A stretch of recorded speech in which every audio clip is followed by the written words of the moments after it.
Alright. Hello, hello. Good evening, everyone.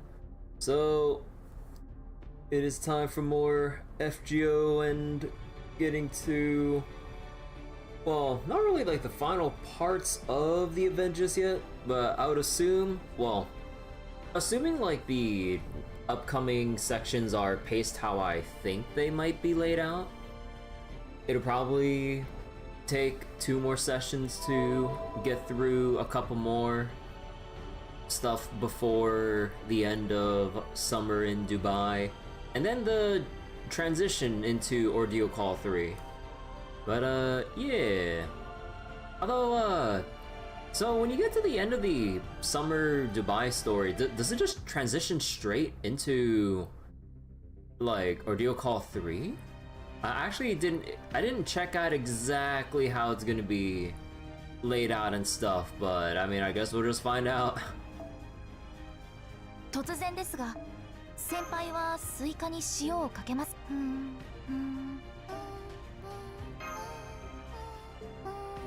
優れたマスターに。Alright. But yeah, I did a bunch of rank quests earlier. Well, I say a bunch, but it's still like a handful left. But yeah, still need to do Summer Nitocris, Billy the Kid, Abigail's second rank up, Charlotte Corday, Hokusai, and Nursery Rhyme.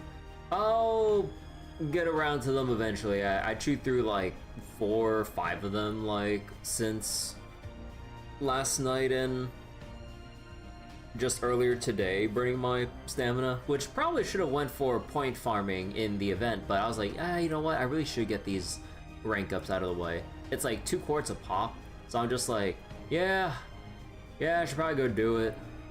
Also, wait, 昨今、夏の平均気 let 温。 me just exchange these.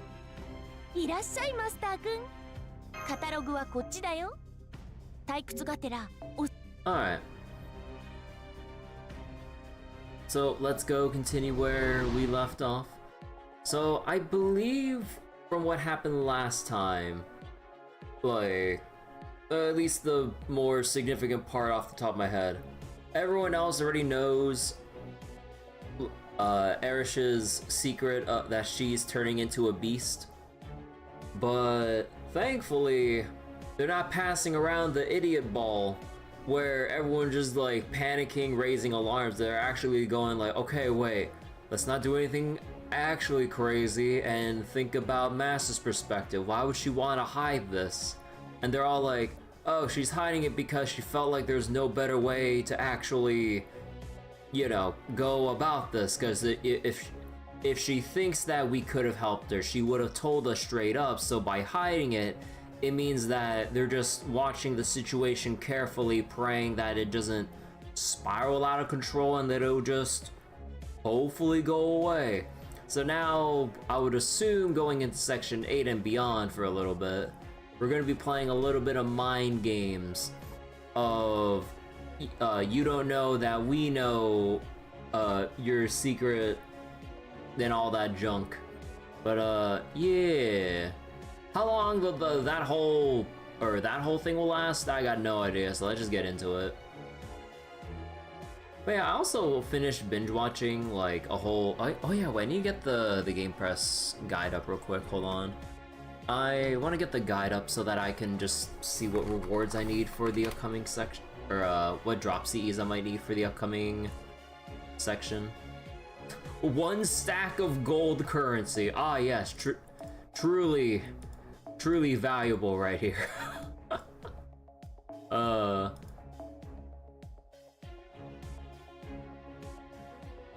But yeah, I've been watching like the first season for Prismalia. Yeah, it's cute and has some good action in it. But yeah, I didn't realize like how much of a degenerate Ilya is. I'm just like, holy shit.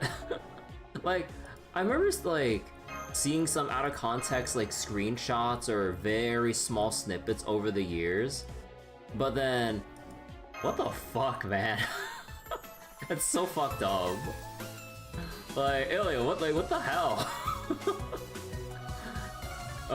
She gets crazy when she sees a maid outfit. I'm just like, oh, I didn't think she'd be that crazy, but nah, they were that degenerate about it. I'm just like, Jesus Christ.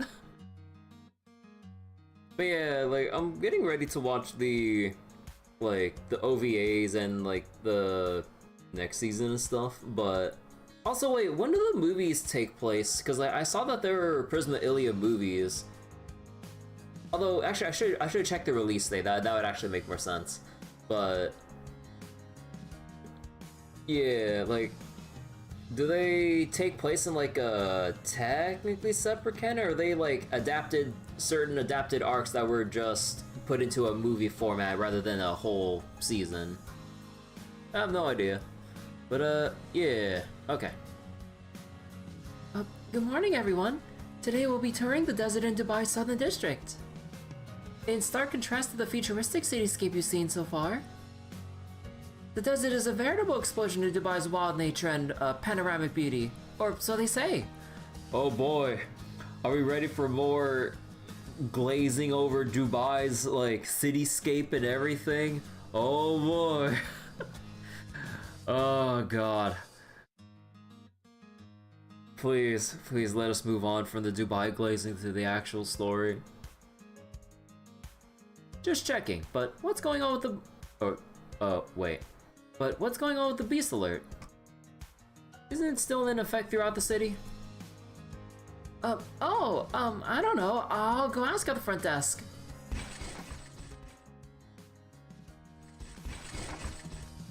It looks like the answer is yes. There's been no change with the alert. But I get the feeling we don't need to worry about it too much.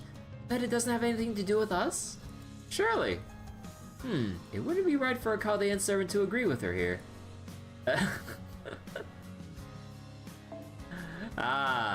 Now they're actually thinking deeper of like, wait, now that we know the secret, how should we actually be reacting if we didn't know?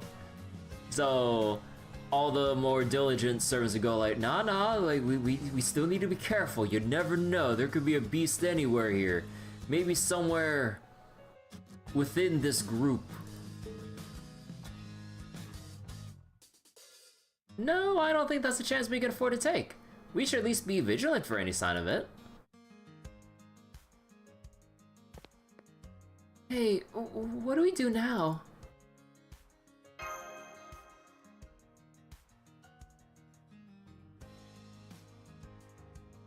I'm not sure what she was talking about, but it still kind of concerns me. Maybe we should take some time to figure out how we handle things today. I think we'll just have to keep doing what we've been doing. Gather information and make the most of our vacation. Don't you think that's a little too devil-may-care? Say that again.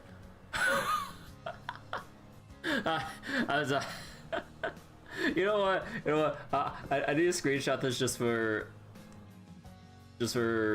hilarity's sake.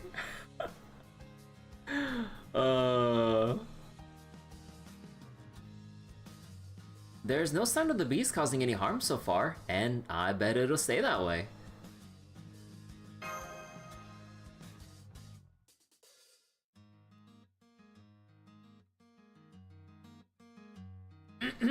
So, since the beast wasn't in the city, maybe we'll find it in the desert. Or maybe we'll find it in the desert. Yeah! So I say we continue with the itinerary as planned. Alright, if you insist, I swear. I guess Master's hoping to find whatever information she can too. In that case, apologies, but could you give me 5 minutes? I think I left something behind in the restaurant. Please, go ahead. I'll meet you aboard the bus. Oh, okay. No problem. Oh boy, Percival better not bump into Kazura Drop, like, going into that restaurant.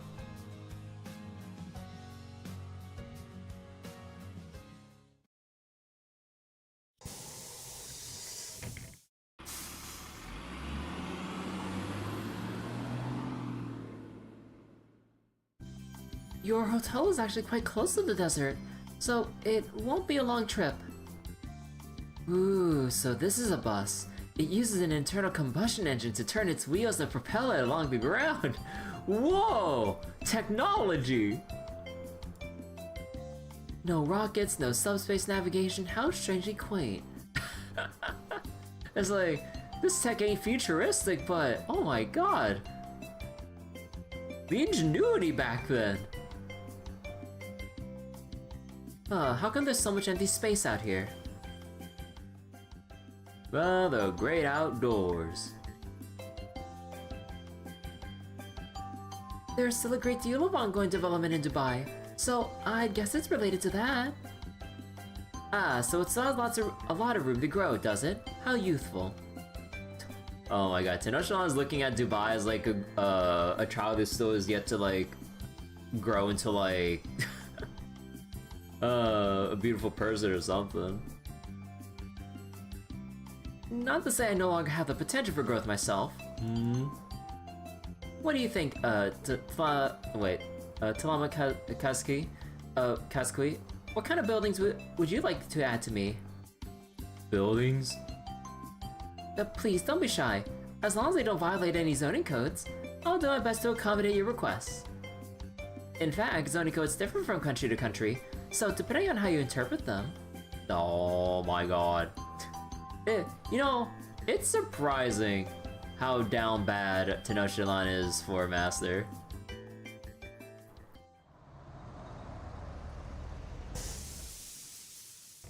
Yeah, forgive me for butchering like Aztec words and shit. Like, oh my god, I'm so bad at it.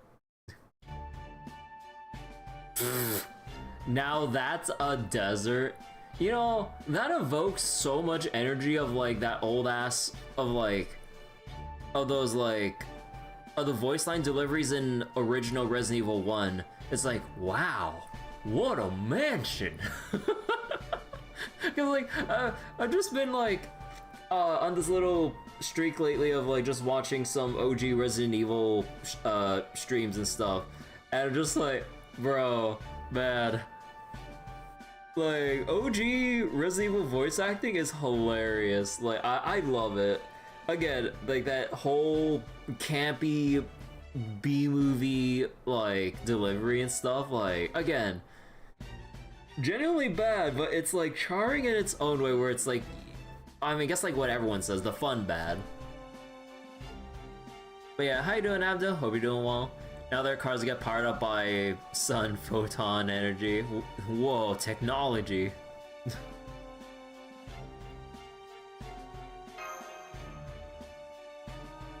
Okay, this is the part you've all been waiting for. From here, we'll be taking a buggy out on a desert safari. We'll be delving deep into the heart of the desert as we race up and down the sand dunes. Now, there should be a driver coming along to pick us up. Oh, maybe that's them now. Yeah! Yeah, Bargers, let's go! There you are. Is everyone present and accounted for? It looks like there's one more of you than I was expecting. Not a problem. I've got plenty of space. Wait, one more? Hey, UDK! You're going to be our driver, Bargist? I am. I believe you know that I devote the majority of my time and energy these days to forest preservation. But this is a desert. I trust you also know that there are various projects on the way to turn deserts green. Oh, really? Huh.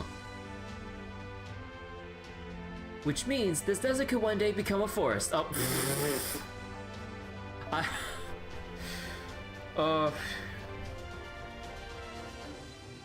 Oh my god, this is the stupid... These are the stupid mental hurdles that I love seeing.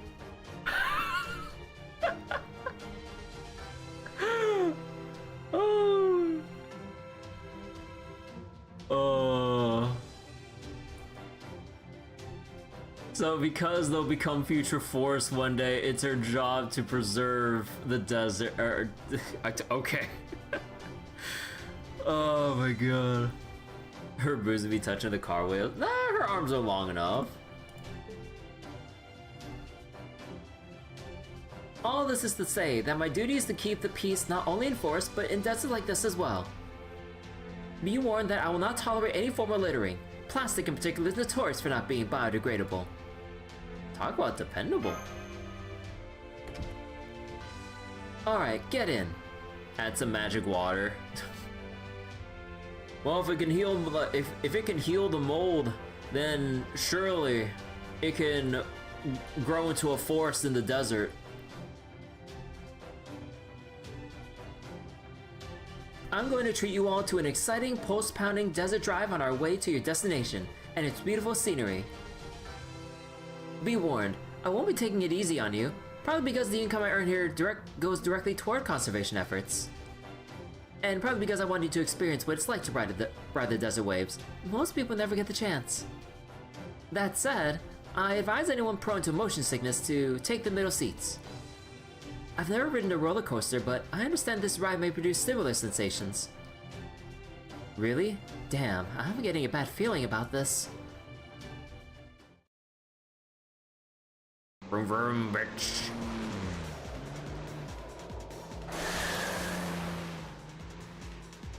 Ah! Hold on tight. I'm going to kick it up another notch. It really feels like you're falling. These sand dunes are way taller than they look. These merciless G-forces are assaulting my entire body. It reminds me of the time I had to make a desperate getaway from the Galactic Police by weaving through space debris graveyard. Yeah. I've never experienced turbulence on the ground before. What a great way to train your balance and core strength. This takes me back to all those storms I weathered out in the open sea. Hey, how are we sure that this is kind of meant? Wait, how are we sure that this is meant to be fun, not some kind of torture? That was my understanding, but now I'm not so sure. How the hell does Passionate fit into this whole ass car with like her giant hands? Is she like holding up her hands like in the air to make room for everyone to sit down? Like, huh. Wait, Erishkigal, your hat, it's showing your... hurriedly holding her hat to her head. Woo! Nice save. It's not safe to let go of the pole. Here, I'll keep you anchored in place. Go on. But please be careful not to fall into my cleavage. It's really dangerous in there. This is a sport in Dubai and some other Middle Eastern countries. Oh yeah, I would imagine like people can try to make like sports out of like a lot of things, and with the kind of terrain that like, well, I would assume that they make out these sand dunes to be, because you know I wouldn't know. Like, I've only seen like pictures, but yeah, I can see them making some kind of sport out of it. I appreciate the help, but can you try to give me a little more breathing room, please? That looks rough on a bunch of levels. Is that a hint of jealousy I detect? Hey Ferrari, how you doing? Man, I can't wait for tomorrow. Tomorrow's gonna be the Star Rail Fate Stay Night collab, and surely, the Star Rail Fate collab won't disappoint again, right? We have to combat the... We have to literally combat the concept of while driving in the desert. Oh my god. What is this shit?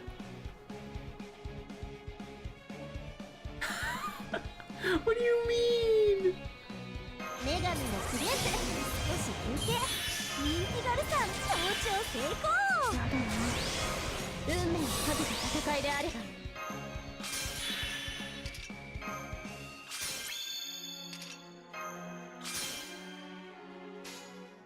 But yeah, earlier I was... Oh, actually, maybe we'll do like so. But yeah, earlier I was doing some shoe defense in, like, in Zenless earlier. Man, it is crazy the performance between having the Premier Valina Premier team for one node. I ended up getting, I think it was 42,000 score on one node. And then the next one, when it was fighting Starlight Billy, I didn't really have any appropriate, like, attack-based teams to really, like, score well against Starlight Billy, so I went with the good old tried and true Soldier Zero Ambi Aftershock team. I only got 25k. I'm just like, bro, this is depressing. And then the next one after that, I used my Cecilia seed team and everything, and it was a little better at 30k. But I'm just like, bro, going from 42,000 to 25 and 30,000, that is such a difference in performance. Like, holy shit. Especially with the matching or mismatching buffs going into the battle. I'm just like, oh my god, this feels so bad. Yeah, like, if you have, like, they really make it obvious that you're supposed to fight Billy with, like, Evelyn, Astra, Dylan, or something like that, like, in that very specific way. Because, like, they specifically promote, like, ultimate and chain attacks, and I'm like, who the fuck actually uses chain attacks outside of, like, Evelyn? So I'm just like, well, I don't have her, and I'm gonna suffer. Or Bonnieway. I thought Bonnieway's whole thing was with his, like, basic attack and specials and, like, his moveset, like, or that part of his moveset. So, like, yeah, his ult's still a thing, and chain attack's obviously still a thing, but it's not, like, a core component like how Evelyn is. Oh, wait. Norma also enables chain attacks through her gauge like how Dylan does with her ultimate. Oh, so that's the Norma check. Oh, fuck me.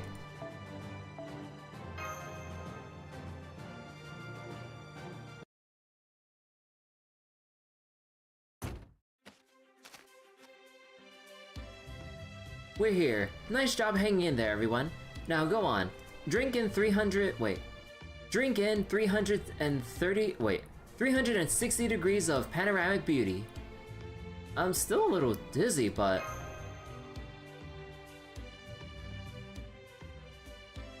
pretty. It's just sand and more sand and even more sand. Wow, you got us right to the middle of the desert. I know we've been to deserts before, but this one feels different. It somehow feels safe. Maybe because it's so close to a modern city like Dubai. So Norma is basically Evelyn's new best friend? Ah. So Evelyn, Norma, plus Suna? Ah. This is nice. Great breeze. Not too hot, not too cold. This is exactly what my inner ear needed after the trip here nearly killed me. P5 boss name. Just because it's a desert. Oh, what a wonderful place. The beauty of the desert, the beauty of the sun, and oh, just shut the fuck up, or I get it, you like the desert. The breathtaking grandeur of nature all at their peak here. Right you are. In that sense, this desert, which may one day become a forest, is already like any other forest. Thank you for saying that, Mash. That sentiment really helps you see the value in what I do. Not to mention there aren't any of the High Queen's detested caterpillar... Huh, strange. It almost feels like there's some enormous ones lurking here somewhere. Oh no. Oh. Because once Ordeal Call 3 comes out with the new free quests, there are huge sandworm monsters to farm. Oh, so they're gonna be mainstay enemies we're gonna have to fight, like, I would assume now? Or at least when we get to the actual Ordeal Call 3. Oh.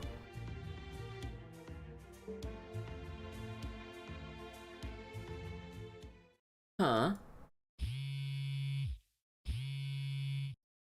Excuse me, I need to take this call. It's me. You've pinpointed its location? Understood, thank you. What was that about? I suppose there's no point in hiding this. We've received reports of some sort of creature in the desert skulking about, corrupting and ruining heroes. It seems we've got a fix on its position, so I'm going to go bring it in. Did you see a being that corrupts heroes? So, oh, real fucking subtle there. So we could say, turn good goddesses evil? That's an oddly specific but purely hypothetical example, but I suppose it could technically be possible. Then we'll have to go check it out too!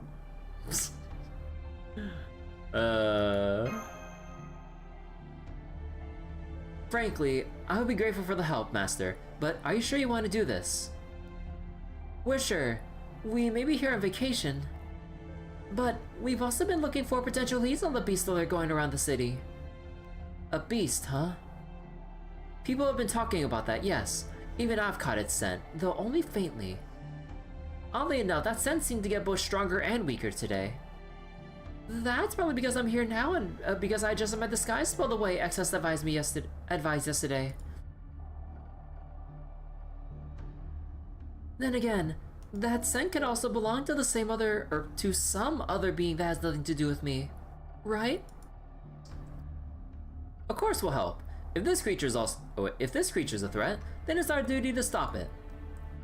If this is what you want to do, Kirby, then I guess that's fine with me. Great, then let's get back in the car and go bring this thing to justice.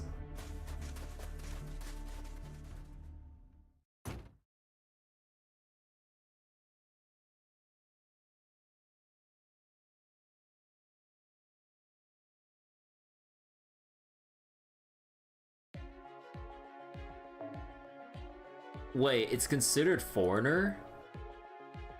Oh. Wait, I forget, was Space Irish effective against, like, all extra classes? Because, like, it's always confusing the way that they designate the Beast class, but then their specific... They have, like, character-specific, like, weakness list or something like that. Oh wait, do I have to like actually scroll? Oh, here. Let's see. Damage dealt. Damage taken from Space Irish for Ruler, Moon Cancer, Alter Ego, Foreigner, Pretender. All of the classes, normal damage, weak to Avenger. Okay. Oh, also, it's only 1.5 times extra damage, not, what was it? Not 2 times damage. Well, I mean, I guess that makes sense because, like, we have blanket coverage over most other extra classes.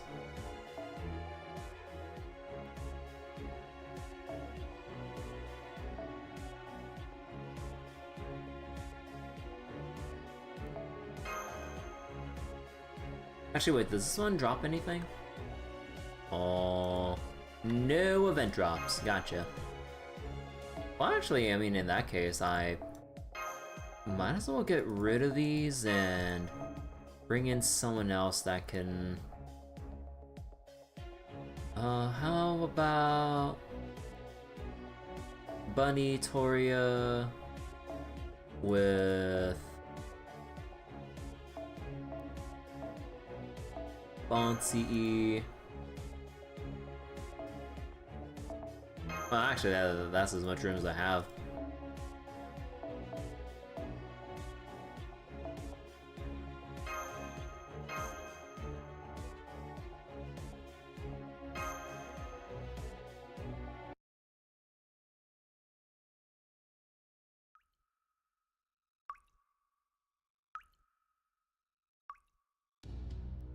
My contact tells me our target has been My contact tells me our target has been operating out of this cave. Yeah, this seems like the kind of place a villain might be doing some plotting. Huh.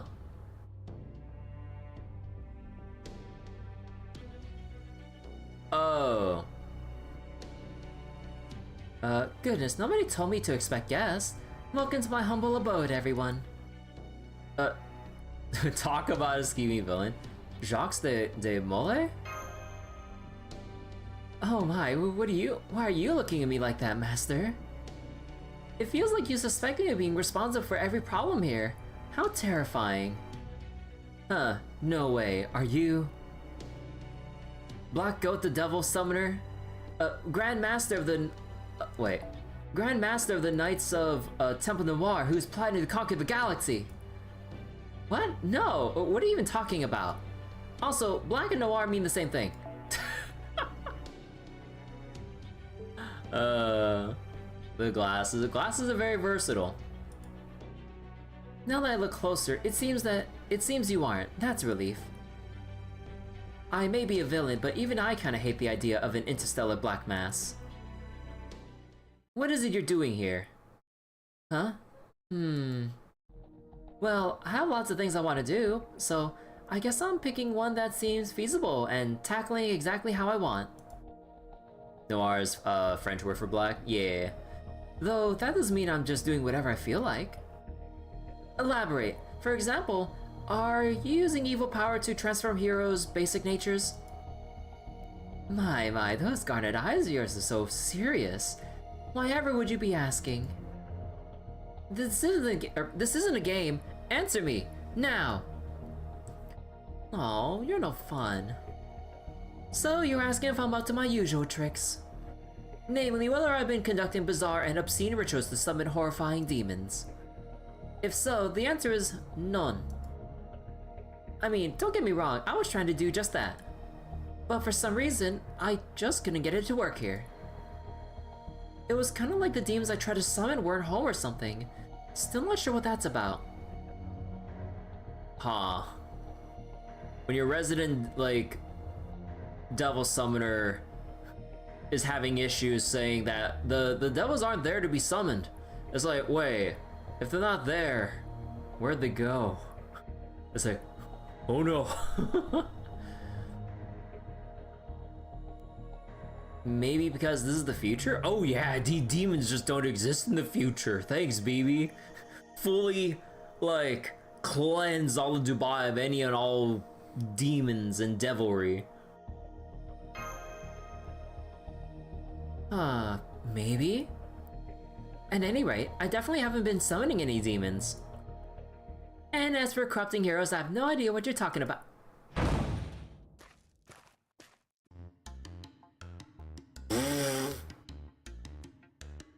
Fucking Izo! Woman, are you here? I need another loan. That last one wasn't nearly enough. I got a little carried away at the club again last night. Go! I'm a generous sort, so I decided to buy everyone a couple of rounds. Oh my god. Hey Urban, how you doing?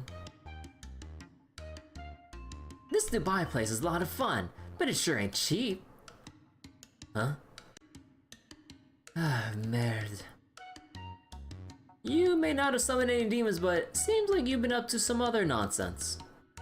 Looks like a good old-fashioned loan shark to me. I see, so this is what those reports about corrupting heroes was referring to. Well, what is it? Why does everyone look at me like that? What did I do? Is it so wrong to borrow money so I can go out to eat and drink? Well, that kind of explains a lot, actually. This isn't at all what I was hoping to learn here. Nonetheless, our objective remains the same. The last thing this desert needs is an illegal money lending operation. God. You're under arrest. I'm bringing you in for questioning. What? Come on, what's the harm? I just wanted to run a little side business for the summer. Oh well, I figured that wouldn't be enough to get you to let this slide. Okay, time to turn the lemons of this- wait. To turn the lemons? Oh, okay. Time to turn the lemons of this client's terrible timing into lemonade. See, if I get arrested here, you can kiss any future loans goodbye. That may well be the least of your concerns. So if you want to keep living the good life, now's the time to fight for it. Heavy thudding. Oh, fine. I sure don't want to give up my swanky Dubai life stuff. I don't have to, but you're gonna owe me extra. Izo. You're doing good. You want your friend seeing how get amazed by how overkill MP5 120 Protea feels. Oh god. Wait, what's that debuff on Izo?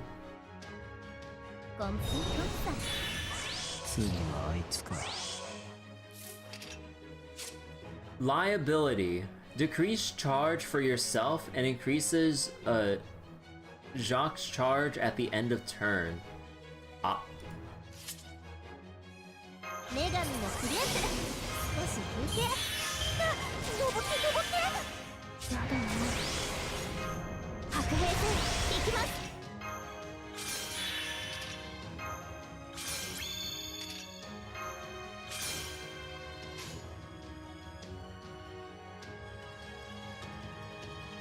あっちねそっちか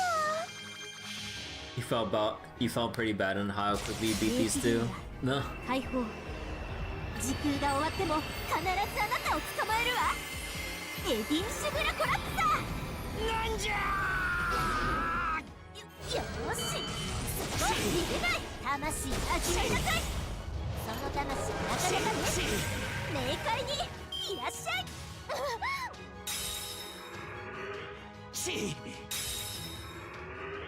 雨その件覚えたぞオニバー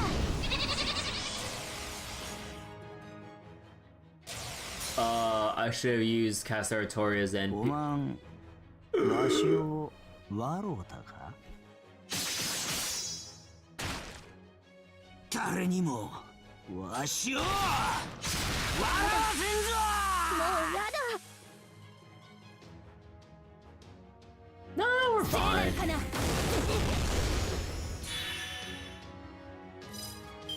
どうとっておきなのだ白兵戦行きます間に合うかしらあれはいつか見た終わりの星どれほど遠く汚れても私は星を探すのですさあ幕を開けて Good thing she isn't human. Oh yeah, it's only insta-kill on like actual human characters, right? Not Fae, because, you know, isn't Casatoria technically non-human? 信じてくれてありがとうあなたは私の輝ける王冠ですありがとうございます皆さんのおかげです Yay, her attribute is, Star. And yeah, she has the Fae trait.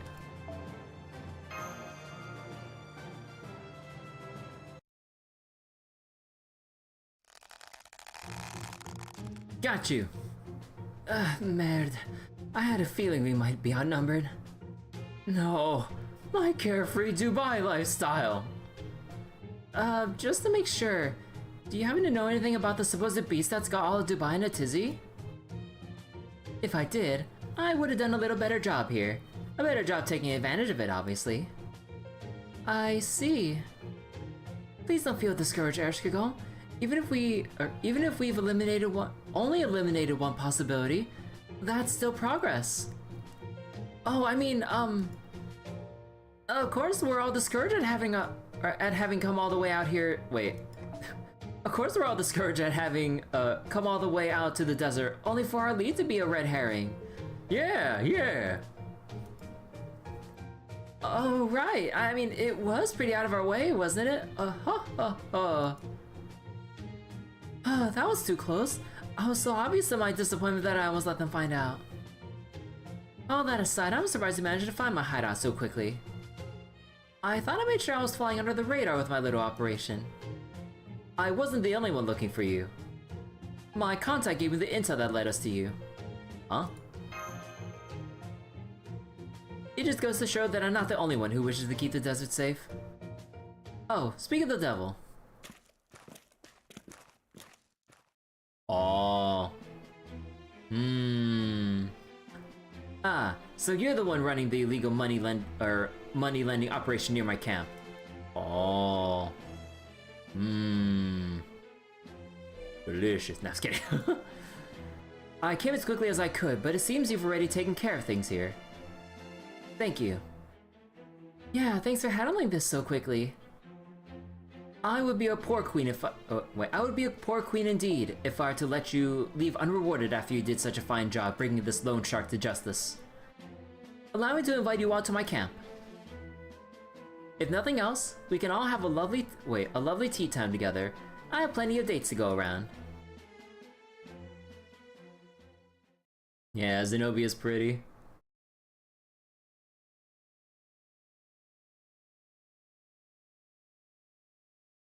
Wasn't expecting to see Zenobia for this event.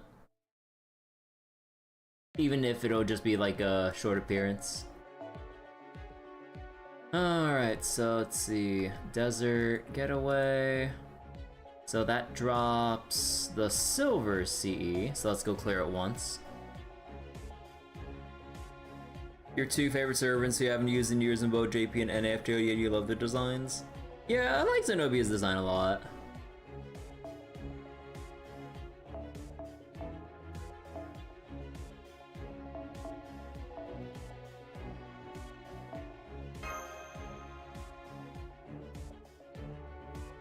God damn it.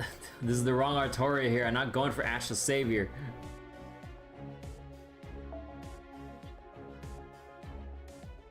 God damn. Wait, so is 62 the full class score? That looks like it.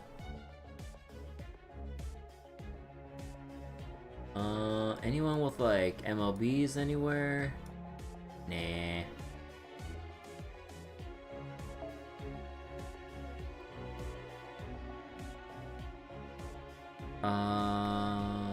Silver, right? Yeah.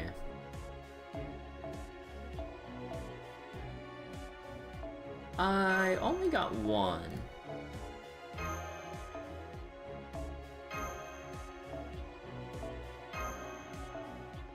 Oh boy. Yeah, I'm gonna have to bust out MASH again. And, god damn it.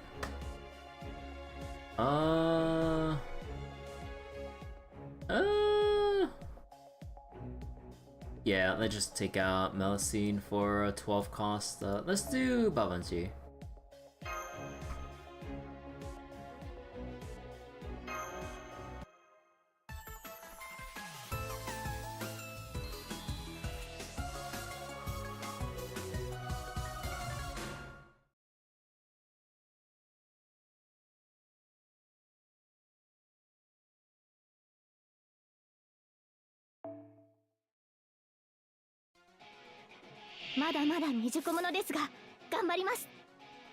Scorpion from the east, Scorpion heading west.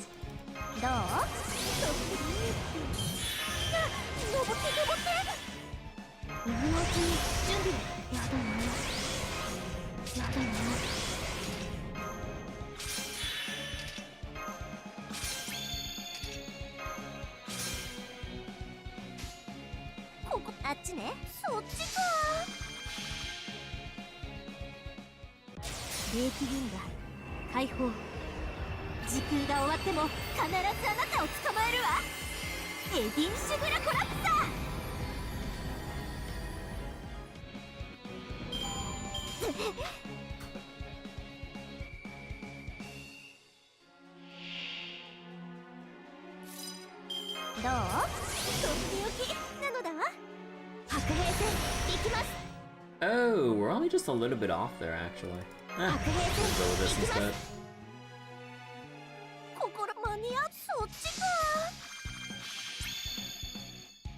Your friend asked you if King Protea would get any more buffs.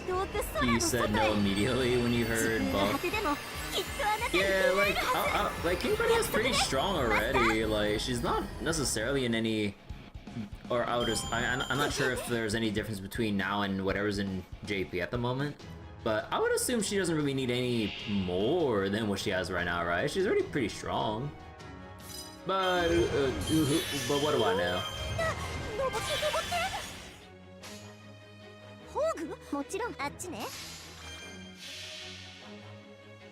Because I haven't really used my Protea that much.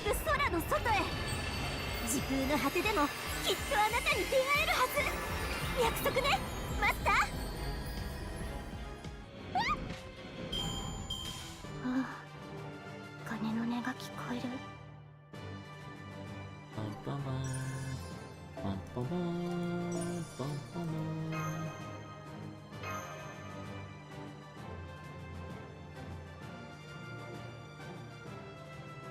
Well, we got the next Ibuki CE for extra damage. Alright, and let's see. Tourism theme park. Is there anything I need to bring for this? Silver currency. Perfect. And because this is not going to be point drops, I'm going to go with this.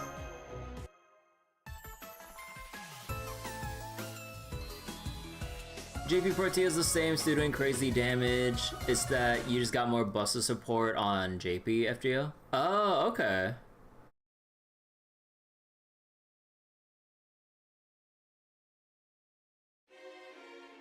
Wait. Wait, this shit's 4 waves? Oh, what the fuck? That's crazy. 人気ガルさん登頂成功。白兵戦行きます。やだな。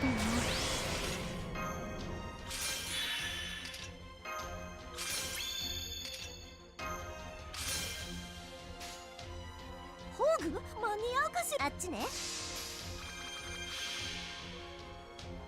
メガスペースオープン。芽吹く荒野溶ける王冠可憐に散るバラのごとく。私の秘密守ってね。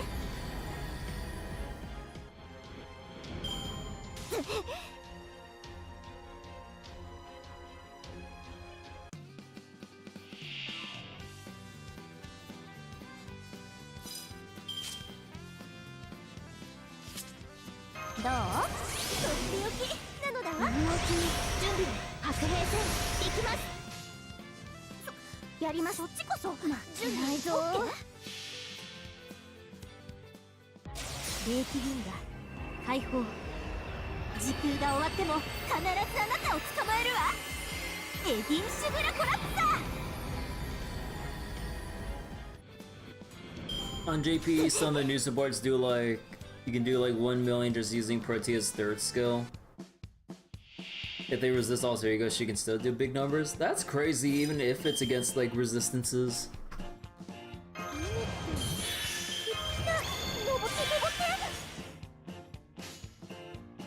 運命ですか。こっちか。あれはいつか見た終わりの星。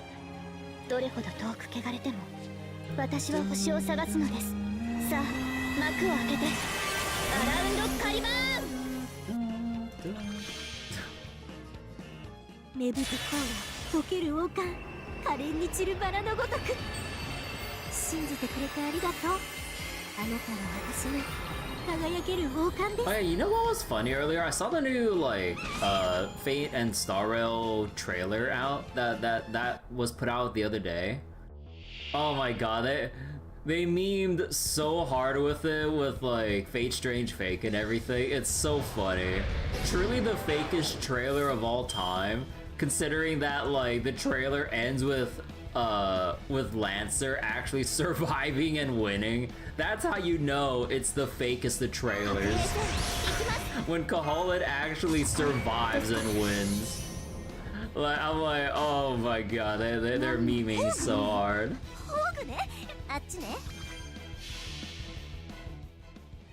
She doesn't need a buff, she can probably solo DPS any boss. Oh yeah, with enough like support and good old like level 120 and extra MP levels, yeah, should be able to power through everything except for specific gimmicks.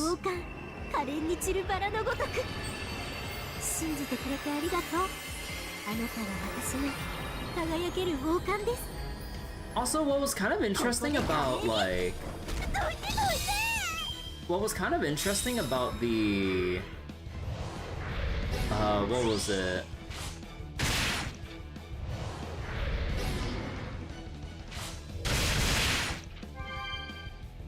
About the Fate Starro video, like again, it is like a fake trailer to play along with Fate Strange Fake and stuff, but like you see Rin actually interacting with Ishtar in spirit.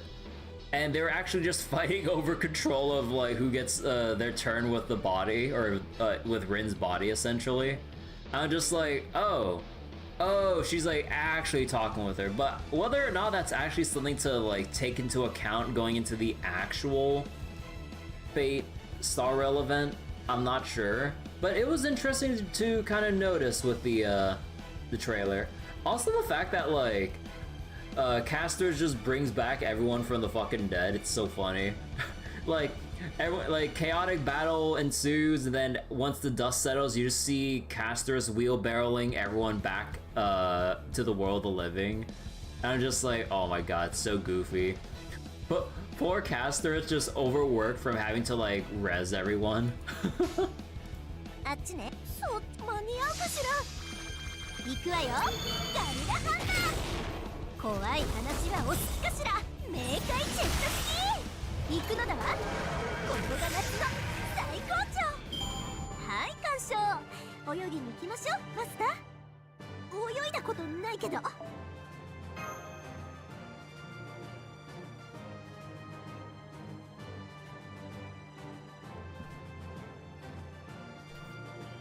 You hope that all the budget was not in that trailer. I mean, here's hoping, right? But yeah, like, they put in so much work for these trailers and other stuff. It's just like, man, like, how is the actual event in-game going to be when part 1 was extremely disappointing? Like, you know that they're having fun with this. You know that they're putting in a lot of work surrounding the actual update for the game and the collab. Now, what about the actual collab itself? It's like that one meme of that, like... It's like that one horse, the one meme picture of the horse that's drawn super detailed on the first half, and then just like a fucking chicken scratch of like a sketch for like the last half of the horse. Like, I hope it isn't like that again, like, please.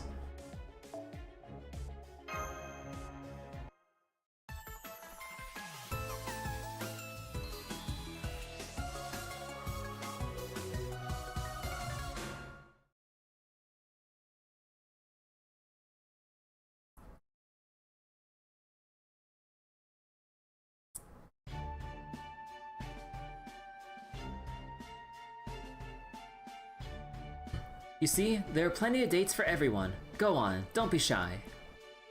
Dates are a staple here, just as they are in my homeland.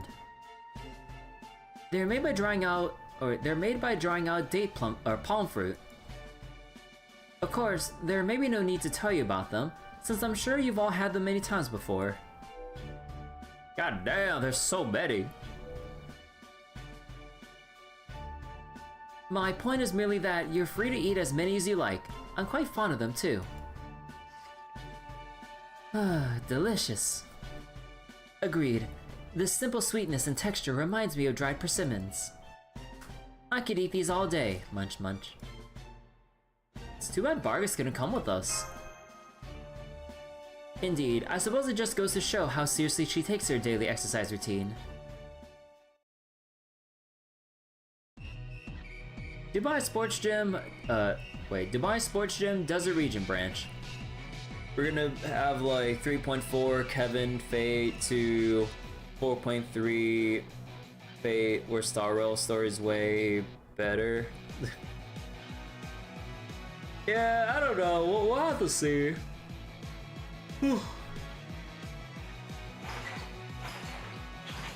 Hup, hup. That's it, you're doing great. Hakudo. But I think it's time for a break. Your muscles should be feeling the burn pretty well by now. I can't stop here.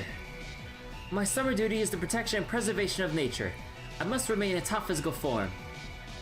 You really do take this seriously, huh? Seems I shouldn't be using the usual metrics for someone like you. Alright, time for the hard course. Let's find out where your limits really are. Give me another set. Absolutely. You know, you have the makings of an excellent master. You don't say. Boot muscle to abdo plays, I get it. Such unwavering commitment to her principles. She's a true guardian of nature and the desert, in every sense of the word. She can be a little too earnest at times, but I would still love to have someone like her as the general in my army. So what happened with Mole after that? Don't worry, we were more than fair. Once we collected her fines, we'll arrange a legally binding contract with her and have her run a bank for us. The only problem was that her money lending operation wasn't legally authorized. As long as everything is above board, there should be no issue. There's no denying how high the cost of living is here. And when customers are trying to decide what to buy, well, the more choices the better, right? She was happy to agree. Said it'd be just sitting around a jail cell twiddling her thumbs. I can't tell if you're being magnanimous or devious. This desert feels a little different from my homeland, but it is still a fine desert indeed. So as a queen, it is incumbent upon me to enjoy this desert and ensure it remains peaceful. And economic stability is a critical component of peace.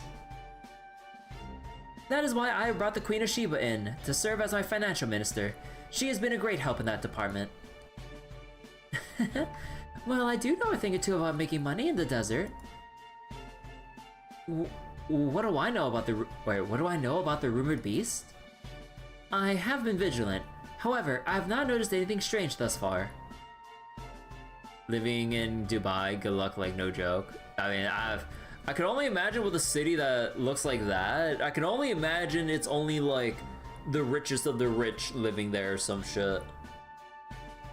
Like, yeah, that like, it seems like one of those unreachable places you could only ever attempt to imagine visiting or live, or even attempting to live in. Like, good fucking luck, if you even want to live there.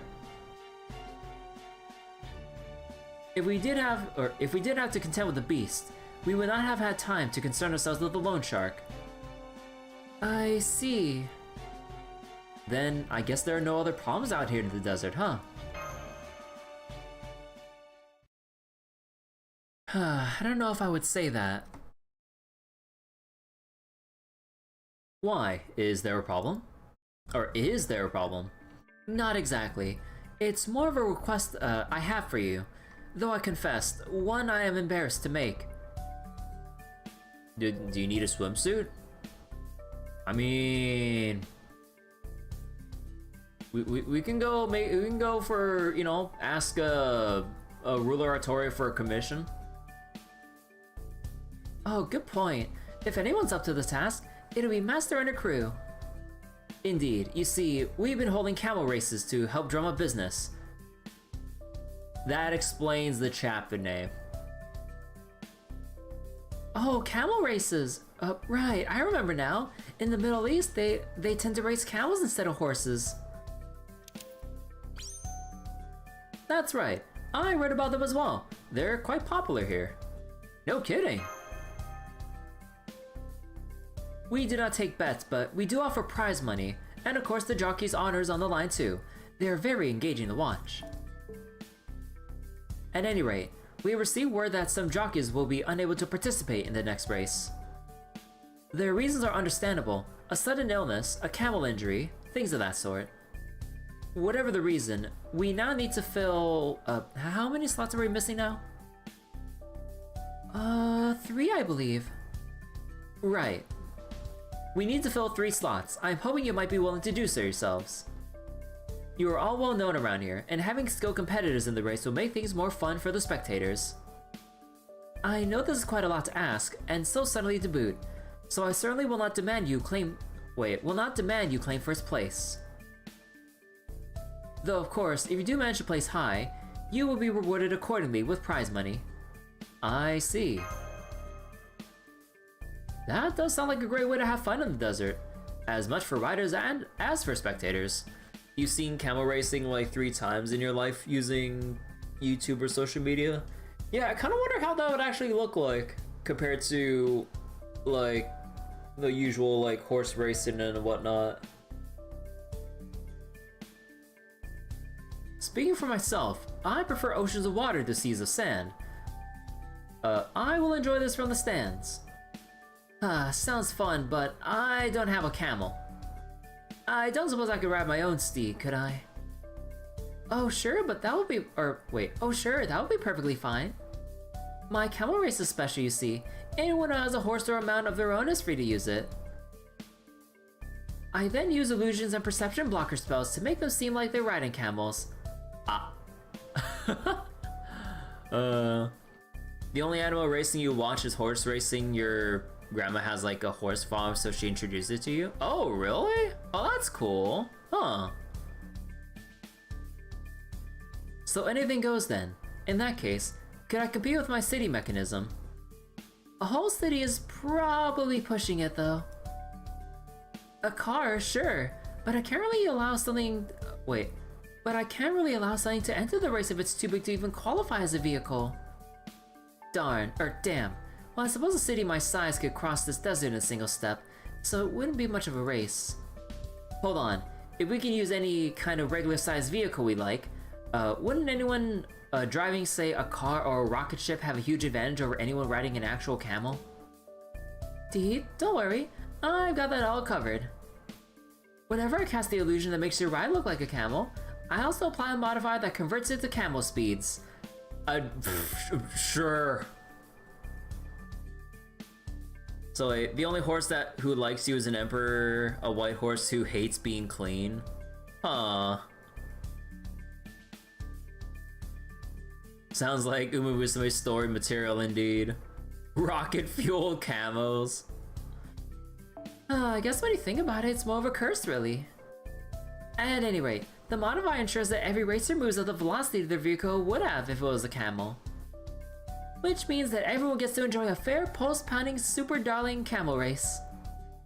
All that said, I'd really rather racers competed with a camel whenever possible, or wherever possible. That's great, then my steed and I can race after all. We're gonna go so fast. Kind of think of it, don't you have a camel of your own, Shufu? Who? Me? Well, I guess one did spawn when I got the swimsuit origin. No idea why though. You've ridden 3 horses in your lifetime? Oh, you have? Huh. Never had the chance in my life yet. Oh, really? That's perfect. Then you simply have to compete. I always love meeting darling new camels, Starry Eyes. Damn, talk about pushy. If I had to choose, I'm actually more of a sailor than a jockey, you know? Alright, if Nikitich and Shufu are going to compete, then that just leaves one more slot. Why don't you take it, Mash? You should have no trouble thanks to Sir Galahad's riding skill. I suppose, but isn't that also true for you, Percival? Well, yes. But on the matter of enjoying camel races, the jury is still out as to whether it is better to spectate or participate. Besides, if you do it, you and Master could team up and race together. And since this is more of a festival event where it doesn't matter much who wins, then arguably the best way to enjoy it is to take part in it. Oh, excuse me. You honestly thought yesterday that the horse was actually Gold-Ship? Wait, what? Just named Emperor, just act like Goshi but more tame? Goshi but surprisingly relatively more tame. I'm sure you'll have much more fun if you do so with Master than by yourself. You can absolutely ride tandem if you like. Camels carry two people at once all the time. I actually was thinking it'd be nice to try riding a camel. You too, Master? I didn't expect you to be so interested. Still, I'm afraid we'll have a camel ourselves, or even anything we can use in place of one. Oh, that's all. I can just rent you one for my special flock. I have plenty to go around. Well, letting Master have a truly relaxing vacation is one of our main objectives. Alright, I'll do it. I'll compete in the camel race, along with Master. Heh, so you're going to be one of my opponents? Now I'm really excited. Damn it, why did I have to get stuck with some random ass camel in the Spirit Origin? camel Thyron one. How would... You know... How will they actually depict that in, like, Zenless? Because, like, you know the signature thing with camels' appearances, like, the humps on their back and stuff. So, how would that actually translate in, like, if you were to, like, translate that in Zenless? Long-ass neck, too. Oh yeah, well, how would a giraffe Thyron look like? Huh. Oh well, if you two are competing too, then I won't have to worry about trying to win. I don't care about races, so if you only need me to fill a slot, I'll just plod along at my own pace trying not to get injured. Besides, if I'm going to be riding my camel anyway, there are other things I like to do while I'm at it, hehe. Wonderful, then I'll show you to the starting line. We'll begin the race once all the jockeys are ready. So I suggest you take this time now to... Oh, a moment. Are you three planning to race dressed as you are? Oh yes, why, is that a problem?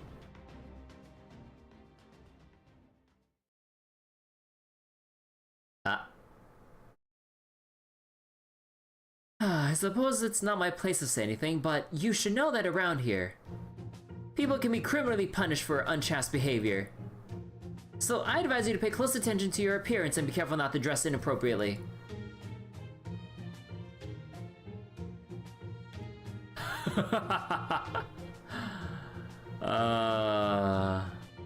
Staring wordlessly at the pot, calling the kettles black. Yes, what is it?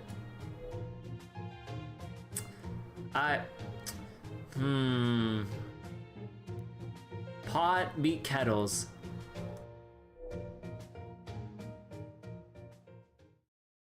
I know, like, they have that part of her bio that explains why she doesn't feel, like, embarrassed or ashamed about the...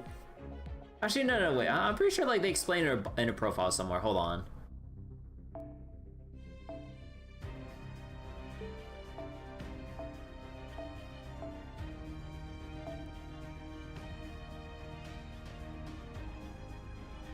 You ain't complaining.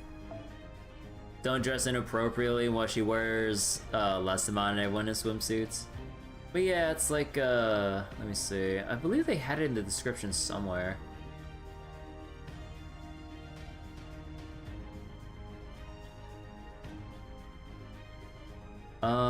Chaste woman with minor weakness for love stories. Her attire is proof positive that one's decisions about how much skin to reveal reflect not at all on one's moral character. So yeah. Vargas bikini, which one? I mean, the thing with, you know, I really wish that, like, this bikini for Vargas was an actual, like, unique dress for her. Like, we only see it in the final ascension, but, like, she doesn't have it for any of her other ascensions. I'm just like, why? Like, this is perfect. Like, come on.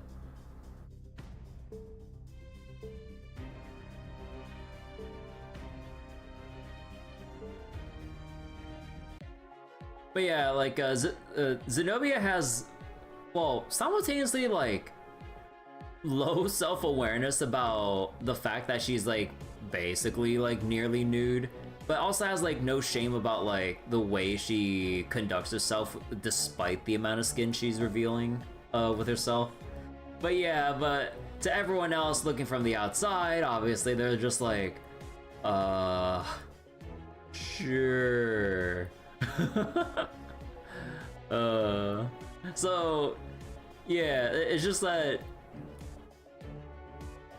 she doesn't let, like, her revealing outfit distract the way how she should be conducting herself publicly, despite how much more modestly she should be covering herself up for everyone else that's trying to avert their eyes for not looking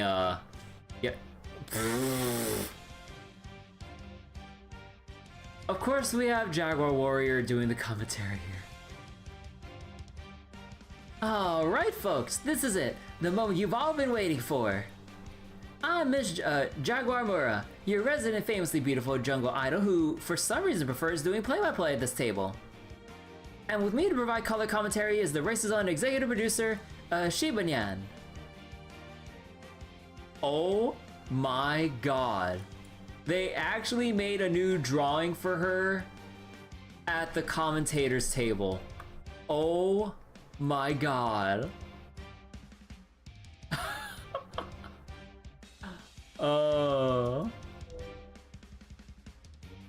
Thanks for having me. Starro could never.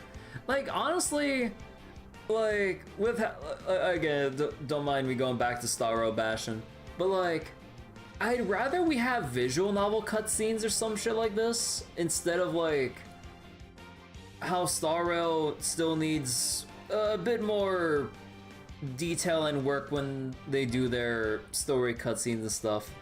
Like, I get they have a very tight like development schedule considering their usual like 6-ish weeks update cycles, but like, man, like going between like you know, other RPGs in general and like Zenless's updates at times, I say at times, but you know, but and then going back to Star Rail, I'm just like, I mean, I know that like with Star Rail they've been, you know, they've been trying to squeeze in more detail here and there, like ever since I mean, ever since we basically finished up Amphoreus in general. Like, yeah, like they've been trying to squeeze in some more detail here and there, but yeah, I kind of wish it was a lot more. I'm mainly here so I can watch my adorable camels give their all from the best seat in the desert.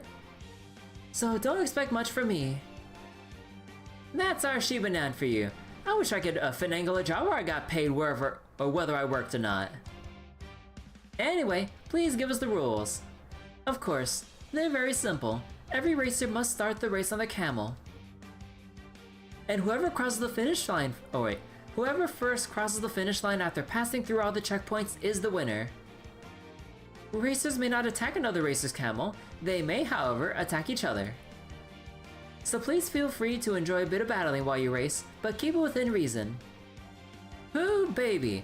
That's the kind of talk that gets this Jaguar Warrior's blood pumping. They did some insane work with Stell talking emotion in 4. Actually, aren't we at 4.4 right now? But yeah. Like, yeah, they did put in like a lot more like facial work and some other stuff with the recent patch in Star Wars, so hopefully they can keep that level of detail going as they're like storyboarding their cutscenes and everything. Cause like, yeah, that was some good work they did in the recent patch for Star Rail. And now, let's introduce the racers. Here they come! Oh. Contestant number 1 is, who else? Queen Zenobia. I never said I wouldn't compete myself. I'm quite a talented rider of horses and camels. Do not hold back. Give me only your best. Contestant number 2 is none other than our very own master and Mash Kyrielight. Thank you. I'll do my best. Master, I know you're already riding the camel so you can get used to it as quickly as possible. But could you maybe try waving to the spectators a little? Nope, sorry, I didn't realize camels are so big. You could also use that thing that makes that... wait. You could also use the thing that makes that big boon sound. I kinda like to hear it myself. If you mean the war conch, I'm afraid I don't have it with me right now. Maybe next time. To do the fucking war conch. So they're doing the same in Genshin. Not a lot they're doing too. Really? Or maybe it's just because of just like the recent content I've seen of Genshin, but like from what I've seen in Genshin, like at least the stuff with like Citlali and stuff, like her cutscenes look super animated, especially like when they quickly cut for her like racing for the stairs in like first person running POV. I'm just like, bro, just that alone was like miles more than like what previous Star Rail patches have put out. It's like crazy. And yeah, like, just like it looked a lot more animated from at least like those specific snippets. Oh, phooey. Oh, by the by, our introductions are starting with the more normal contestants first, so keep that in mind. Normal? Next contestant number 3, Shufu and the terrifying, Shufu the terrifying Summer Fearmancer. Hi, I'm just here to fill in at the spot in the lineup. If any of you are thinking of placing bets on me, I strongly encourage you to reconsider. Man, that is extremely white but fluffy camel, like, oh my goodness.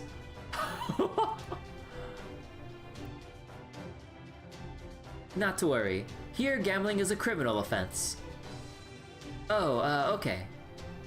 Anyway, I'm just gonna do whatever, so there you go. Next up, contestant number 4. Registered to some random camel owner is Robot Jockey. Robot Jockey? Oh, I read about those when I was studying. So they really are using one.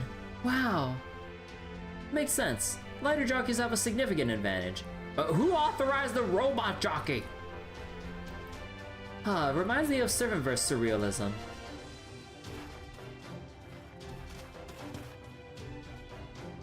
Our next contestants are y'all using camel substitutes.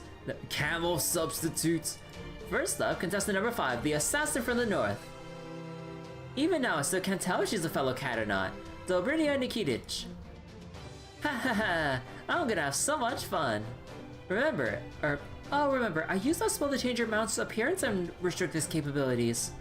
So, don't expect your camel to take to the skies in this race. Dragon. These next two, I'm going to introduce together, since they seem to be rivals.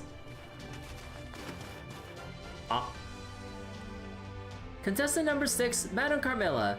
Contestant number 7, Takeda Harunobu. I only agreed to participate in this race because I was told I could show off my machine's true capabilities. I don't know if I'll ever get used to driving across the desert on something like that. Wait, on something that looks like a scarlet camel. And I thought we were here to prove which red sports car is the fastest. Seeing my Kurokumo transform into a camel gutted me. Still, appearances aside, my faithful horse-turned-car-turned-camel isn't going to lose. You'll be eating the Takeda camel's dust soon enough. Huh, confident aren't you, little boy? Do hold tight to that confidence, or this phantom thief will steal it, and your honor right under your nose. Oh-ho, you've got guts challenging a Takeda. I look forward to seeing what you're made of, Phantom Thief. Remember, even cars are restricted to camel equivalent speeds, so you can have a fair competition with all the other jockeys too. And last but certainly not least, we have an unusual contestant who'll be running the race himself.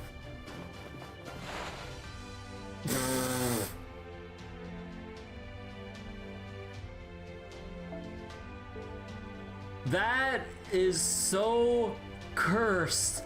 That is so cursed.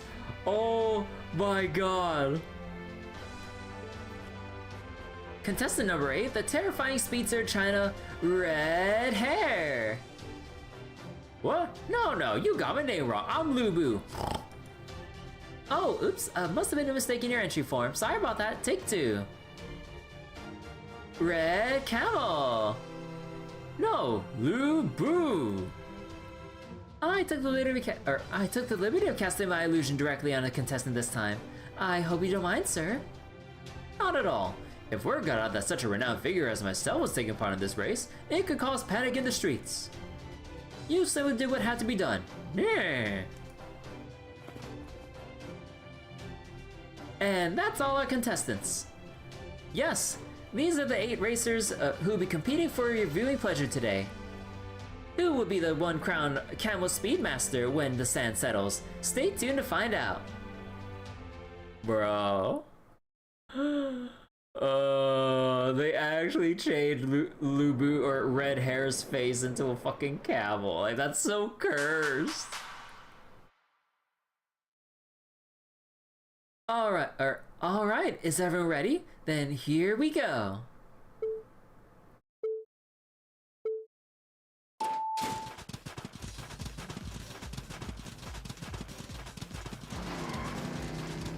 You just hear the engines? Well, now that we're underway, guess there's only one thing to do. Come forth! Imaginary Lady You! Imaginary? Imaginary you, Mayron! Oh hey Shufu, riding a camel, huh? Seems like fun. Okay, sure. Go on then, take me with you. Yes, my lady, believe me, I will love nothing more. I'm so happy right now if only this moment could last forever. Alright, now that this trip is guaranteed to be a treasured memory for me and imaginary Lady You, I'll just have to make sure our trip to the destination is as safe and luxurious as if we were on our honeymoon. Woo!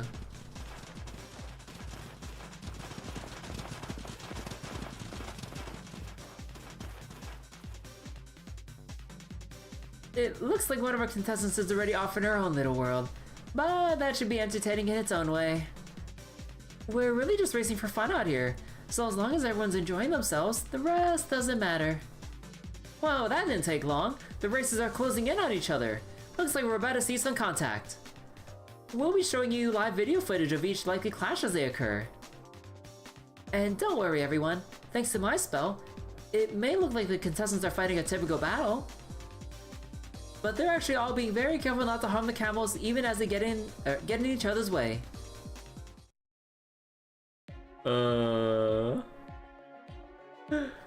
God damn it, Shufu. Alright, do I need to bring anything for this one? I need to check. Let's see. No event drops from what I see. Oh. Oh, hell no. Well, alright.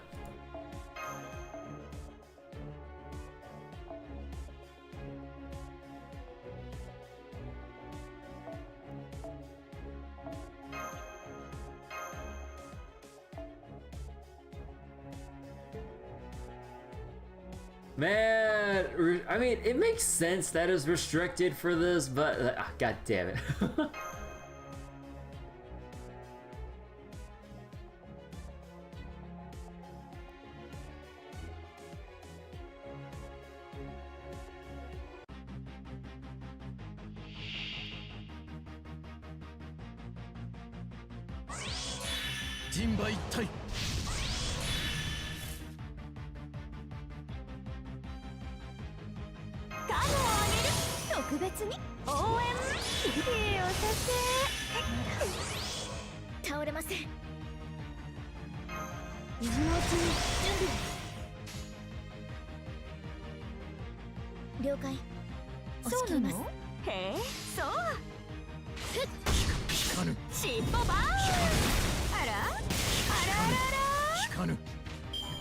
Don't worry, the cursed camel is gone.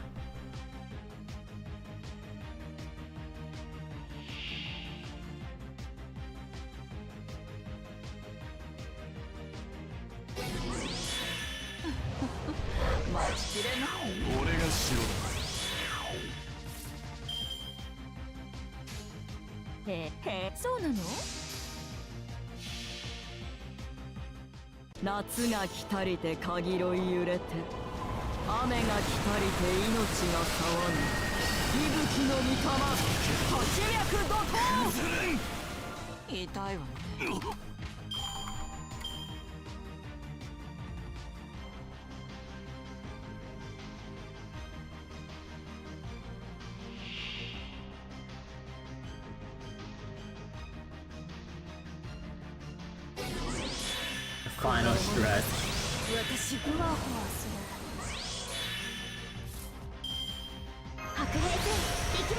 今のうちに準備を。ステータスアップ。まだ倒れません。へえ、やります。悪いんだ。落ち着いて。夏が来たりてかぎろい揺れて、雨が来たりて命が騒ぐ。息吹の御霊、八脈怒涛。見事な采配です、先輩。Do you want to add it because you have the CE? You know what? I'll go judge you based on the rest of your supports. Aside from like some of the specific skills on the other servants, okay, all the important ones are actually like 10 to 10. So, alright.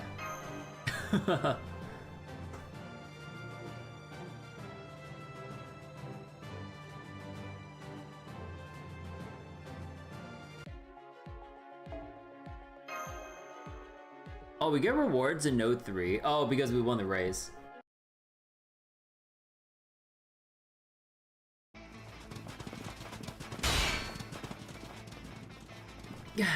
You're Red Hair, alright. I'm so impressed by just how strong and fast you are. You're definitely a tough opponent, even as a camel. But that doesn't mean we're going to lose.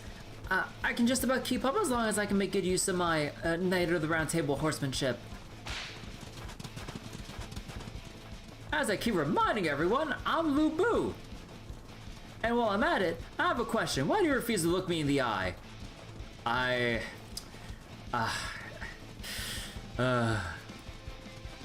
If I didn't know better, I think there was something wrong with my face. No, not at, still not looking at the eye. Sorry, I don't know what you're talking about. Behold, Lu Bu from behind. Now from the side. Haha, trying desperately not to crack. Coward! Coward? I don't know what you're talking about. Who but Lu Bu could fly across these sands? They did call me the Flying General, you know.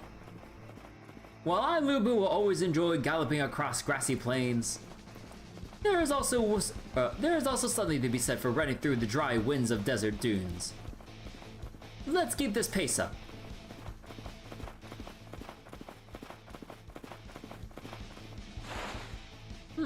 I just realized I no longer see the road signs.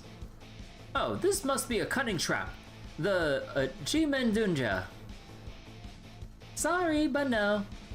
Yeah, this guy thinks you got so caught up in enjoying your run, you didn't even notice you left the course. Huh, one day I'm surrounded by wild camels. Hold on. I can't run with you sticking so close to me. You must be fans of mine, no? I'm happy to sign autographs, but I needed to form an orderly line first. Huh, not bad, little boy.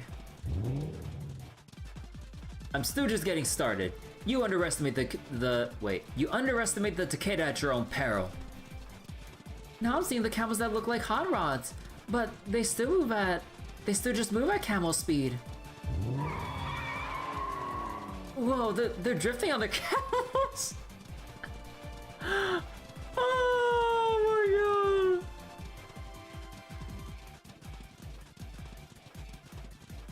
my god! They're incredible camel jockeys.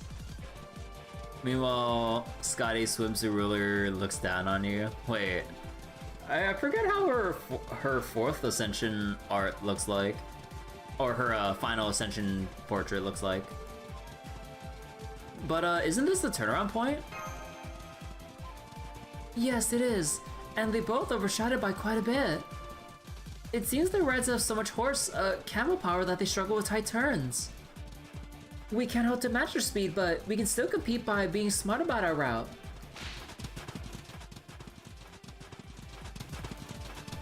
Haha, I can see how you made a name for yourself in the North, Bogatir. Keeping up with me is no small feat, especially when you're not familiar with the desert. I'm used to navigating treacherous tundra. Compared to that, sand dunes are no big deal. And that's not all. We caught up to them, Master.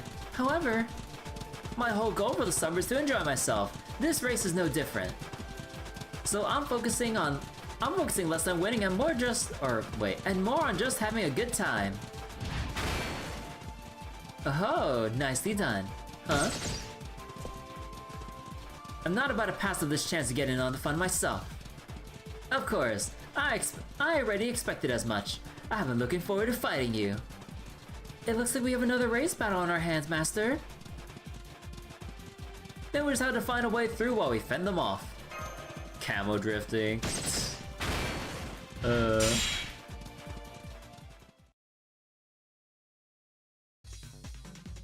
Alright, the front runner should be visible any second. Whoa, hold the phone! That's silhouette it looks like! I can't believe it! The first one to reach the goal is... I mean, we haven't seen anything about the robot jockey.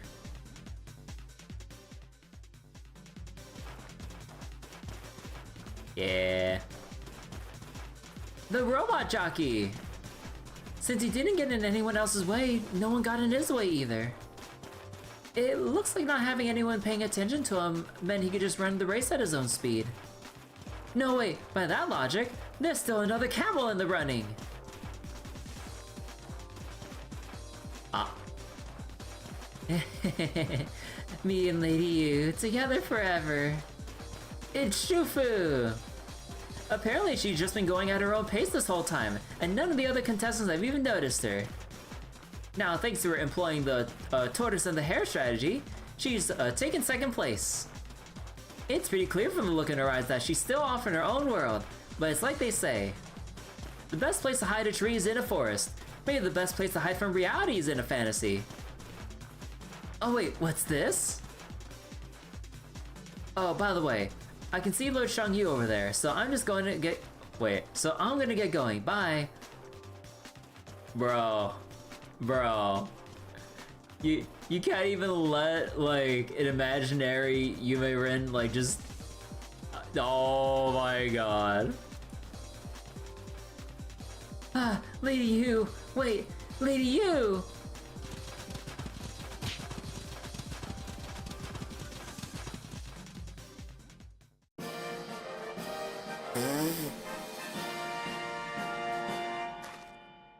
I've been holding it in as best as I can, but my imagination couldn't hold out any longer.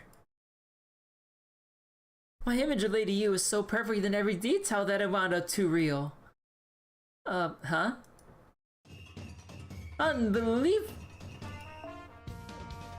Wait. Unbelievable? Beliefable?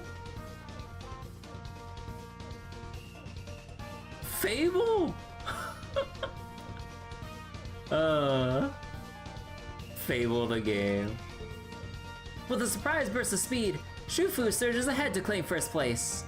The winner is Shufu!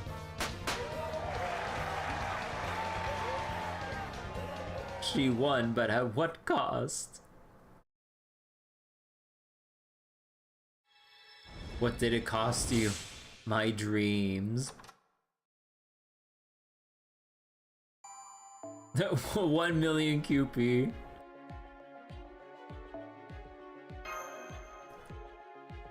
It's a fuck. Hey, a win's a win. Everyone's busy fighting themselves out there, slowing each other down.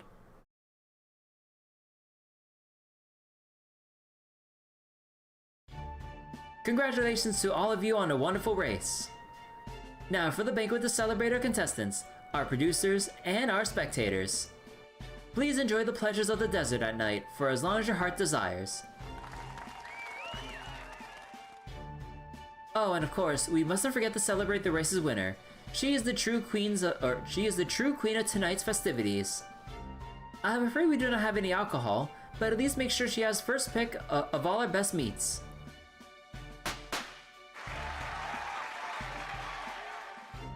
Looks like your strategy really paid off. Heh, all I did was enjoy my imaginary date with Lady Yu. Heh, I'm at a loss, but I still had lots of fun. Me too. This was a wonderful experience. And it looks like Master enjoyed herself too. This gambit worked out great. camel racing was already on our list of possible activities. So I'm glad to see you enjoyed it, Kirby. Though I was surprised to see you taking part yourself. We even got we even got some prize money thanks to Shufu's win, so I'd say everything worked out. I couldn't see the whole race since I had some business to take care of, but I did see you cross the finish line. First of all, what business were you doing? You all did great. I knew this going in, but the desert really doesn't suit me after all. Or at all. With so little rain or water around, I didn't have enough magical energy to make a small city-style motorcycle. I know what you mean. I miss being surrounded by water too. Not to say getting by is difficult here. It's nice that it's not too cold, even now when the sun's setting. For a desert, the temperature doesn't seem to fluctuate all that much. I think it's because of the terrain. As I thought, there are some things you just can't grasp until you experience them for yourself. I'm looking forward to enjoying an evening at a campsite in a comfortable desert. It looks like the food's ready too. That meat smells really good. I think I'll go get some. Better load up my plate too, since I'm still a grown boy. But Percival.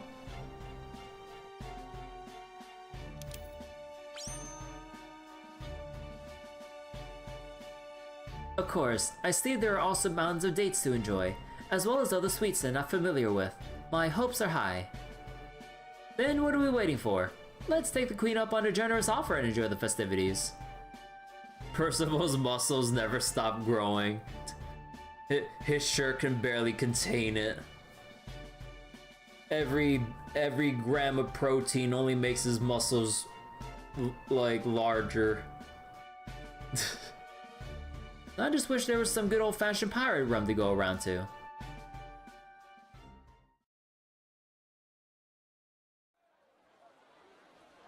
Oh. The Samurai Remnant crew.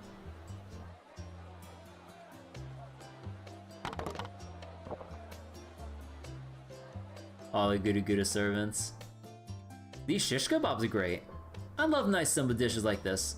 Feels like just the kind of thing you'd eat Feels just like the kind of thing you'd eat while off on an adventure. 1 gram of protein is like 1 extra % of muscle mass. Still not beating Bargist. Where's your Iori and Saber swimsuit? If they ever give Takeru a summer outfit, how would it look like since they play around with the ambiguous gender aspects of Takeru?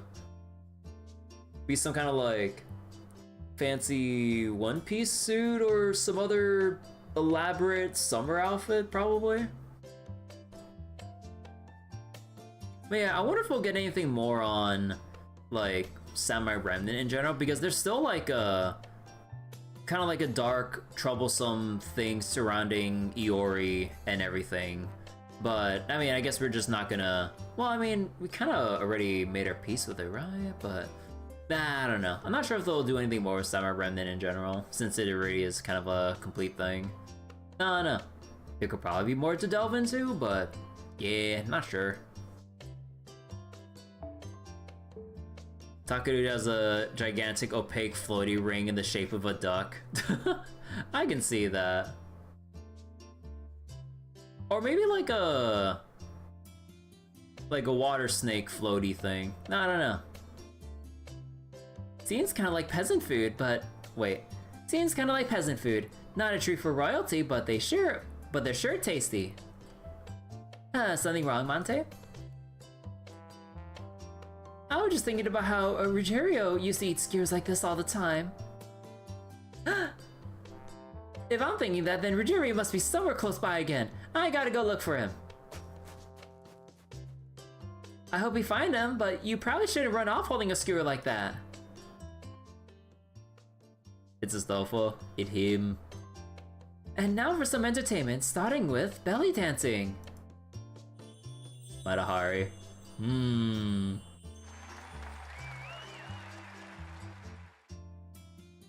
Next, I'll be doing a little fire dance on my own. Oh no. Huh? Oh! Oh! Those trails the flames leave in the dark are beautiful. And now the finale. I love Master!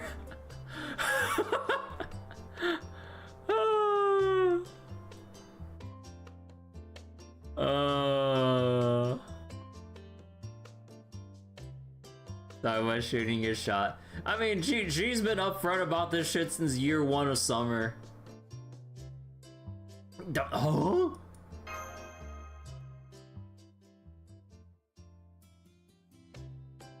I don't think you should be using the show for your own personal agenda. The kindergarten group.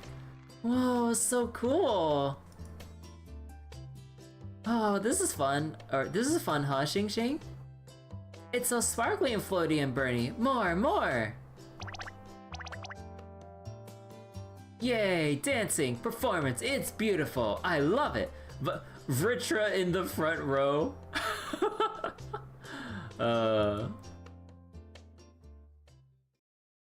Well, everyone's having a good time.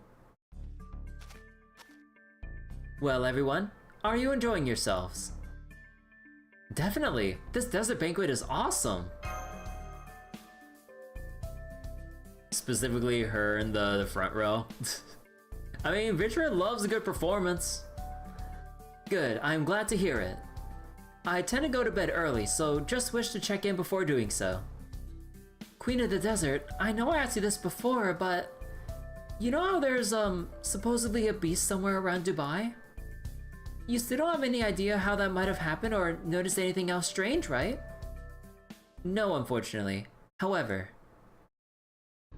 I may have mentioned this before, but something does seem off. This is a good desert. There's no question about that. And yet, I cannot help but feel there is something different about it. That may just be that it is not the desert of Palmyra I once called home. But for some reason, it also feels like the difference runs deeper somehow. At least that's how it seems at the moment. I apologize for being so vague.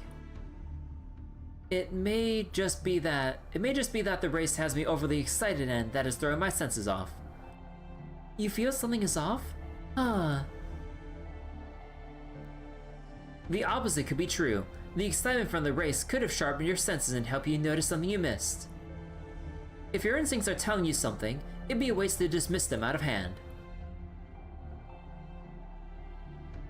I didn't notice anything like that while I was racing, though I guess I did imagine Lady Yu so vividly that she might just show up in my dreams.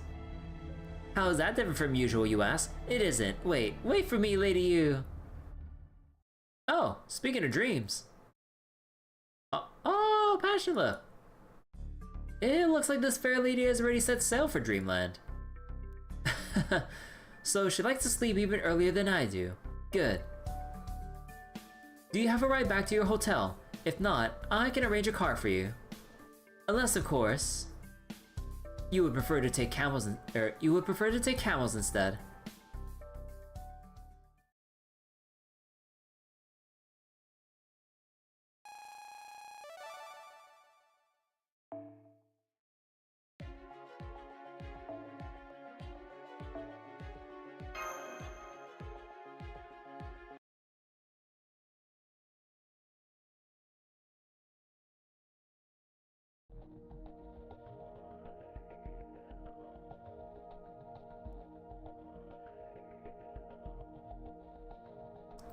Here's today's report. Mola seemed like a strong candidate, but it turned out she was only up to her usual tricks. So unfortunately, we didn't get much information from her. Yeah, I wish we could at least determine whether this happened naturally, or if someone intentionally changed her. Honestly, if it's natural, I don't think there's much we can do about it.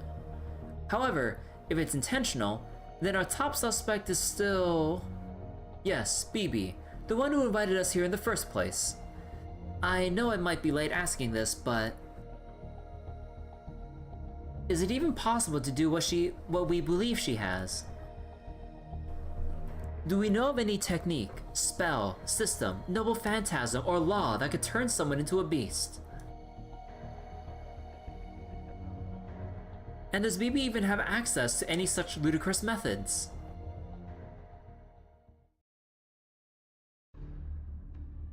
Methods, huh? Passion Lip now awake. I don't know what they could be, but knowing BB, I wouldn't rule it out. She's basically always been a computer bug come to life, so I'm sorry. I wish I could say for sure. A computer bug come to life. What a scary thought.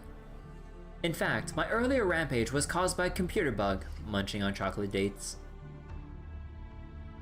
I asked you to come too because I'm getting tired of keeping up this deception. So now that you're here, tell me this. What did you mean when you said I smell like the servant verse? Exactly what I said. I smelled it on you. I don't know anything more than that. More questions are not what we need right now. Anyway, let's set aside how this could have happened for the moment. So, should we look into BB again to see if she's responsible? Oh right, I thought I might learn something if I talked to her. So I tried to contact her when I had some spare time. But she never got back to me. Again, I'm sorry I couldn't be of more help. I can't even tell if our connection has been cut off, or if she closed it intentionally. When you stop and think about it, we really don't know anything. How did BB even end up ruling Dubai? Right, I just remembered. There's something I wanted to say about the city. Its atmosphere feels strange, and I don't just mean BB's additions. There's something else. Something I only realized now that we've been here for a few days. I see, so what have you noticed? Remember how Mole said she hadn't been able to perform her demon summoning ritual? If she was telling the truth, then whatever is so strange about this world might have had something to do with it. Yeah, the more I think about it, the more I'm realizing this place doesn't seem normal. There's something that you absolutely expect to be here that I can barely sense. Wait, there's something you'd absolutely expect to be here that you could barely sense. Huh.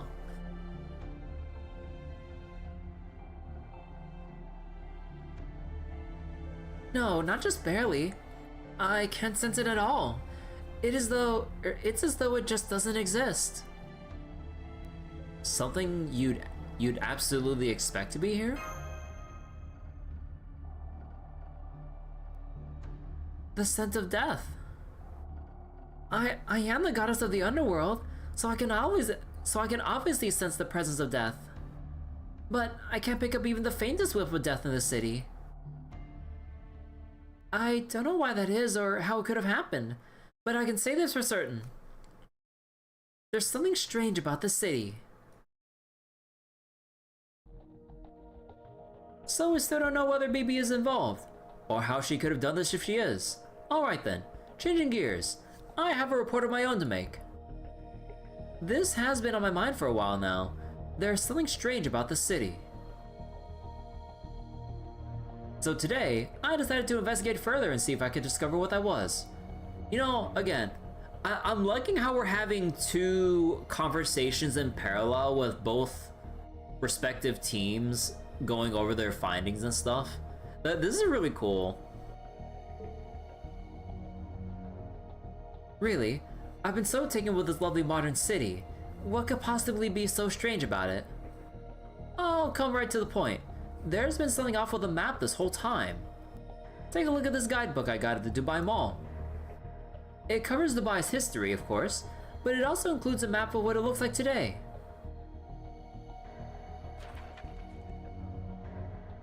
Yes, that's the same map we've been seeing since we arrived. What about it? Bluntly, it's wrong.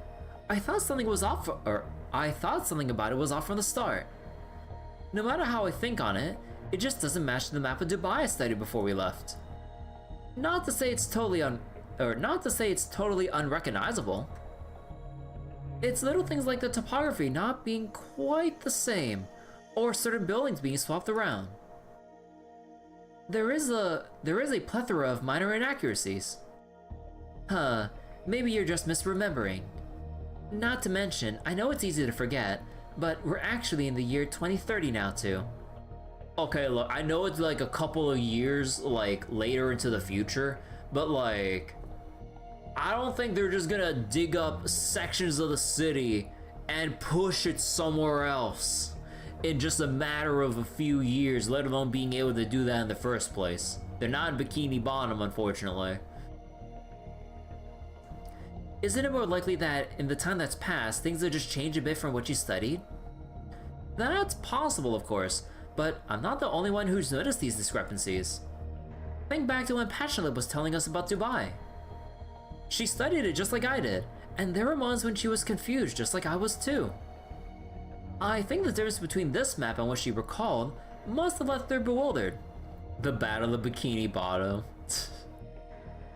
I still have my SpongeBob games on the original Xbox and stuff. Like, I know there's the remaster for the Battle for Bikini Bottom, but I don't think they have anything for the SpongeBob SquarePants movie, if I remember correctly.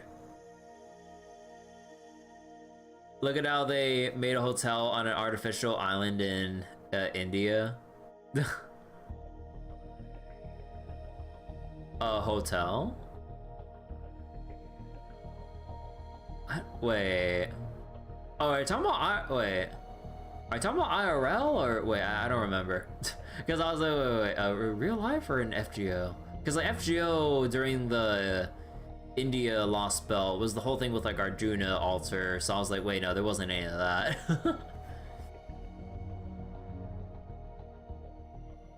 Now that you mention it, I don't know anything about the supposedly absent scent of death.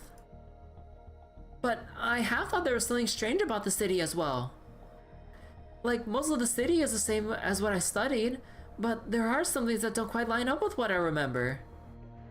I figured I was just messing things up like always, but now... Well, I suppose that's still very possibly the case. Anyway, I just thought I would let you know. Anyway, things like that have been nagging at me for some time now. So today I decided to ask these two servants we ran into at the breakfast buffet this morning to investigate. Oh. I went to investigate the enormous tower we believed to be BB's stronghold. But the battlefield was so powerful, I could not get close. The same was true for the plaza and water fountain at its foot. I was afraid that might be the case, so it seems we really won't be able to get in unless we play by her rules. I accompanied Percival in a survey of the outer edges of the desert during the camel race. Oh, is that why you passed on your chance to participate in the race yourself? That was one reason, yes. I was looking for an opportunity to investigate the desert, and that seemed like my best one. I would have liked to race myself, but if I had, I would have been able to focus on anything else. At any rate, I'll get right to it. Neither Sir Kotaro nor I were able to find the edge of the desert. Oh. Whenever we tried, we encountered a kind of lost woods phenomenon that kept us running around in circles. So even if they were to head across the desert in a straight line, there's no way for anyone to leave this Dubai. Oh, so you keep getting looped back into Dubai if you try to... Oh, shit. That's definitely not normal. No, it's not, but it is useful information.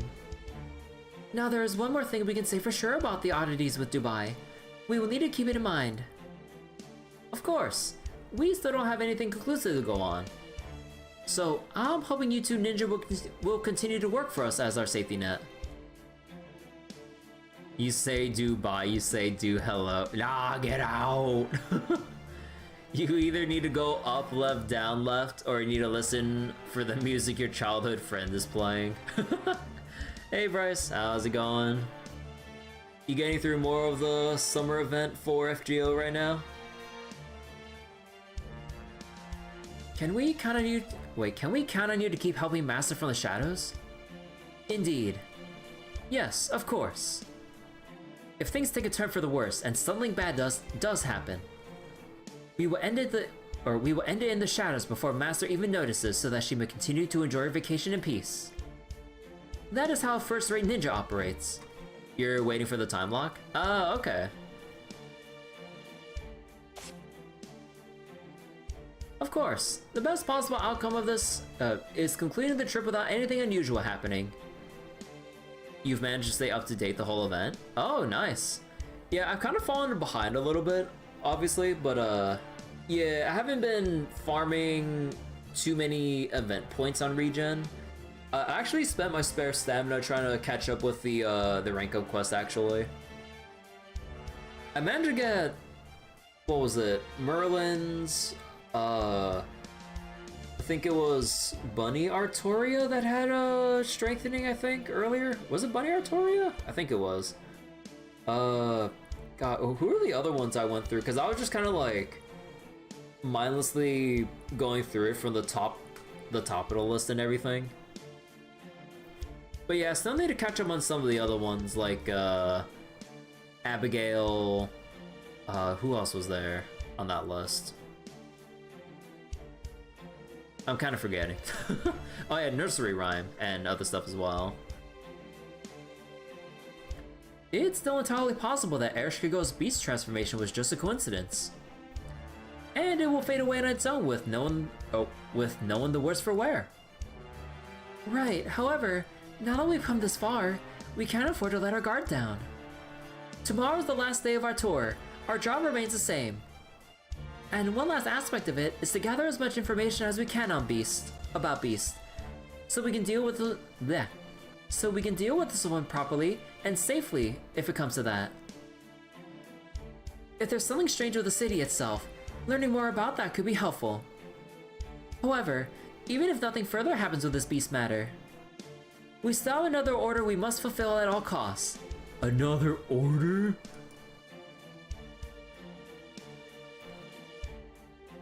We need to keep what we're doing here secret from the others.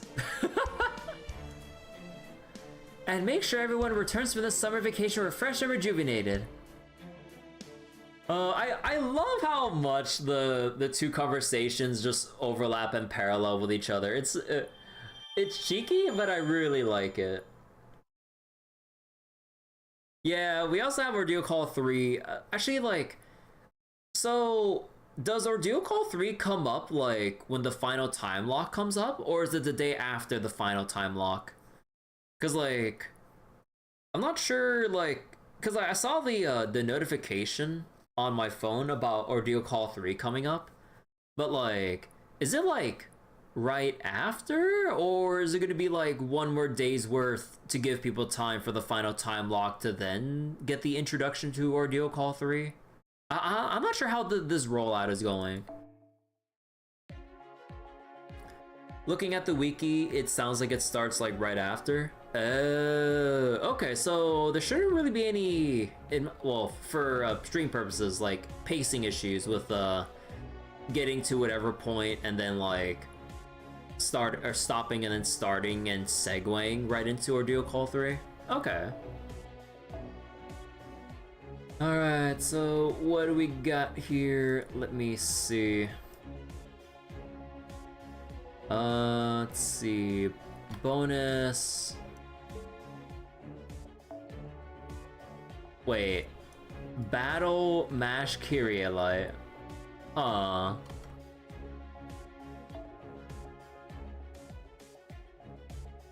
that's what it sounds like. All you can say for sure is that you're very sad you need to have beaten Ordeal Call 2 in order to access it. You only just beat the final singularity right before the event started. The final singularity? Oh. Yeah, like, when it comes to FGO, it really is harsh on newer players trying to, like, chew through the game's content to get to the new stuff that they're trying to release and everything. Technically you're not new, you're just on and off with the game. But yeah, even then, like, when you every now and again when you do come back, there's always like a fairly decent stack of like story to chew through, even if it's not like current event stuff probably. But like, yeah, even just like the story you gotta catch up on, it's still like sizable chunk.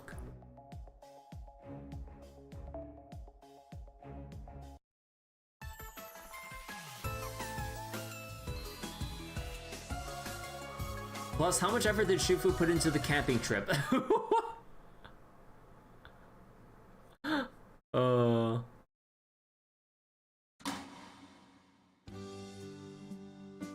You also ended up having to make a new account. Wait, really?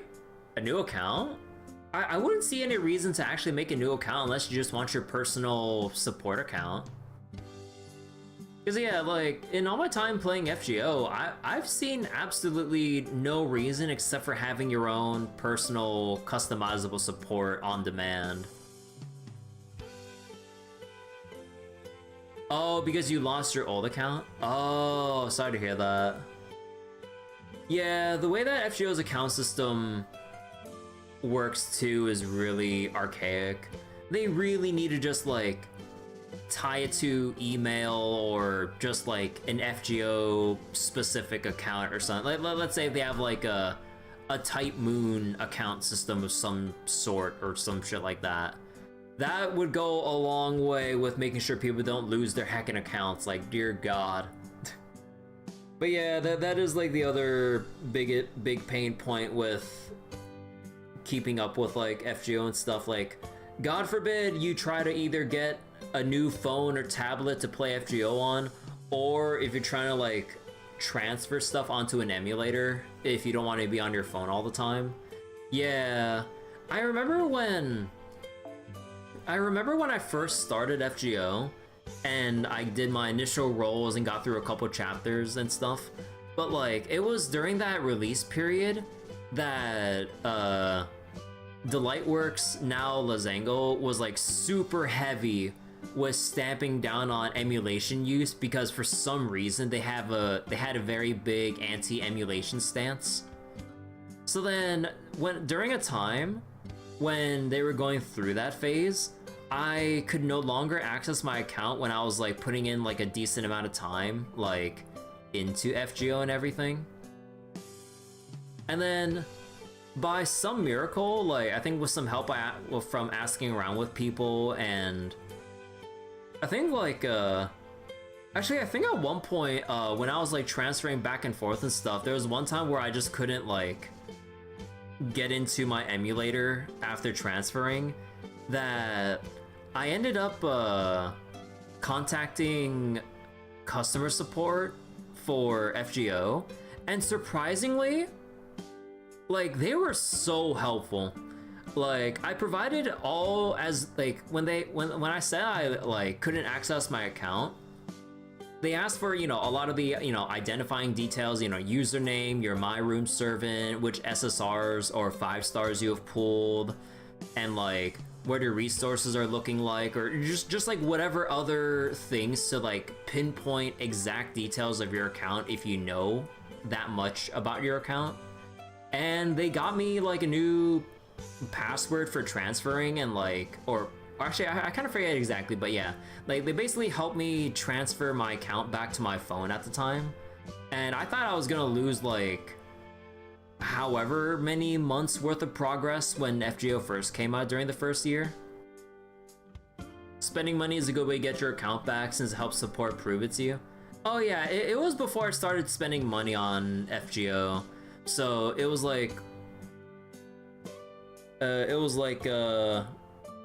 during like the early months before, I think like before the London Singularity came out.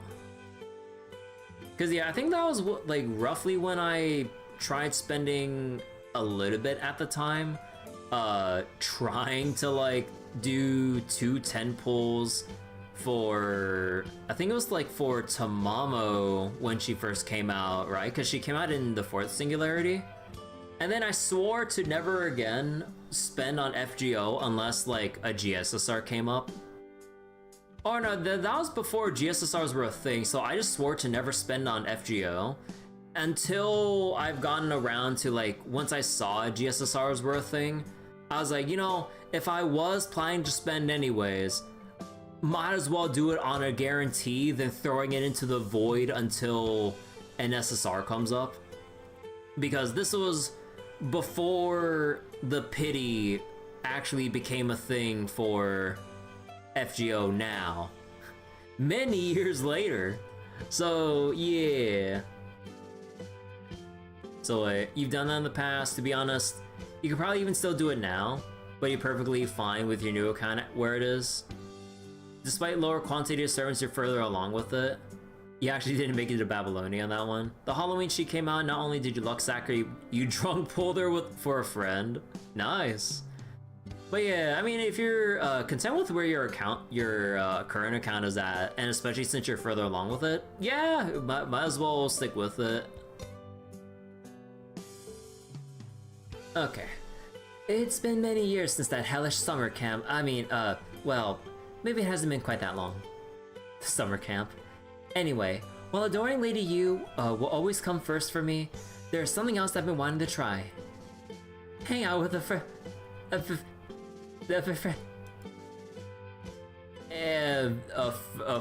fir tree? Do I look like Robin Hood to you?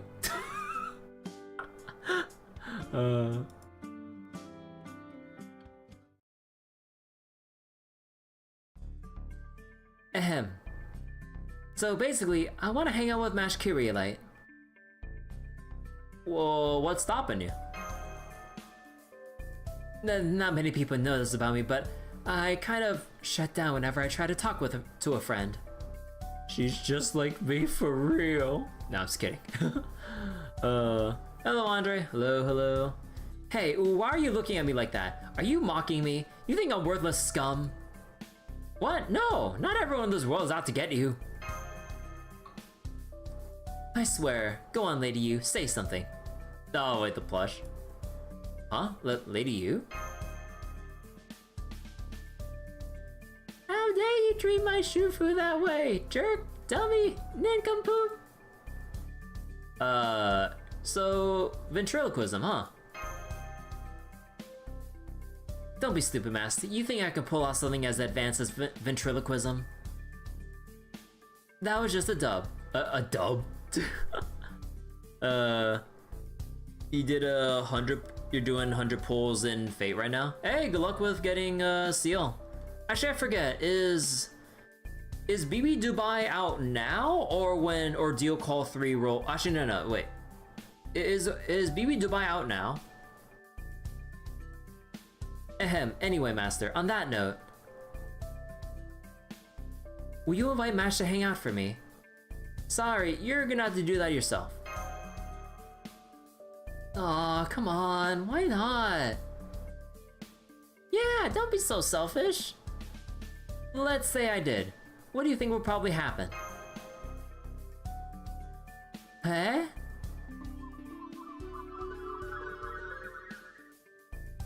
What's up, Senpai? You wanna hang out? Oh yes, of course I'd be happy to. Did you have something particular in mind? Since we came all this way to Dubai, maybe we should try one of the many activities the city has to offer.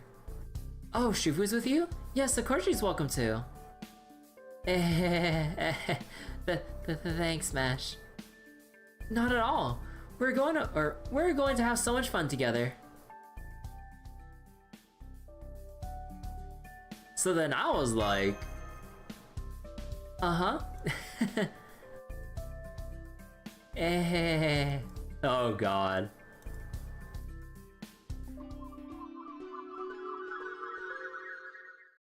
You see what I mean? Yes! Master, you jerk! How could you do that to me? How could you be all flirty with Mash and hang out? How could you be all flirty with Mash and hang me out to dry? Shootin! Read Oni. Mephisto! Read Devil. Scumbag! Beardy.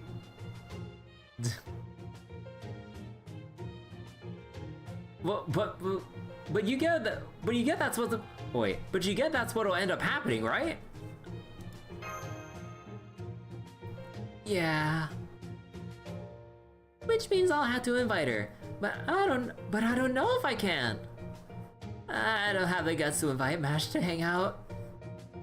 If she turns me down, I'll literally die.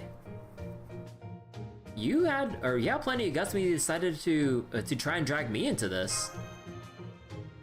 Well, yeah, that's because you're my master. I know I can treat you like crap and it'll... Hey. That's because you're my master. I know I can treat you like crap and it'll be totally fine. Ow, what's with the forehead flicks? Do it yourself, that's final. Okay. Oh, but wait, where should I invite her? Huh, it ought to be somewhere unique to Dubai.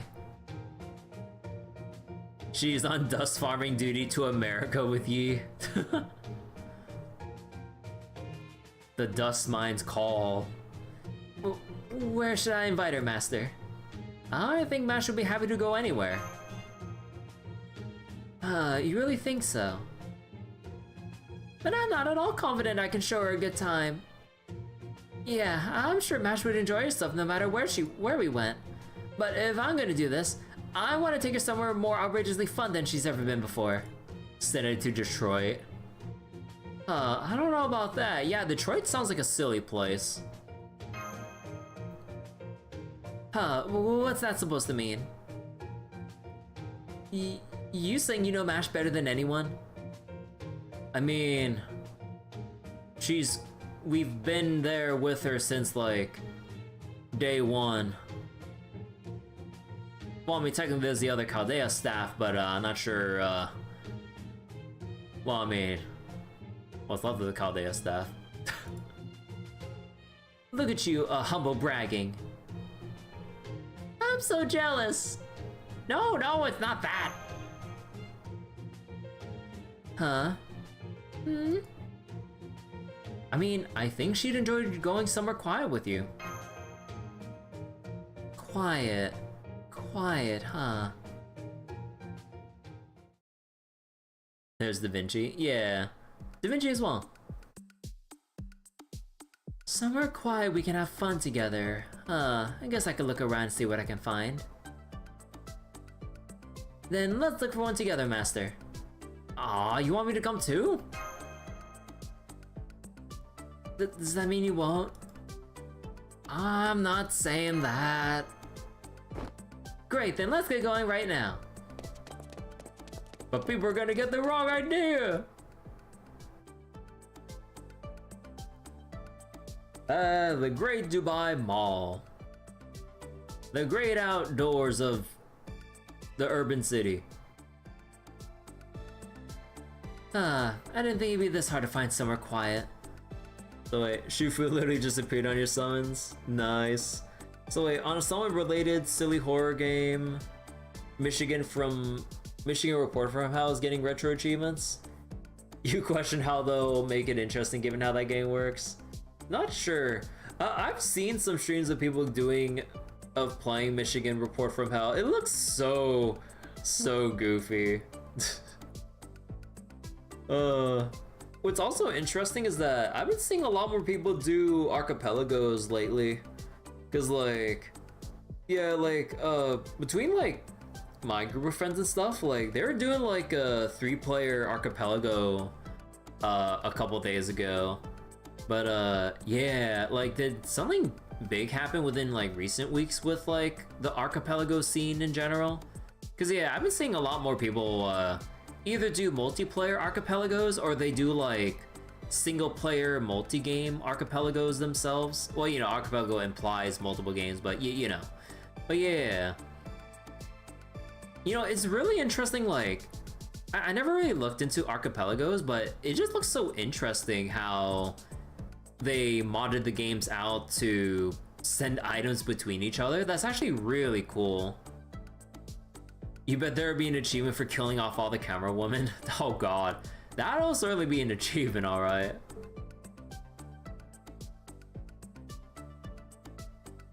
It's hopeless! What do I do now, Master? Any ideas? Times like this call for a professional. A professional? Percy, we need your best recommendations. Okay, Mandricardo. So, I'm Mandricardo. If you need help finding somewhere quiet, I'm your guy. Oh, right, somewhere quiet. Yeah, that totally be Mandricardo's thing. You, a professional? Huh. I don't like to brag, but I've spent a lot of time hanging out on my own. It doesn't matter if we're in Dubai, the North Pole, or the Caribbean. If there's a quiet, solitary place to be found, I'm sure I can find it. Ooh, interesting. So, you're sure you can find us a nice, quiet place around here? Sure can. Damn, you really are a professional. You guys are just built different. Totally different. Hey, Master, does that doll have a soul of its own or something? Nah, she's just doing a one-woman show. Man, it really does take all kinds.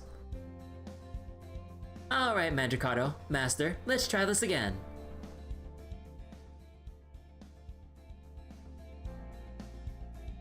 Our first and most promising possibility would be somewhere dark and narrow, like a back alley. No. Really? But they're so relaxing, all nice and narrow. Absolutely not. No go, huh? Okay, next place.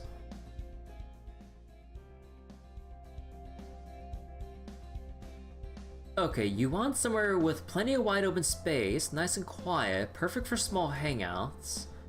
How about the roof of a high-rise? You'll still have to keep an eye out for sandstorms though. I mean, yeah, this is exactly what I asked for, but it's still not right.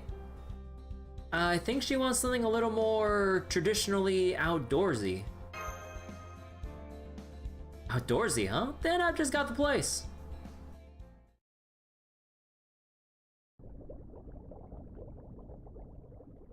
There's nowhere quieter or more relaxing than the seabed.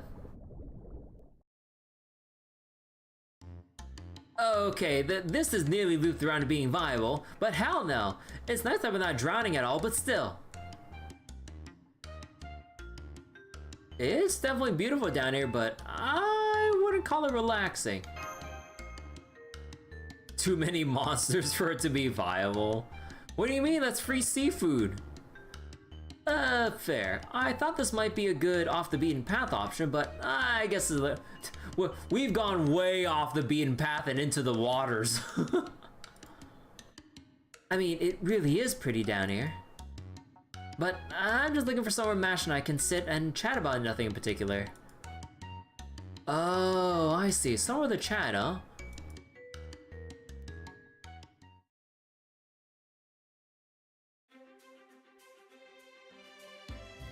How about this beach?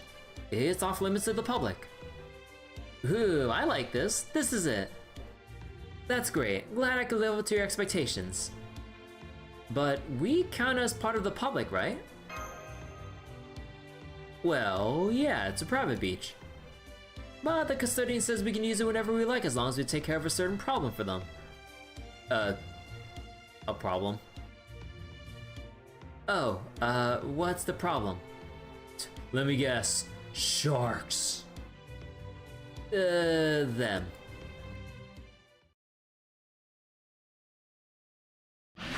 That ain't no shark. But the Thunderbirds too? Wait, 3 things that strong are just hanging out here?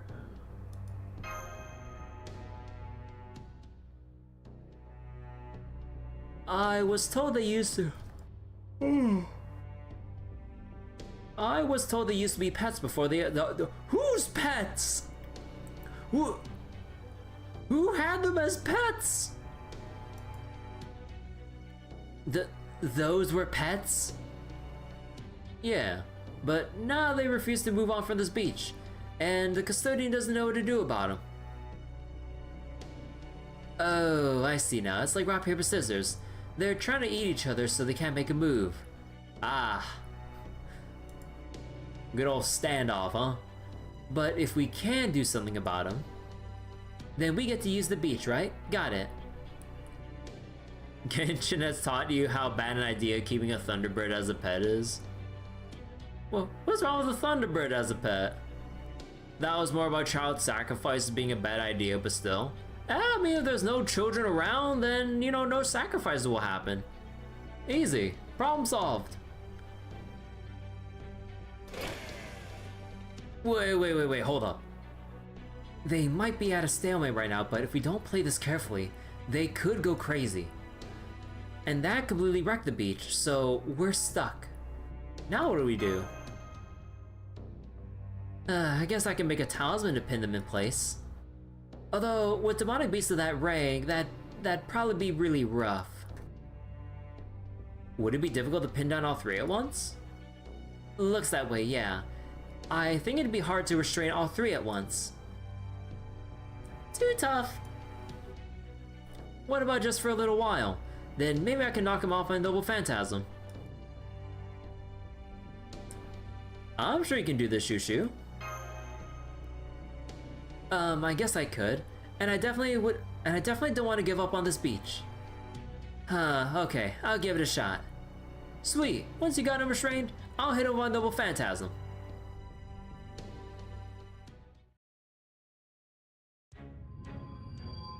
Jinsho Dongzhou Gu Mo Chou.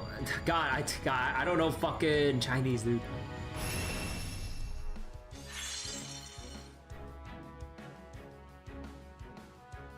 It worked, but I can't hold them for long. Take them out, fast. You got it, let's go. Let's do this. Hello, Asuken. Hello. Ah, damn me, reset. Still need to do Ribbon Master, Shiny Zapdos, Leaf Green. Pokemon sounds like a lot of work.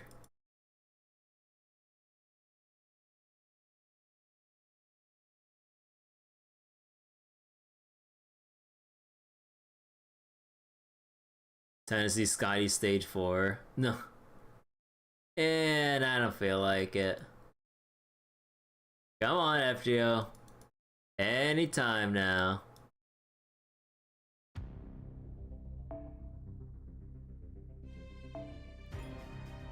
So wait. Do we have... No, it's just the Summer BB that's on right up. Oh, okay.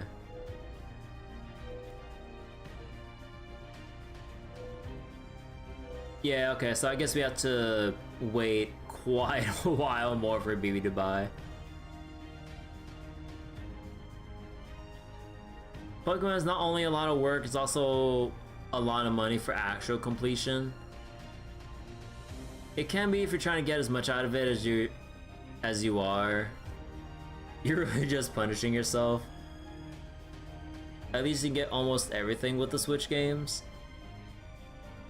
But yeah, man, like the pipeline for let's say if you like really want to go that extra mile from transferring, I would assume Pokemon from the Game Boy Color games to the Game Boy Advance to then like the DS, and then I would assume like you can go into like 3DS and then the app, right? Or actually I don't remember how that works, but yeah, like I forget. Can you like go that far with transferring? I forget like how much work you would have to put into like transfer to that extent.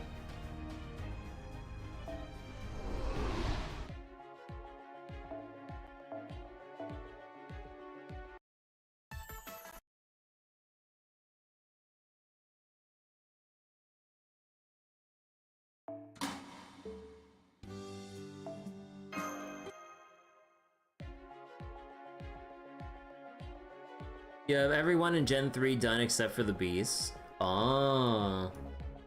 Alright, is there anything I need to bring in particular with this one? Gold currency.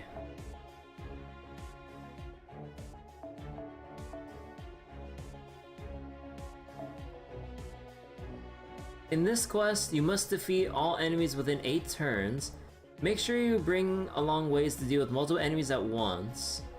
Enemies are restrained by the effects of Shifu's spell for a period after the battle begins. They'll go on a rampage once the spell's restraint is lifted. So we have to win by 8 turns, but I'm guessing the restraints last for less than 8? Well, obviously, but okay.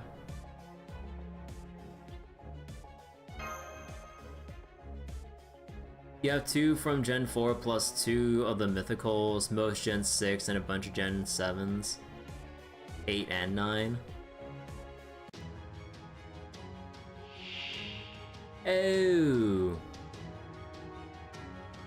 They all got break bars. 女神のクレープ少し引いて登って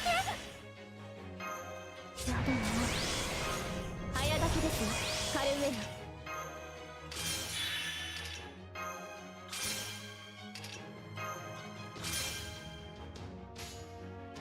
ホーグそう間に合うかしら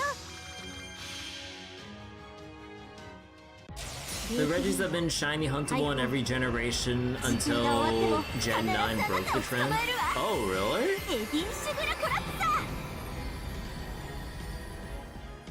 これくらいならダメでした魂味わいなさい行くのだわここが夏の最高潮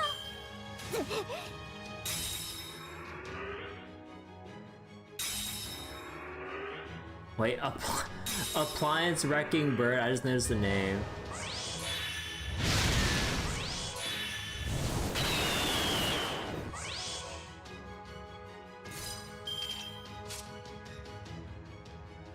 Prohibited beast action. Huh.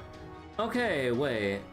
So, the restraints are actually permanent. Oh. 女神のクレープごちそうしてあげるですか早書きですよカルウェナ心の準備が間に合うかしら Yeah, I like the funny names with FPO events. It's like a staple for the little details. あなたに出会えるはず約束ねマスター当然とはいえ So in Gen 8, they added 2 new Regis. If you had all 5 of them, you can do a secret raid against Regigigas. There are 5?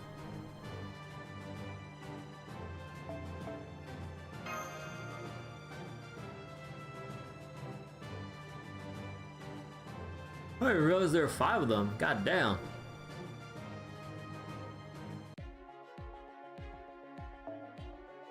There were 3, then Gen 8 added 2 more. Wait, what were the other 2? Because I only remember Regi Rock, Regi Ice, and Regi Steel. Regi Lecky and Regi Draco? Oh. Well, what's Regi Lecky? Or however that's pronounced. Because Draco sounds pretty obvious, but what type is the 4th one? The 4th one there. Lecky is like electric. Oh, huh. Rock, ice, steel, electric, and dragon. Huh. The fastest Pokemon in the game. Regilecky's funny electric type with the potential to go so fast it breaks Trick Room logic. Wait, how does it go so fast it breaks Trick Room? Bryce. That was close. Thank goodness we managed to knock them out before they went completely ballistic. Yeah, and hey, we did it without wrecking the beach.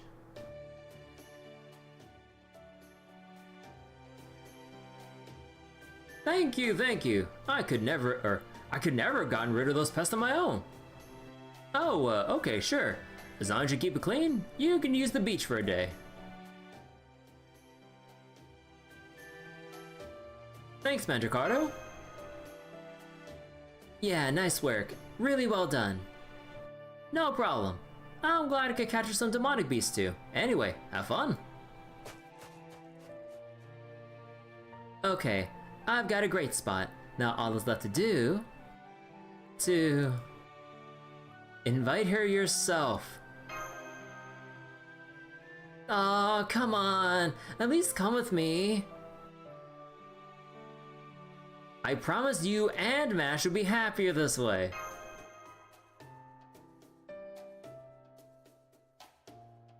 Okay, I'll try.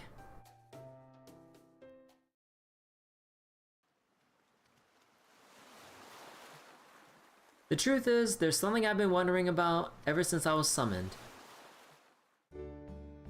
The journal entry for the final day of that glorious, if maybe little harrowing, summer camp. Why did the other Shufu leave something like that behind? Was she just that sorry?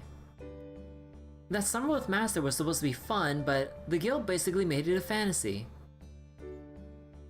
But that doesn't mean she can just leave that guilt to me. What am I supposed to do with it? She was really a good girl. From your perspective, since you admire Lady Yude so much, Masha was exactly the kind of person you want by your side. If you want to laugh at me for being selfish, go ahead. I've been working hard enough that I deserve to enjoy my time in the sun, the summer sun most especially. At any rate, I've been thinking about what I should do if I ever got the chance to talk to Mash. I talk about it in hypotheticals, but I've passed up every chance I've had yet. Then you'll just have to do your best. Oh wait, then you'll just have to do the best you can on your own.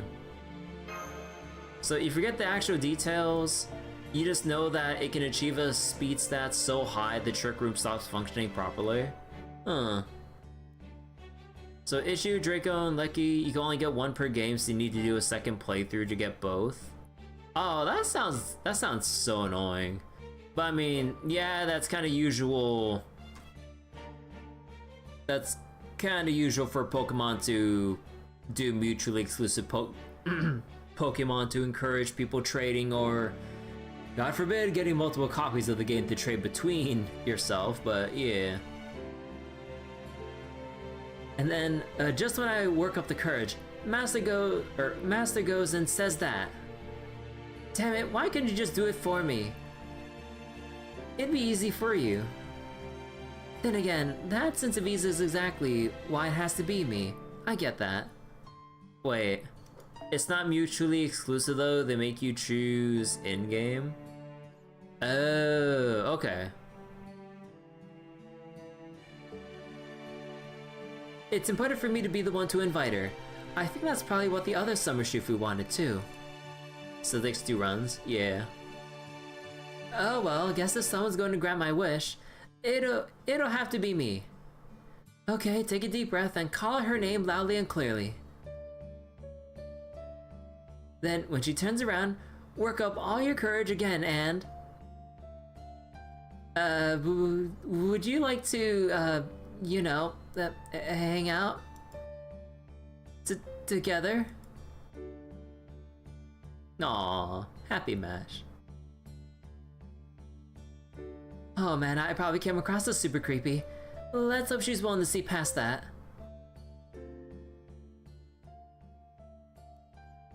It's not version exclusive, but you just have to do one... Both versions, you do run one of each and get both overall.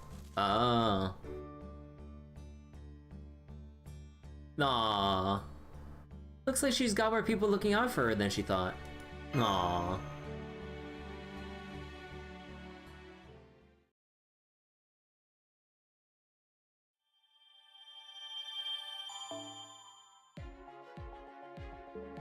Alright, and now that that one's done, now desert, suburbs, bring the gold CE, clear wants.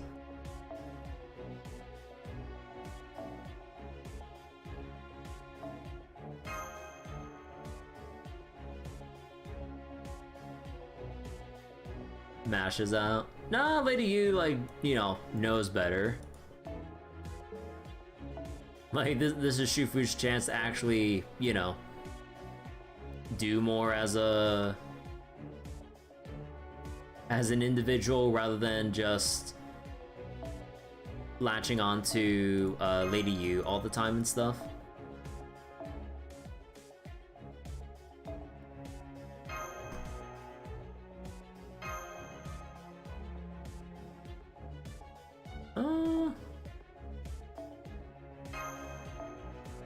Let's see, 12.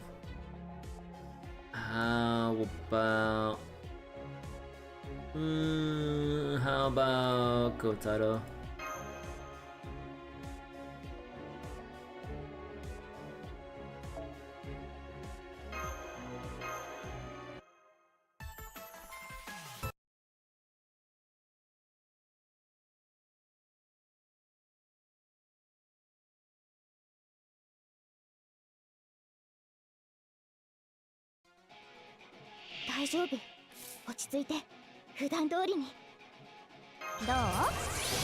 Wait.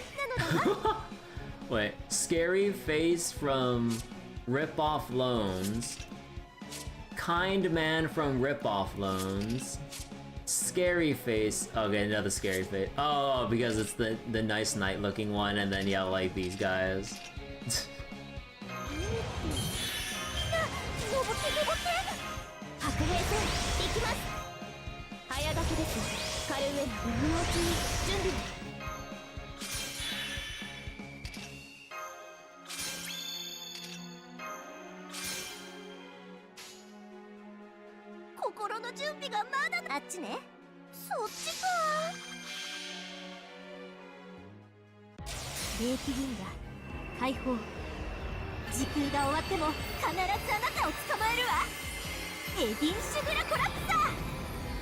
You just started the part 2 of the Fate collab in Star Rail. Oh, yeah, you have an immediate complaint going into it? Oh boy. I mean, I kind of expected that, honestly. Like, you know. Considering,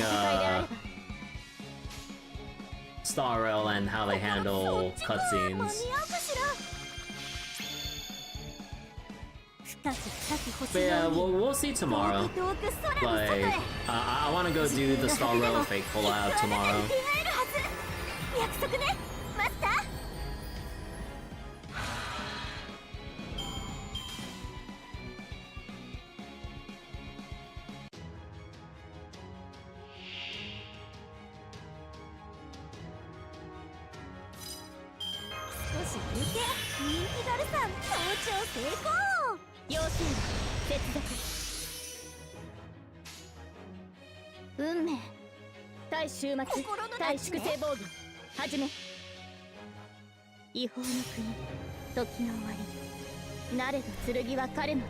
Oh yeah, I was double checking on like Himiko Nova related stuff. Apparently it's still you go for the light cone first before the Eidolons.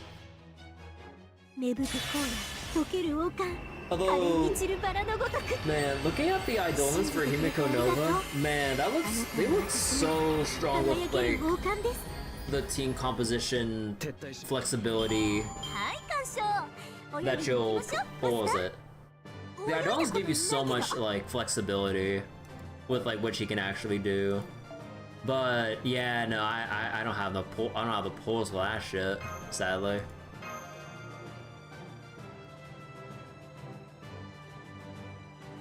So wait, you will say that you like what it looks like they're doing with Rin? Yeah.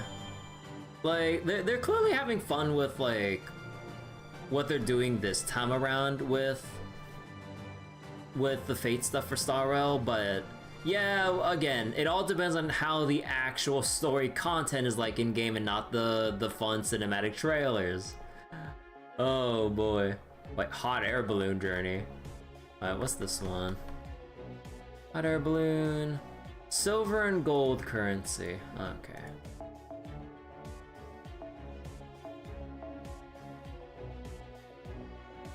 It doesn't really matter with that one. Take this, guys. You faced hostile birds. If they peck at you too many times, it'll burst and it's game over.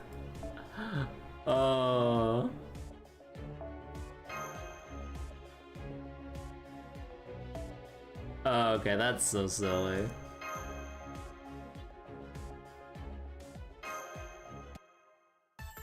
You wonder if they'll explain how Rin got mana, or how she got connected to Ishtar to begin with. Yeah, I'm not sure how far they'll go to explain, to elaborate on that front.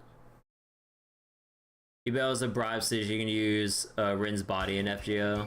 No. 準備は万全。夏、かかってきなさい。 Chase the bird away before your balloon bursts.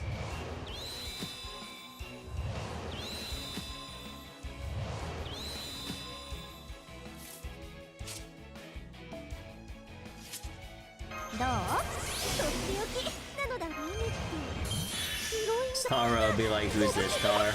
Oh boy, don't we have just the exposition to regale you with.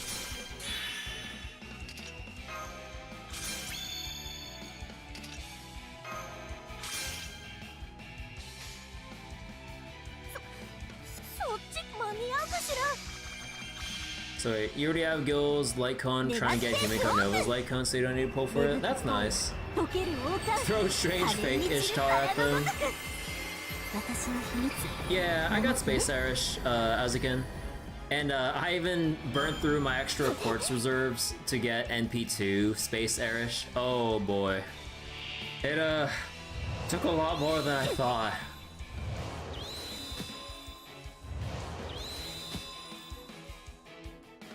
The balloon's starting to fall apart. What am I supposed to do when they preemptively peck at my hot air balloon?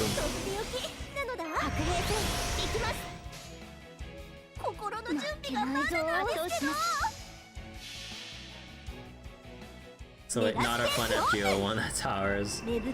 Yeah, if it was strange fake-ish talk, I'm sure there would be a lot more hell that'd be let loose in like Star Rail and stuff.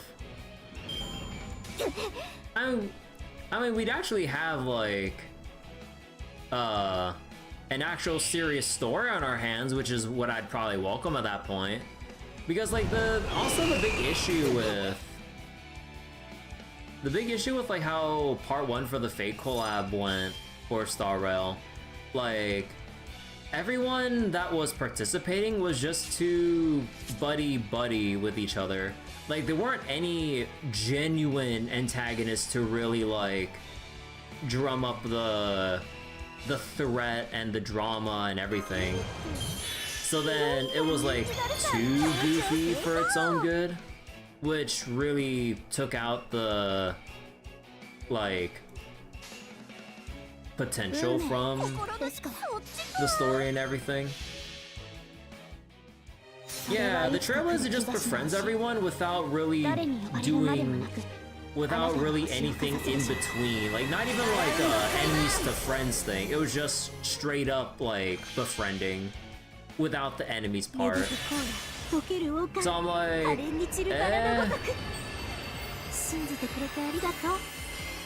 They have to introduce new characters so they're gonna be enemies in the moment.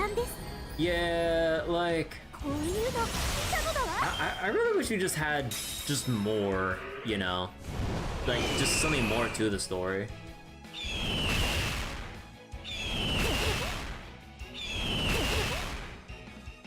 Province Servant.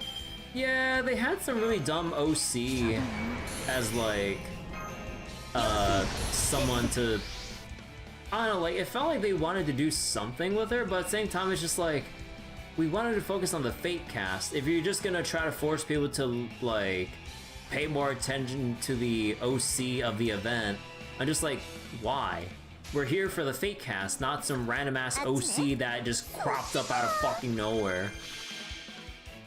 I mean, the pom-pom joke was fine, but like, in terms of like everything else, not really. And also the reused assets for the boss, like there weren't even any unique bosses to begin with.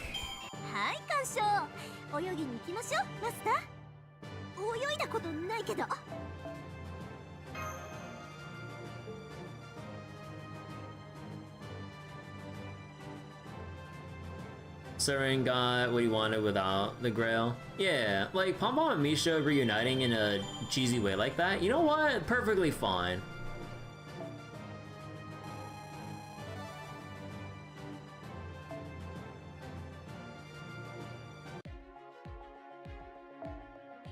Alright, so that should be it for a lot of the other stuff, right? Yep, alright. Now we can go to section 10.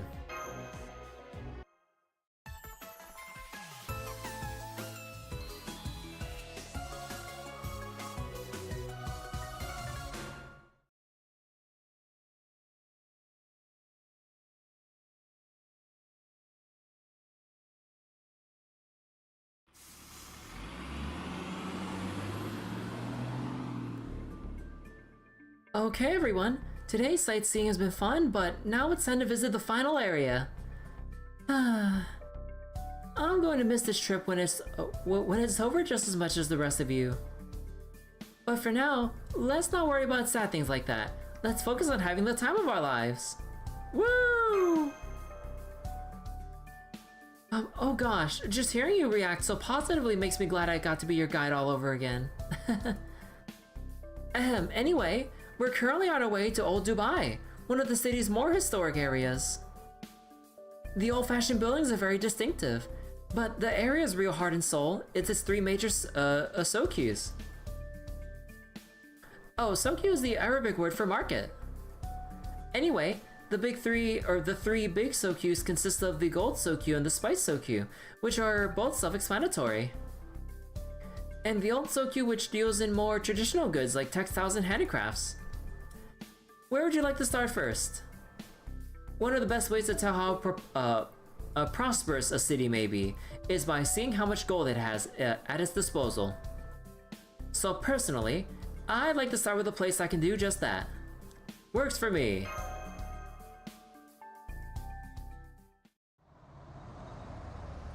The build-up for part 2, all you ever saw was smooth comparing Gil to Maide. Nah. I mean, like, just on surface level with looks, I mean, it's kind of like an easy, like, quick comparison to make, so I don't really fault people for that. I mean, people were making those comments ever since Maide came out, you know? Wow, look at all that gold! I've never seen so much gold jewelry in a single store window before, and there's so many windows like this. So much sparkling, it's amazing. There sure are lots of similar shops all clustered together though. Is there a reason they had to be like that? So wait, souk is more the way it's pronounced? Okay. So, okay, but like, cause like, I really can't tell just based on the letters alone like that. Like, I'm just having to make a guess here. Although I know I could just Google within like 30 seconds, but yeah. Ershigo seems the same today as she's been for the last few days. Or, at least I get the sense she's still trying to act like she usually does. Gilgamesh is hard for even long-term fates to fully understand. Yeah, Gilgamesh at times is like an enigma.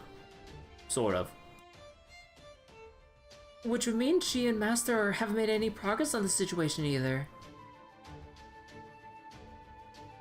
It looks like we'll just have to stick with the plan of trying to gather information while we enjoy the trip. It looks like Masha and the others are still unsure if the beast even exists. Even Ea was originally a civilization build. It was a civilization building tool? I didn't read that deep into the profiles. Huh. But they're still trying to gather information while carrying out their mission. I just hope no news continues to be good news.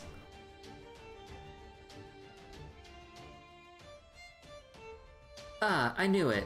There really is nothing like the glitter of gold. Do you like it? The gods used Ea like that? Oh yes. The heat and glow of this market is just like what I saw in the daily lives of the people I knew so well. Then Gilgamesh got and treated it like a nail gun in a zombie apocalypse. Oh. I feel very much at home here. Just watching the hustle and bustle is enough to raise my spirits. That's great. I find this place nostalgic as well, though I can't say why. Agreed.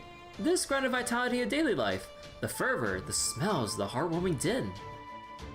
This is exactly the kind of cultural experience you can only get by visiting a place yourself. It's wonderful. Truly wonderful. Wait, but even then, Ea predates Earth, so who knows what it was originally meant for? Aw. It's a real hodgepodge here, but it does feel like a good place. There's lots of There's lots of different kinds of people here too.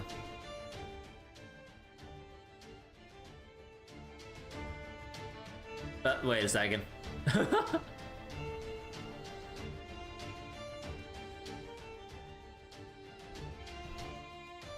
Why don't we try going into one of these shops ourselves?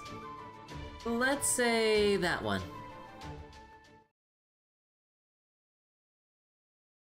Paracelsus? Welcome. Thank you for coming. We're proud to offer high-quality products at affordable prices. In fact, we guarantee you won't find a better deal anywhere. I don't know about this. I don't know about this one, Chief. Let me just make sure of something. Yes, of course. Is this real gold?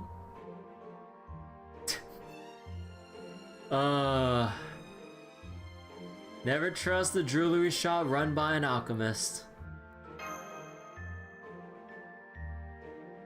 That is a very good question. Oh boy. To answer it, we would have to begin by defining our terms. Oh, shut the fuck up. What is real gold and what is fake gold? Structurally speaking, I can offer my full assurance that our products can most certainly be called gold.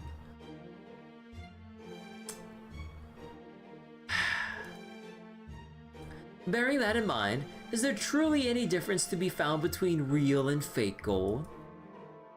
Is it the process by which their structures came about? Hypothetically, even if there was some sort of interposition involved. Yeah, and second thought, we're just window shopping.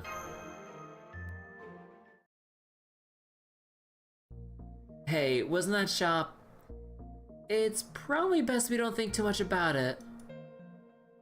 Well, since the storefront sat on the main street, let's just assume they weren't breaking any laws. Maybe this is what they meant when they said buying things in a souk isn't always a straightforward process.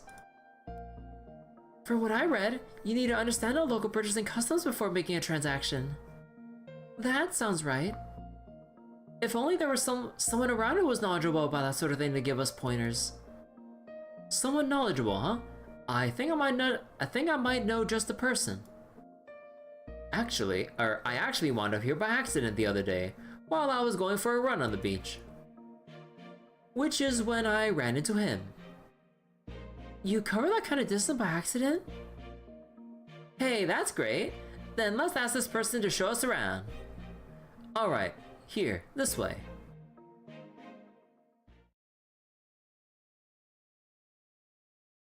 Wait, extra CCC Guild broke out the moon cell, dragging AI into the material world. Wait, he broke out of the moon cell to drag an AI into the material. What the fuck? Man, like, I really want to see Fate Extra remake and hopefully CCC and everything. Like, holy crap. Hey boss, you sure we can just keep hanging out around here? I know, we shouldn't, but I just can't handle this heat. Yeah, I get you, it's so damn hot here. It's freaking pissing me off. You know, boss, if we're gonna be swimming in sweat anyway, how about we go work up a proper sweat? What, you wanna go back to that gym? Are you nuts? Have you already forgotten what that trainer did to me? When I went there earlier, it was merely to take advantage of their free trial. But then that woman came along with her pleasant smile and her perfectly chosen words of flattery, and subjected me to a torturous training session like I've never seen. Or never ever seen. Oh, sorry, like I've ever seen. My muscles ache for days! That happened in Guilds ending in CCC? Oh. No doubt she's the kind of twisted deviant who gets her kicks out of legally sanctioned persecution of royalty.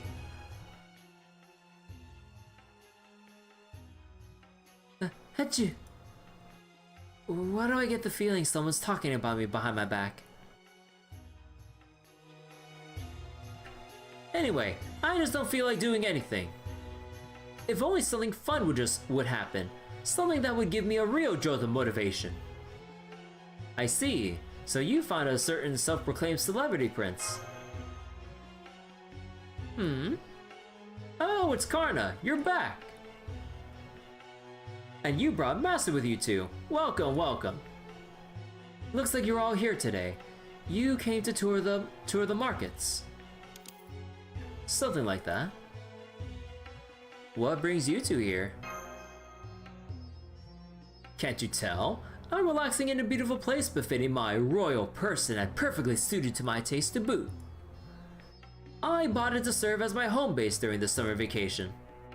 At first I thought it was a bit common for someone like me, but since it's located near the gold souk, I had convenient access to purchasing a beautiful luxurious decor that it finally began to feel like a second home.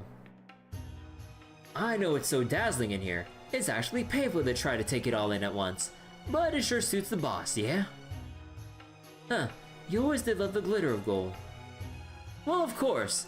Why do you think they used to call me the Gold Prince? I'm just as brilliant as gold. But it's still not enough. Not nearly enough. One of my dreams is to buy as much gold as I possibly can, use it to decorate every corner of my dwelling, and build a golden city that even rivals Ender's own kingdom in the heavens. What's that? You can't wait for it to be completed. Imagine how I feel. Ha ha ha. While I have an undeniable appreciation of gold, that would make for a very crass way to build a city. Imagining it now, I can't possibly see any way it could be beautiful. Hey, forget your imagination. Trust my impeccable sense of aesthetics instead. So, Prince, I actually wanted to talk to you.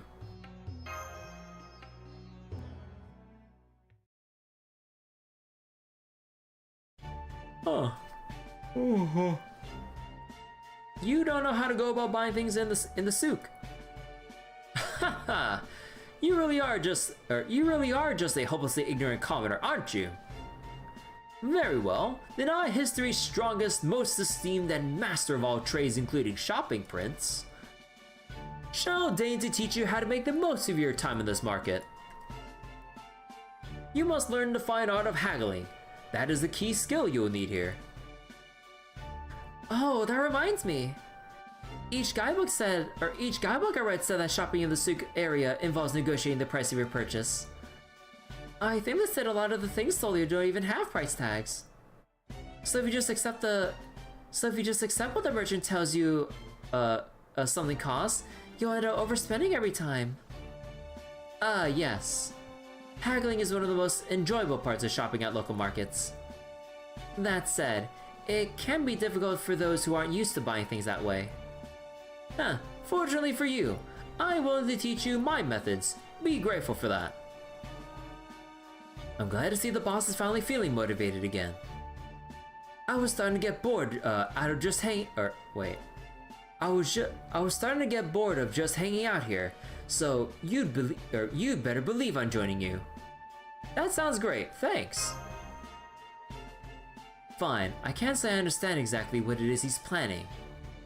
But this would hardly be the first time he's gotten swept up in a situation. You can say that again. Man, how long it's been since the three of us were all out together? It's gotta be ages. Since we're adding two... Oh wait. So we're adding two to our party today? Well, the more the merrier, I guess. Now that you mention it, there are a lot of people here. Too many. The souks have a lot of narrow paths, and I hate feeling confined. So some of you will need to stay here to guard my home and gold while I'm gone. I'll stay. Wasn't exactly excited about wandering around in the heat anyway. I will too. I can handle normal shopping just fine, but I'm not cut out for haggling. Oh, don't worry about me. I'm happy to take in the souk experience just by walking around the nearby area. Plus, this should make it easier to investigate the city further too. Then I think I'll do the same. Are you sure? I thought your pirate business skills would come in handy here. Unfortunately, our negotiating skills are more focused on selling than buying. And I'm still used to acquiring my I'm still used to acquiring my cargo via more direct means. Oh wait. Ordeal Call 3 unlocks on the 29th? Oh. Man, that's a week away. Holy crap. And yeah, I guess that's when BB Dubai will finally come out then, huh? Alright. Yeah, that makes sense. When it comes to gathering something out of steel, you can't beat the sense of gunpowder and dry blood on a cutlass. Like any self-respecting villain, I agree. Reach for the sky. Your red beans are your life. Wait. That's what you had to say to get all the sweets you could want for free. I don't know how it works, but it does. Alright, let's start with the gold souk, since that's the closest one. Follow me.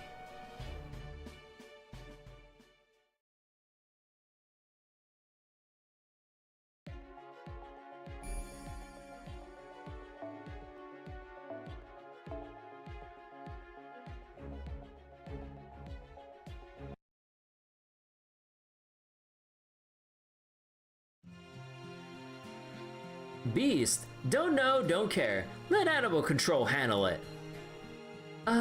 I see. I can smell it around here somewhere, but it's been really hard to pin down. Feels like it's near and far all at once. Pisses me off. Nah. So, Duryodhana, do you really know how to haggle? Oh, right, I know what you're thinking. You're thinking the boss is the kind of guy who will just cough up whatever the seller asks for without a second thought, right? Well, yes, he doesn't strike me as the kind of person concerned with saving money. In general, Duryodhana only pays the asking price when he's buying something genuinely valuable. Damn straight, he doesn't mind paying for quality. Plus, he's always happy to show off how generous he can be. But he's also real sensitive to being ripped off, or even just when things are marked higher than they're worth.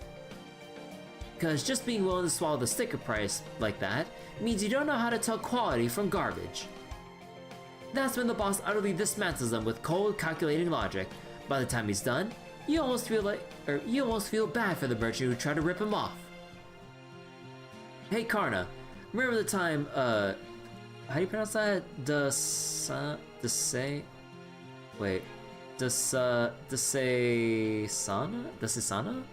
Almost bought that lame-ass jacket before the boss stopped him. Remember what happened to the merchant who tried to pull a fast one on him? I do. In the end, Duryodhana got him to promise he would make new clothes for all his younger brothers, and he was in tears when we left. Huh, that's the one. I guess you could say the guy was asking for it, but... What's that? Are you gossiping about me back there? If you got something nice to say about me, speak up and share it with the world. We were just talking about how good at haggling you are. Oh, well, I'm okay, I suppose. I mean, I'm the greatest prince who ever lived. Obviously, I have a keen eye for the truth and the real value of things. It's perfectly natural. Don't make such a fuss over it. Alright, let's start with the store.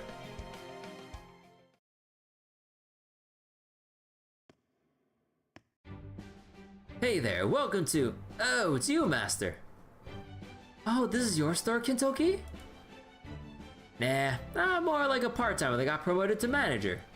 Bruh. So, how about this market, huh? Talk about golden as far as the eye can see. I was just bumming around taking in the sights when I happened to hit it off with the shop's owner.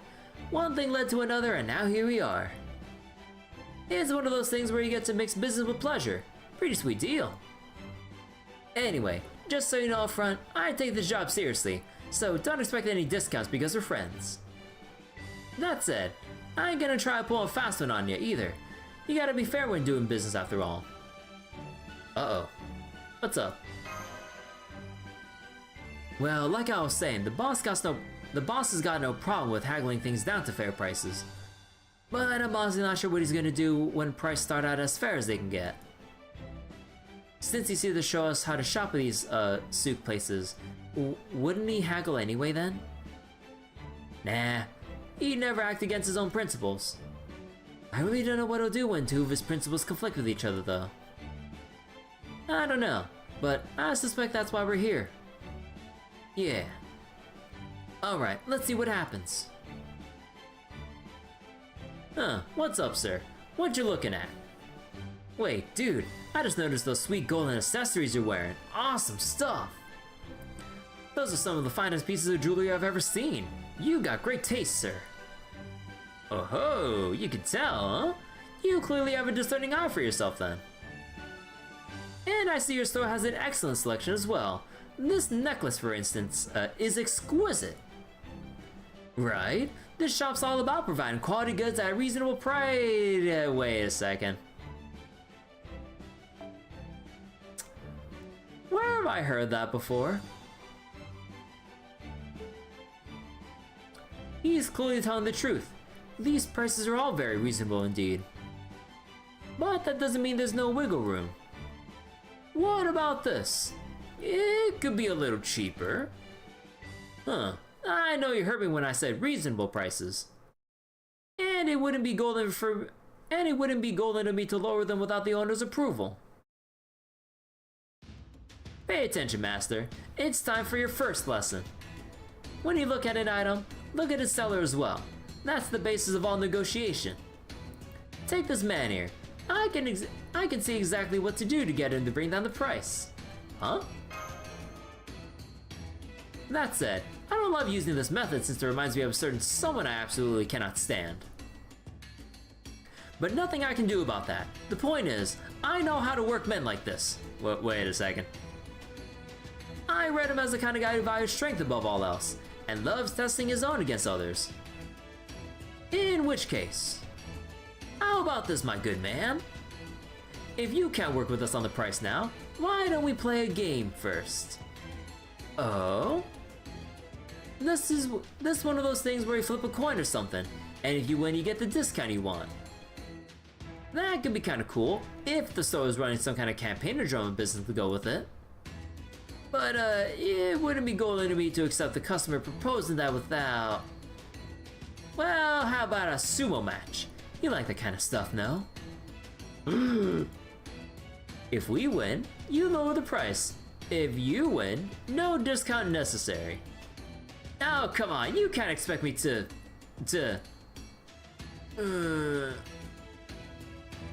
Sumo. Sumo, huh? Who would I be competing against?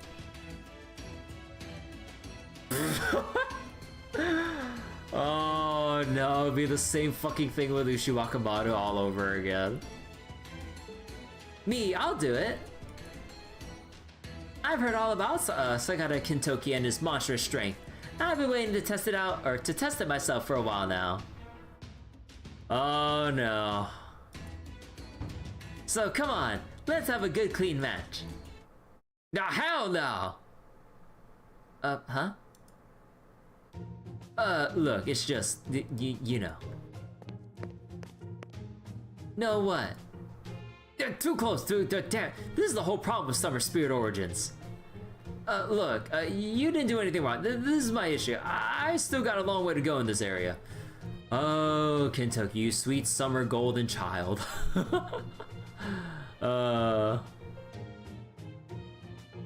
My point is, I couldn't go all out if I had to fight you. I'm sorry. Aw. Personally, if we do this, I'd be real interested in facing off against you yourself, sir. I've had some real great sumo matches with Baima and... Wait, with Baima, and they say the two of you were rivals. You fool! Why did you have to say that name? I was ready in a foul mood just thinking about him. Also, we're not rivals. He and his cohorts are just a bunch of ne'er-do-wells who refuse to stay in their place.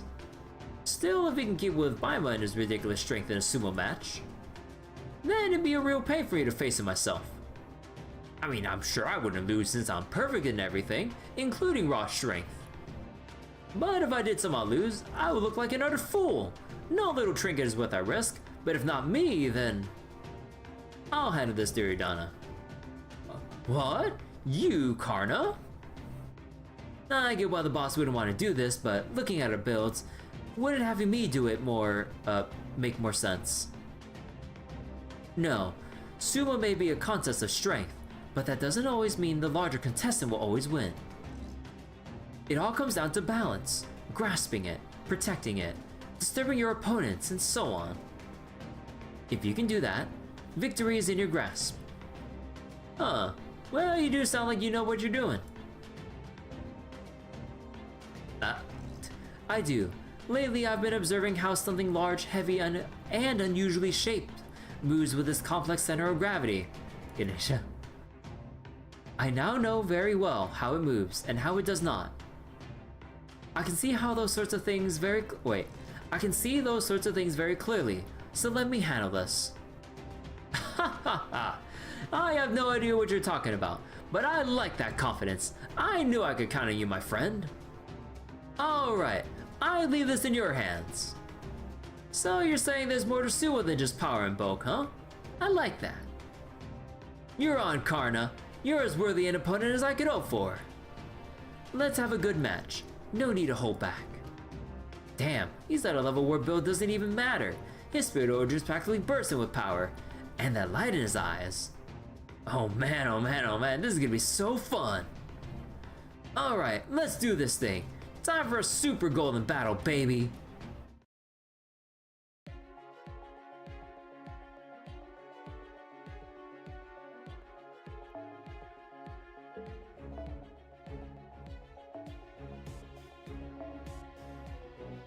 Oh yeah, I don't have them like fully 10-10-10, well, 999 is close enough. So can I try to stun him?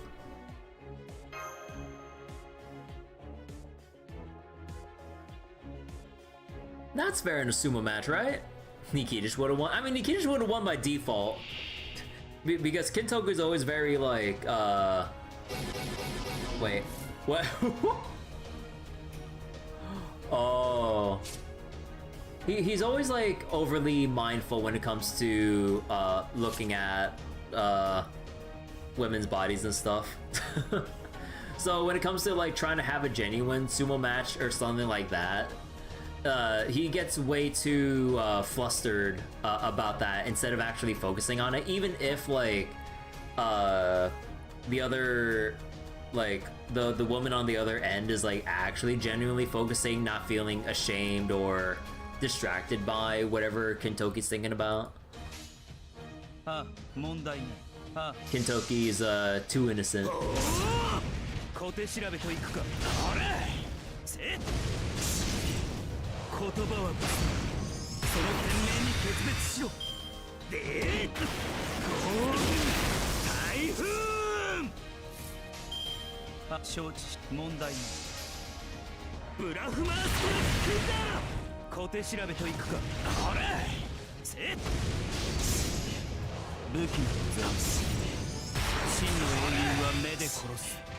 Too focused on the plot.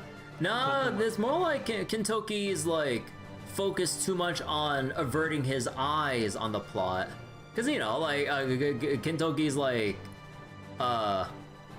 too like mindful and respectful for his own good that like it kind of like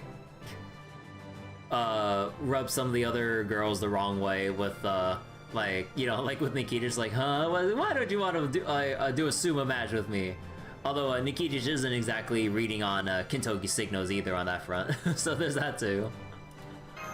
So you finished part 1 of Summer Event, you're sad you won't be able to do OC3. Yeah, looking at, or hearing from where you're at right now, yeah, there is a lot of story to go through. Yeah, like, it's gonna be spoilers, like, reading ahead and stuff. And also, yeah, it's just, like, a lot of extra story from where you're currently at leading up to Ordeal Call 3. It's like, yeah, like, you really just have to, like, blitz. Oh, wait. Oh, you meant Kintoki. Oh, that's what you meant. He doesn't want to be spoiled by reading ahead. Gasp of realization. Stop! What is it? Neither of us have landed a decisive blow yet. Joke about the plot. I couldn't tell because, like, yeah. I know, but damn it, I can't believe this. We said we were gonna do sumo, so why are we using our weapons? You know, I almost said something, but you were so engrossed I didn't think I could stop you. Oh, damn, sorry, I didn't even realize what I was doing. Your fighting spirit was so golden, and I had my axe out before I knew it. I must say the same, though. Wait, I must say the same. Though, I don't mind you using it. You explained the joke, thus you killed your child. Nah, I didn't know you're joking about the plot. I was like looking at Frostbear's like comment earlier, and then looking into your comment. Thanks, but let's save that kind of fight for another time. You know, I bet you make a pretty good berserker.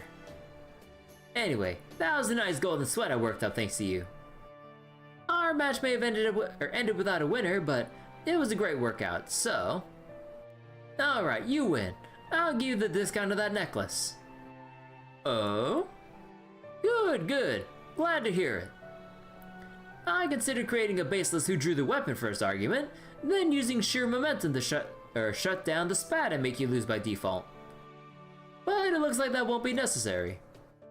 Ah ha ha! That's the boss for you. You can say he never misses a trick, or that he doesn't know when to give up. But when he's got his sights set on something, he'll always come up with a way to make sure he gets it. Thanks, come again. So, what do you think? We got this beautiful gold necklace, and at a bargain no less. And it's all thanks to my resourceful negotiation tactics and willingness to get my hands dirty. I think we might need to recheck how he defined resourceful. Also, you didn't actually do any of the work. What do you mean? Karna's achievements are my achievements. I mean, we're talking about Karna here. Huh. Looks like you just have to remember that employees are only human too. Well, yes, exactly. Once you understand that, it opens up all sorts of other options. Alright, let's head to the next souk. How about the spice souk? I bet we can find another good shop to teach you more about haggling there. No objections there. Please lead the way.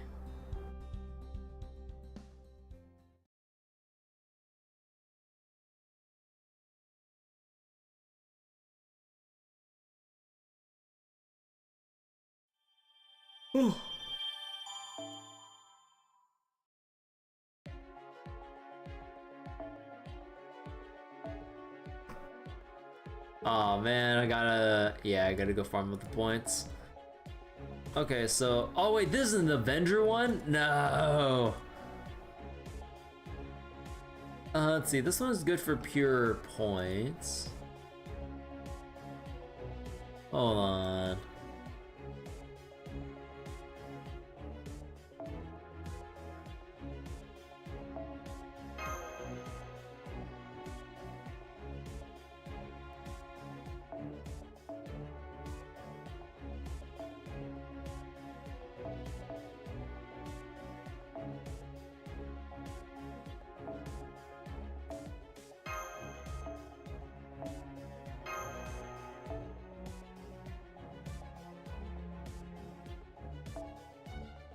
What? No, off by one. Okay, god damn it. Gonna have to go for like Asclepius, or what was the name again? Yeah, Asclepius. for some reason I was like blanking for a moment.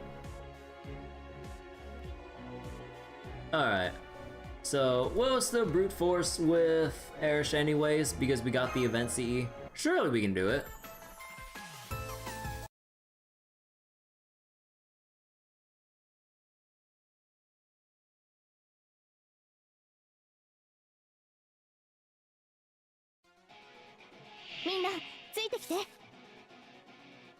Hello Kirby Nairos, you just finished the story? I'm still getting through it. We just did our little haggling with Kintoki.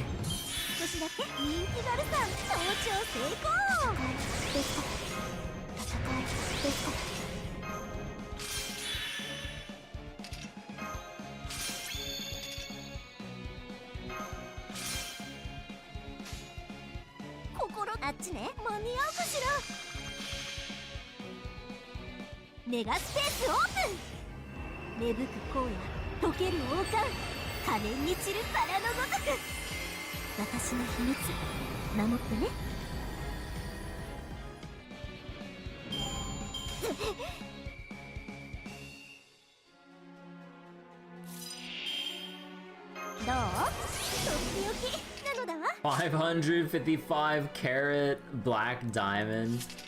Former golden skull. Giant uncut ruby. やだな。白兵戦行きます。心そっちか間に合うかしら。深く深く星の海へ、遠く遠く空の外へ。時空の果てでもきっとあなたに出会えるはず。約束ね、マスター。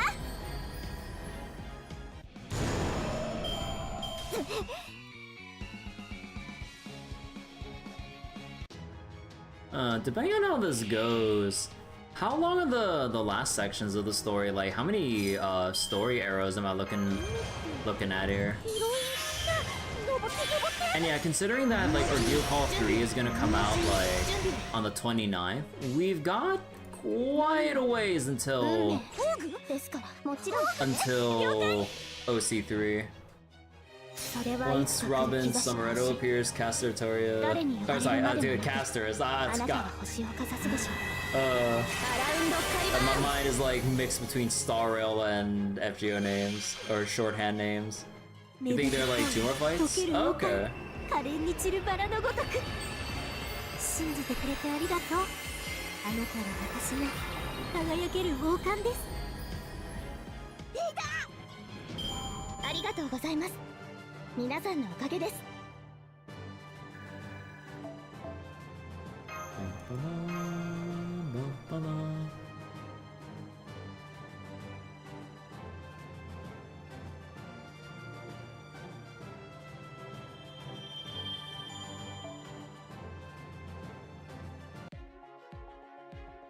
Alright, and anything on this thing? Gold currency.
Let's have a look around where the tour guide takes us.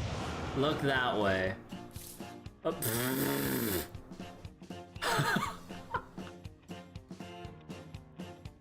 What is this? Garden Staff, increased resistance to all attacks, immune to debuff and nullified death. Oh, okay. Model Horse, increased attack. どう？とってよく少し休憩。少しだけ。登って登って。右のうちに準備。ホーグ？ホーグね。そっちか。間に合うかしら。霊気軍が解放。Oh, whatever, I do the whoops. 必ずあなたを捕まえるわ。エディンシュグラコラッツァ。よーし、そこ逃げない。怖い話がお好きかしら。みんな集まって。俺のズイナで燃やしてあげる。 Look that way. Heart arc. Wait. Oh.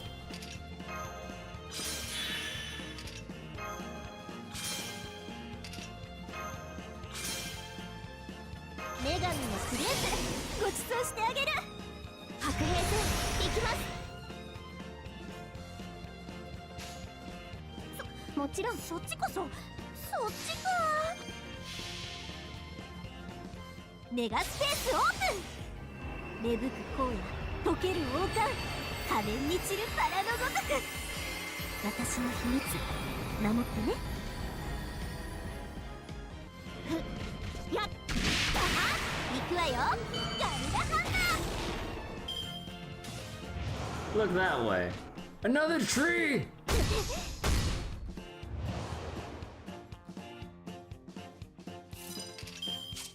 Elephant increase max HP. Oh wait. Oh no, I forgot to use the skill first because that's the thing. Oh shit. 妖精接続。そっち間に合うかしら。芽吹く荒野、溶ける王冠、可憐に散るバラのごとく。信じてくれてありがとう。あなたは私の輝ける王冠です。ここで華麗にどいてどいて、魂味わいなさい。みんな集まって、俺の髄まで燃やしてあげる。Large flower clock. Restore HP for all allies, NP string, charge max at end of turn. Oh god. 心の順、あっちね。間に合うかしら。深く深く星の海へ、遠く遠く空の外へ。時空の果てでもきっとあなたに出会えるはず。約束ね、マスター。これくらいならダメでした。怖い話はお好きかしら。行くのだわ。これが夏の最高潮。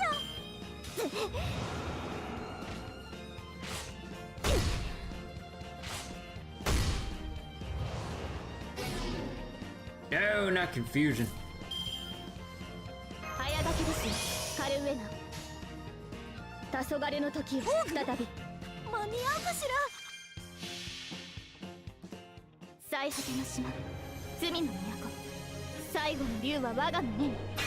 集う円卓の守護者たち、ラウンド・オブ・アバロン。 What a fun tour, though. 深く深く星の海へ、遠く遠く空の外へ。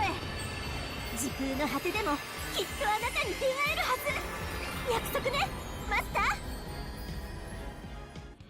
こういうの見たのだわ。 The flower core!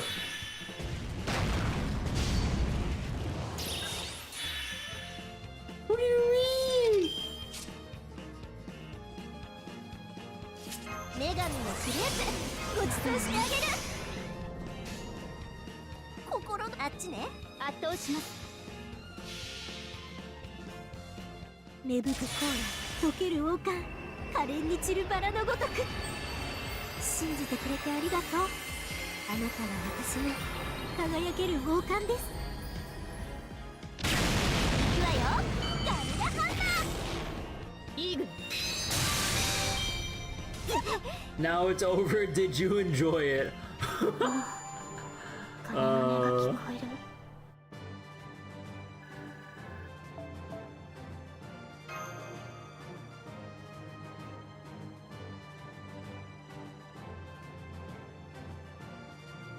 Bum, ba, bum.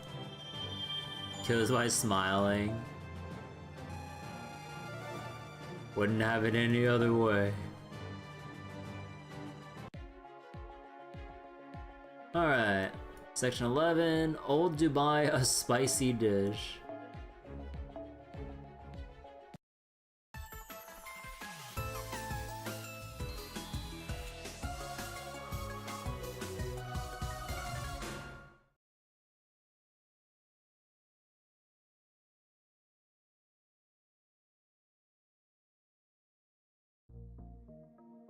Oh, Senriki. Oh-ho. I should be able to find all sorts of rare and unusual tea leaves here. What a treat. Oh, speaking of treats, Lord Riku, please don't forget to pick up some dried fruits to go with them. What a wonderful selection of medicinal herbs. These could be just what I need for that new elixir I've been cooking up.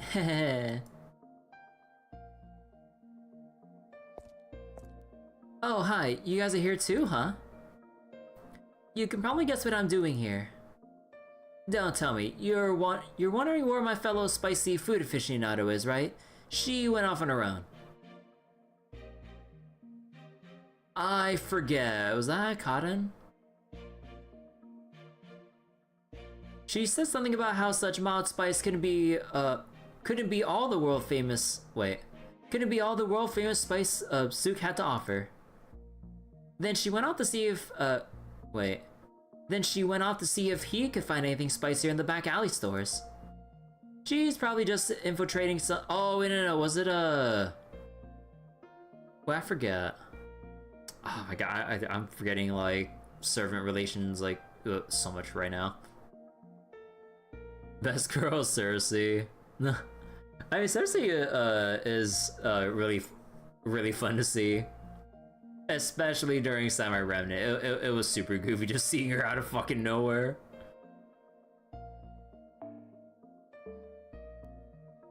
Anyway, if you see her, give her my regards. And by give her my regards, I obviously mean tell him to get enough for me too.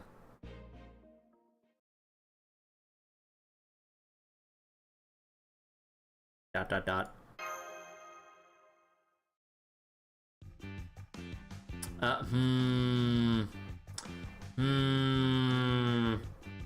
Her singing the Piglet song. That's strange. I thought you would be surprised to find me working at a spice shop. And yet, you're looking at me as though it makes perfect sense for me to be here. Well, yeah, I think we have a pretty good idea of how you ended up in this position. So, what brings you to this shop? What else? We're here to buy spices. Do you have any particularly truly premium spices? Something worthy of a royal figure like myself? This shop carries nothing but spices, so yes, of course we do. Particularly premium and worthy of royalty. What about this? And now the real battle begins. Well, this is not a rip-off per se, but it's still far higher than it should be. Lower it. Oh, right into haggling then. How foolhardy, even insolent. Still, I commend you for your bravery. Also your faint but unmistakable kingly aura. Oh, does that mean you'll give us a discount? I never said that. I am Amor, the god of love and judgment. I am one of the chosen few who excels at asset management. You excel at asset management? From love comes marriage, and from marriage comes the managing of assets. And there are many others out there who can wield the balance sheet like I can. Okay. So if you wish to make a request of me, you should know what I'm going to ask in return, right? Art thou prepared to undergo my trial? Echoing. Ah, bright, so bright. Silently puts on sunglasses. Damn it, I can't see a thing. Can you turn that down and just let us do this like normal people? I was hoping to at least project an air of grandeur and majesty. Oh, fine. So what kind of trial did you have in mind? If you want me to lower my prices, you'll need to demonstrate how much you love spices. So for this trial, I bet none of you even imagine anything so innovative existed.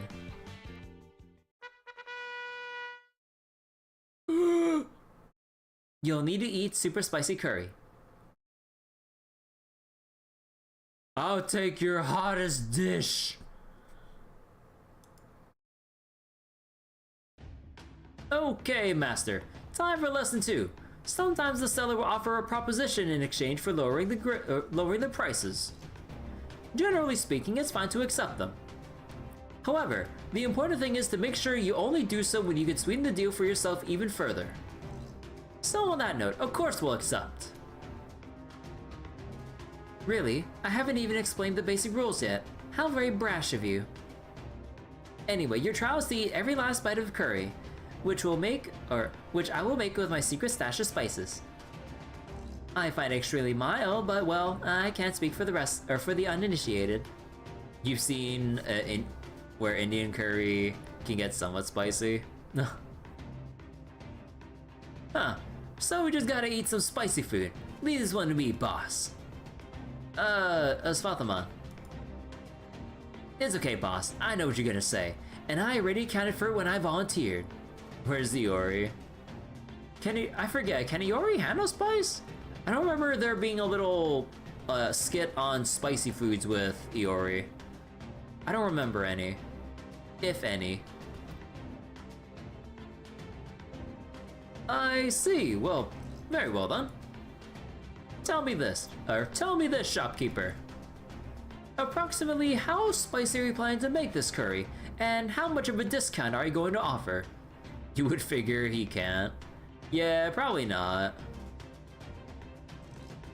Since this curry is mild for me, I'd put it at about a level of 10 in terms of spiciness. I think that's worth a 20% discount. Okay, time out. A level of 10 out of what?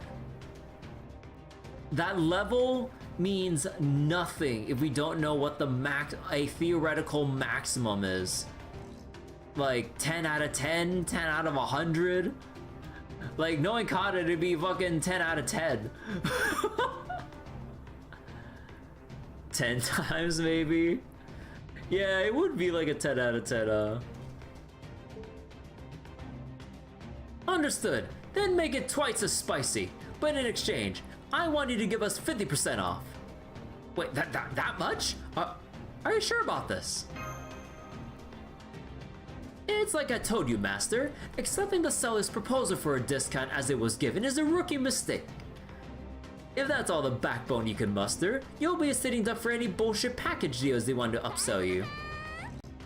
Can I handle it?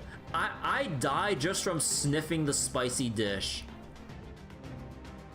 Like, I like spicy dishes, but yeah, no, like, at least by the standards that Karen is putting out, that sounds like the kind of spicy dish I would pass out from and that I would get lightheaded from smelling and then subsequently pass out. Leave that shit to your dad. But yeah, like, even if it'll inflict extreme pain on my mouth, lips, and stomach, and the rest of my body probably, I'd still try a bite. But I'd probably just perish afterwards, soon after.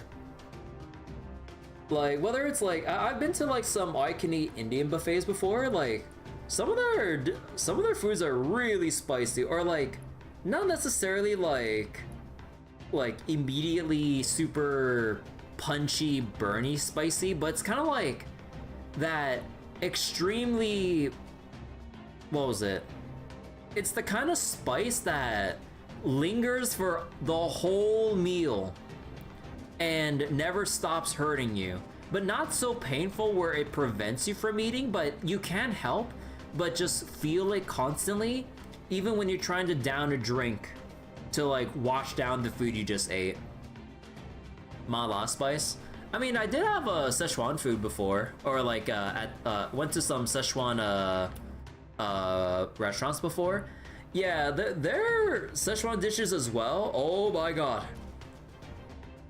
It's like, I really like the numbing spice sensation and everything, but if there's one thing that's annoying that honestly you just have to live with if you're just eating spicy food, I really hate how runny it makes my nose and everything.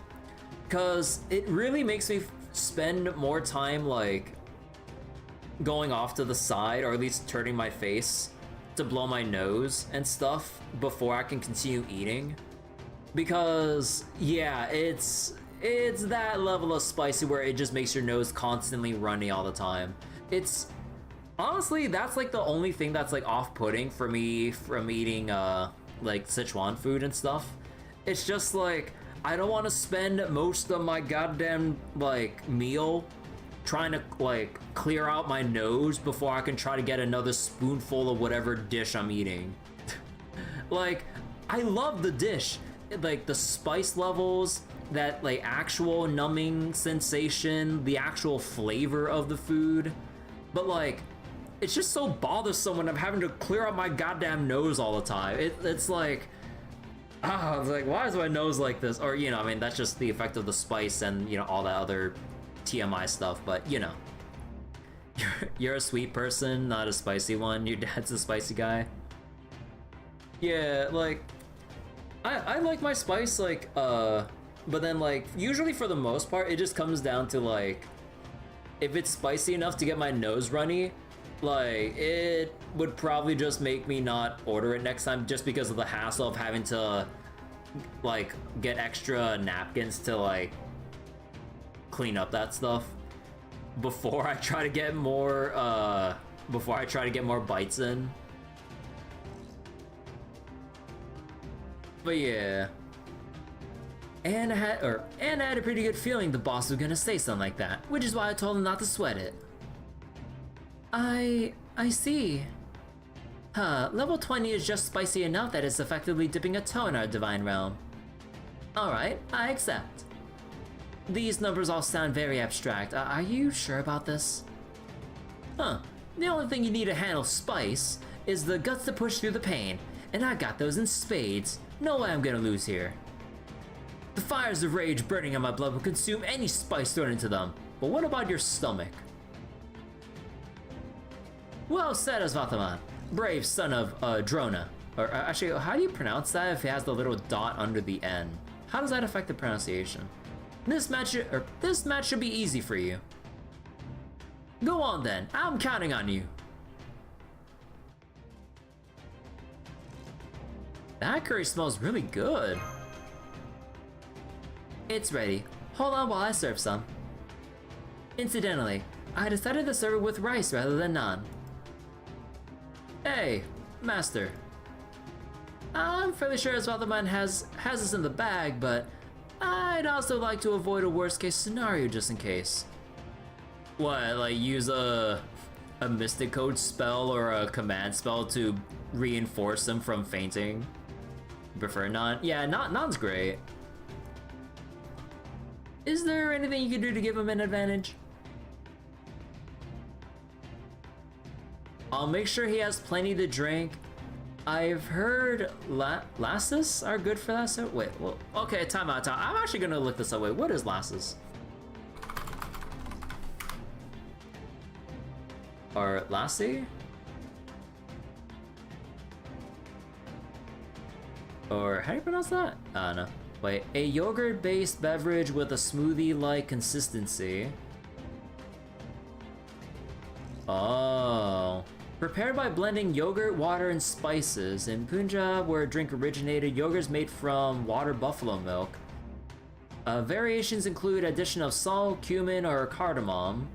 Traditionally served in a clay cup known as kulhar. Oh, okay, that's cool. Huh. Also, I just realized that this is a decision I can't skip. I have to show... You know what? Yeah, well, I heard lasses is good for this sort of thing. That's it? What about, I don't know, keeping some higher thugs on hand to jump out if it seems like he's going to lose? And have them mess everything up so no one can tell for sure what the outcome would have been. Well, I guess we don't have time to get that deep into it with them already about the start. So I guess I'll just follow your lead and do whatever little things I can to help him out. Okay, it's ready. Dig in. Huh, I've had my share of spicy curry. Who do you think invented it?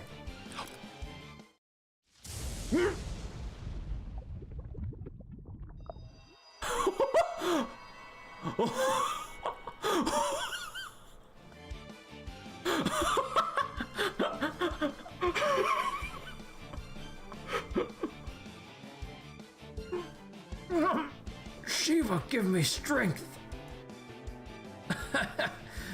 Piece of cake.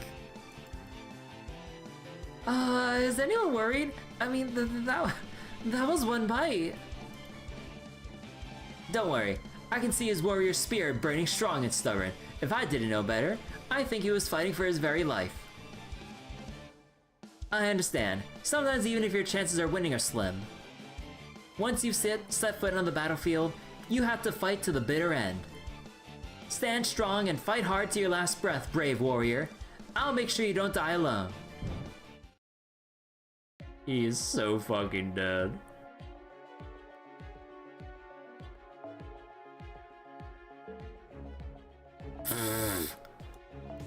Can we like heal him up or something?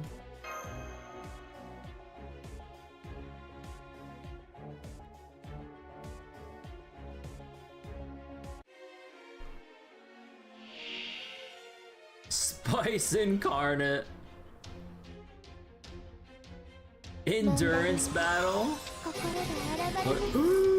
Hey, oh no.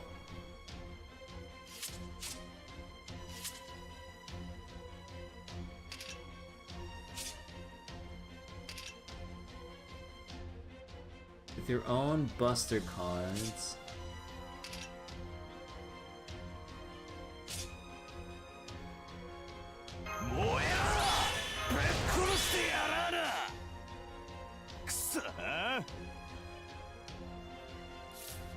Actually, wait, how should I be doing this?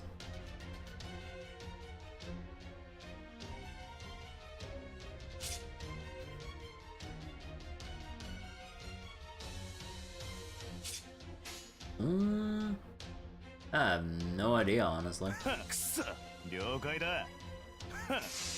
Dearly beloved, we are here to remember Hot Wheels.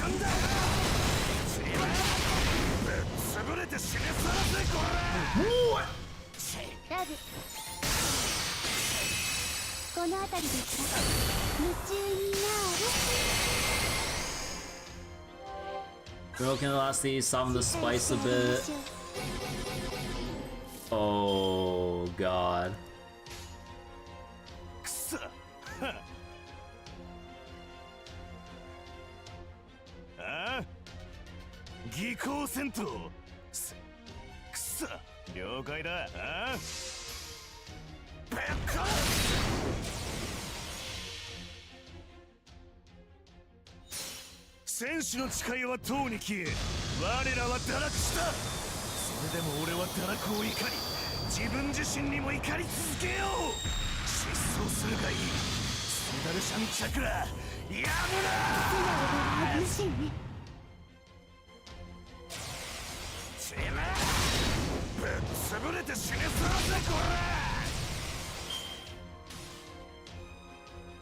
No, alright, we did it. Endurance battle my ass, that was only 2 turns.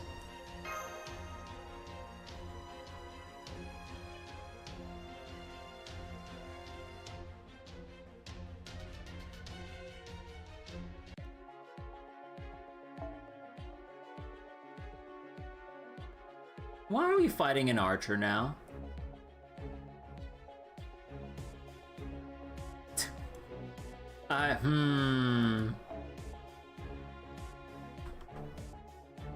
Let's see. What's next here? No event drops? Okay.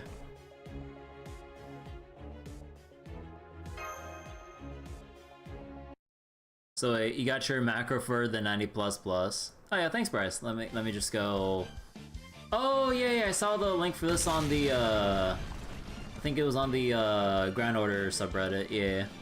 For instant spices. Oh, his eyes.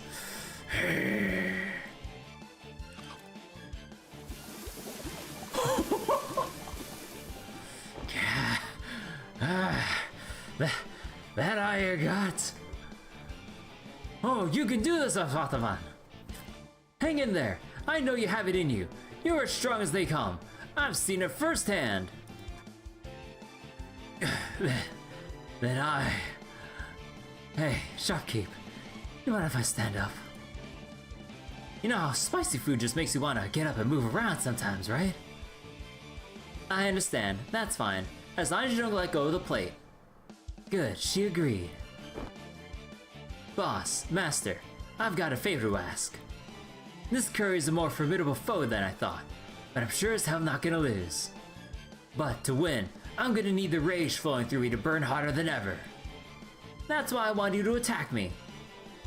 I know I can beat this thing as long as I got the exhilaration of combat hyping me up. Are you serious? You'd really go that far? He would. Look at him. That's the face of a man who has never been more serious in his life.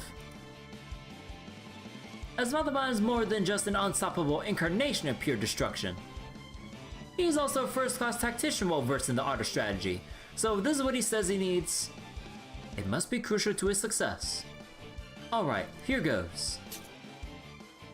Well, this really is necessary. Now I can pitch in two if it's not enough, but I bet it will be. Leave it to me, I'll help too. This gets stranger by the moment, but if this is what we truly need to do, then alright. Besides, I can understand how encouraging self-inflicted pain can be. Just what I expect from you, Karna. Great strike. Keep it up. Alright, let's dig in. It's actually working. I can't believe it. More. I need more. Don't worry if you accidentally hit me for real. It'll take way more than that to kill me. Alright, Curry, get ready because you're going down the hatch. Bro.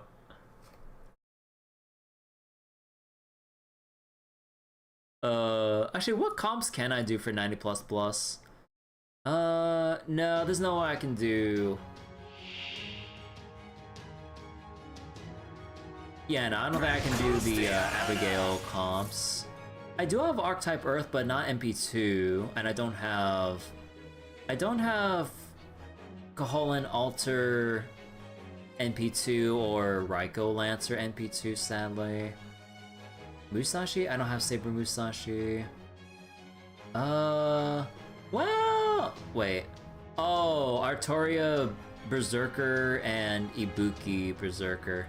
Well, if I actually won my GSSR, I would have had NP2 Berserker Artoria, but it's rough.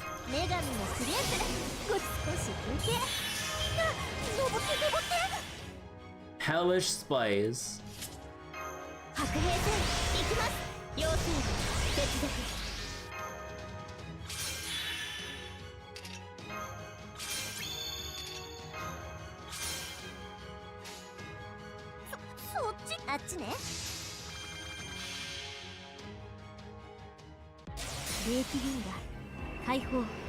What else is there? Ashia Dolman, I don't have him. BB Dubai, well, she's not out yet. Dobrynia Nikitich, I don't have her, obviously.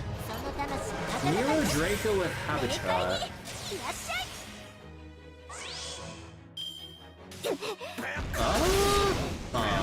Habitat as Anti-Berserker, Append 3 if you have the coins for the Append.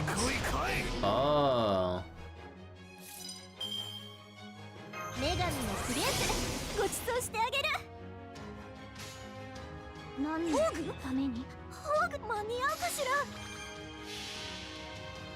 If you can pull BB Dubai, you can run double BB or the BBBB comp.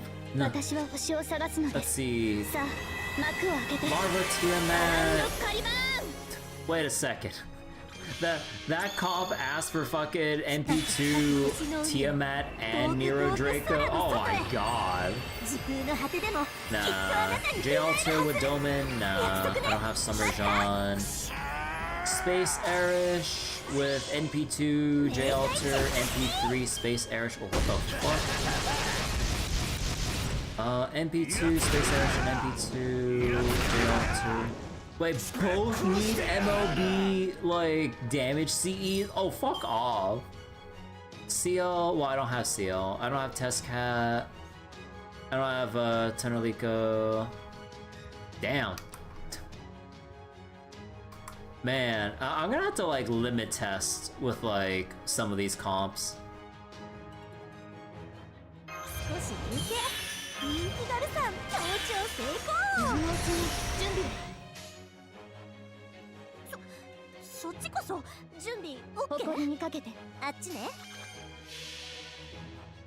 Ignore that one. Your space air's not using an MLBC. The base level's all she has. 時空の果てでも Yeah, well, I'll just have to see which comp that I can do, or maybe attempt the substitute and see, like, what alternatives I got. 先に進みましょう。宴会は Actually, 大 still 勝利の後 clearing? に取っておきます。 Oh, okay.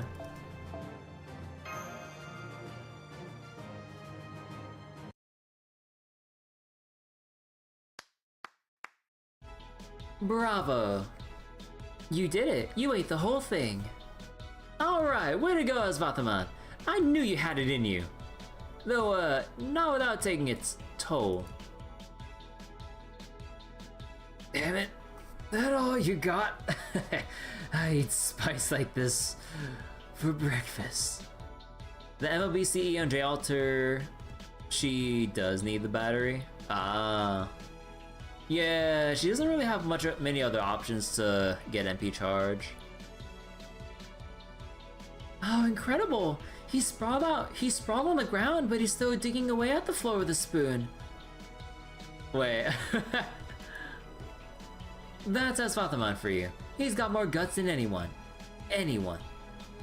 That was a fine show of appetite indeed. In fact, it's made me a little peckish myself. As promised, you may now purchase this deluxe spice set for half price. That's the Blood, Sweat, and Tears discount. How do I say that in English? I don't know that in I don't know how to read that. I'm sorry. I don't know what that says. My apologies, Azukin. Thank you for shopping with us. By the way, if any of you happen to know where I can find some of the top secret ultra spicy seasoning rumored to only be available in the city's black as the black markets, I would be most grateful if you told me.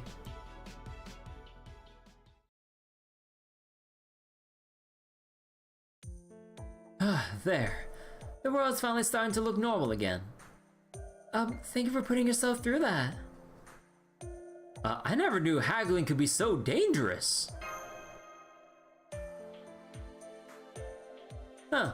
I may have employed some unusual tactics, but this now makes 2 successful negotiations in a row.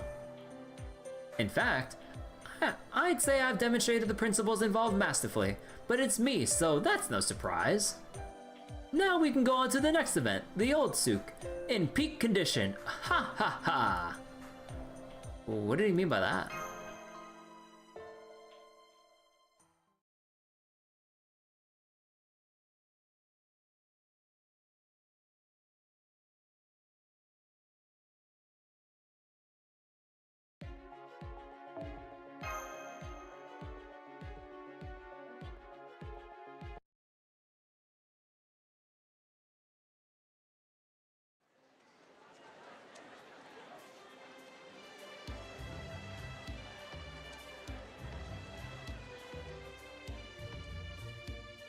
Wow, look at all these beautiful textiles.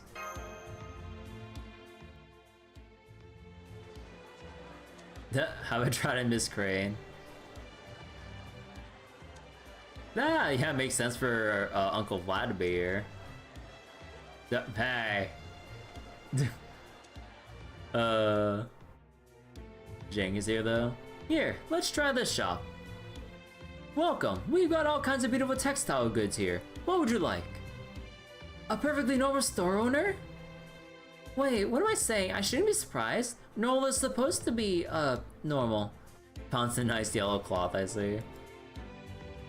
Which is exactly why this place is perfect. Oh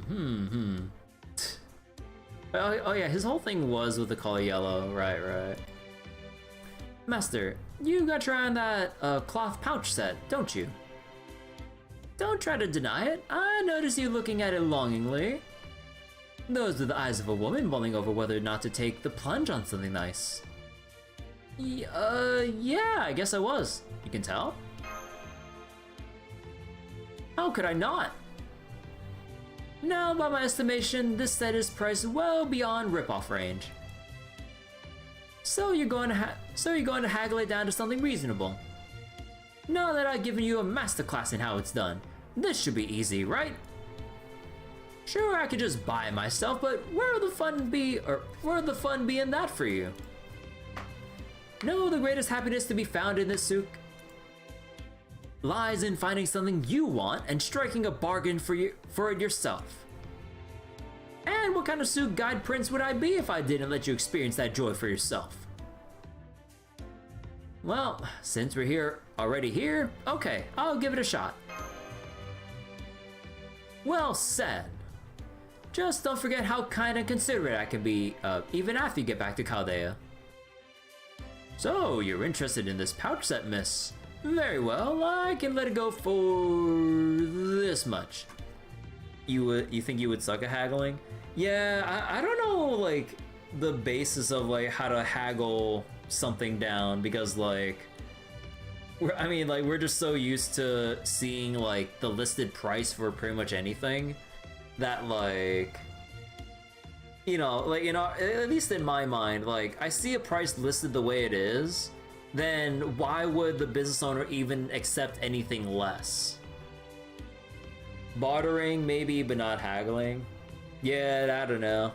Because, like, at that point, it just feels like with haggling, you're just spouting out bullshit to, like, lower the price. Whether it is genuine bullshit or just you're just making shit up to just try to get a couple percent knocked off of the asking price.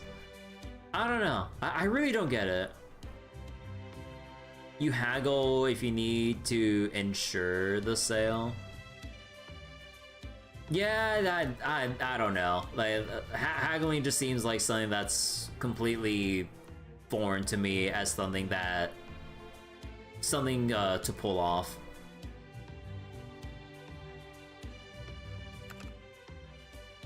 Game companies haggling us? I don't think that's how it works. Huh. Surely you must be joking, miss. I'd go out of business if I let my wares practically walk out the door like that. This is the best I can do. Still not enough? You're good. You can set any price you want, but if people are not buying, you're not making any money. Yeah, I don't know. The only haggling I'm used to is just moving the slider around when I play Oblivion. Sounds better to take a hit to profit so long as you're making any. Yeah, like I really don't like understand the art of like haggling and everything.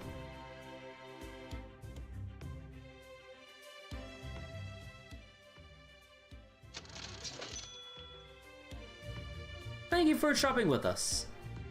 What a lovely set of pouches you purchased, Master. So, did you have them gift wrap? Because these are souvenirs for Da Vinci, the director, and all the rest of the staff. Aww. What a lovely idea. I'll have to try looking for some souvenirs myself if I can find the time. Reciteer's your experience with haggling? Yeah, we haven't had a game like Reciteer in like a long ass time, Although if there's one goddamn thing about Reciteer, that goddamn little girl that could barely budge like a couple percent on like any fucking price. That fucking little child. Oh my god. Like, it's so goddamn annoying. Like, girl, why are you even asking for this expensive ass piece of equipment? Like, what are you even gonna do with it? Like, what are you gonna do? Bring it back to mom? Like, what are you gonna do with it? So you either like sell it at like a potential loss of what you could have sold it for, or break your streak, which could like push back like your merchant levels and shit. A shared experience. Like, any Reciteer player would know the struggle of having to deal with that fucking kid. The kid is smart? No, the kid ain't smart, the kid just broke. I'm trying to run a business here.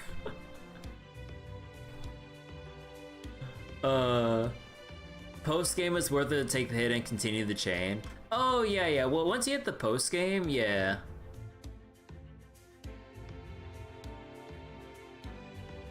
Oh wait, did I read that? Oh, what a lovely idea. I'll have to try looking for some souvenirs myself if I can find the time. Every souk we've been to, has had such wonderful things for sale, haven't they? I know what you mean. I wish I'd stocked up more on chocolate dates while I had the chance. The ones I bought earlier are almost gone, munch munch. This was a very good market, full of life and laughter. Cutting-edge buildings like the Dubai Mall are great. But there's just something about seeing all these historic shops lined up together that just warms the cockles of my heart. Oh, very well, you got a deal. Thank you. My impeccable negotiation skills pay off once again. A beautiful white cloth acquired at an absolute steal.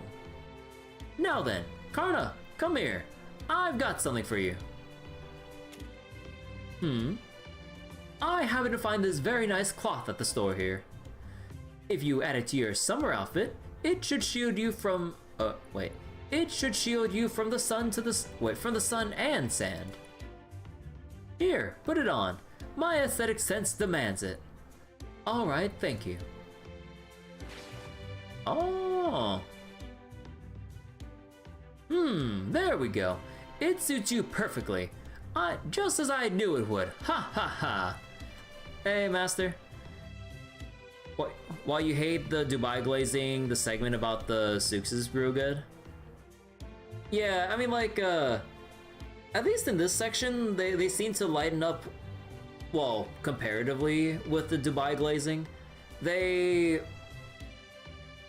really, like, lay it on thick a little bit too much in the earlier parts, but now that they're thankfully letting up a little more, like, the little, like, slice of life stuff of just going through the souk and just buying random shit, like, yeah, this has been pleasant.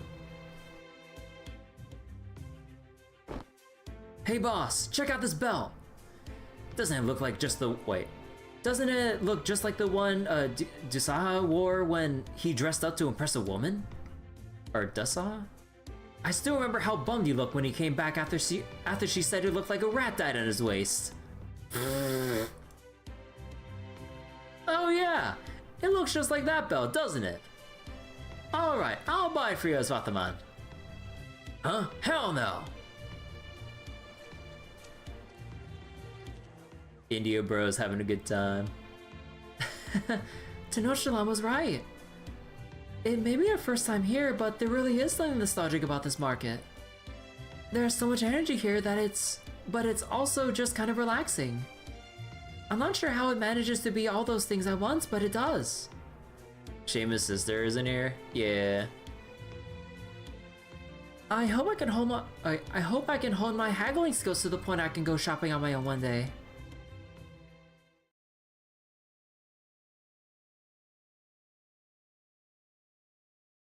Damn, we racked up the points. We had a lot of fun at the souk, huh? It won't be long now before we reach the goal. What was the deal again? We go to the Fountain Plaza when the counter hits 9,998. Then Bibi puts on some kind of special show. And then we finish off by going up the Burj Khalifa, right? Yeah, but not today. I'm tired. Good idea. Then let's finish up our shopping and head back to the hotel for today. So I finally finished showing you around all of Dubai. I wish we could have spent more time together. I wonder if we'll get another time loop this year. No, I didn't.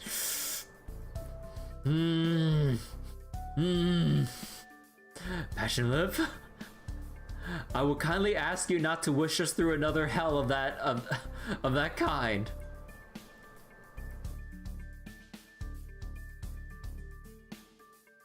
Oh, Erish? Alright, wait, let me take a quick look ahead with, like, how long the next sections are. Let me see.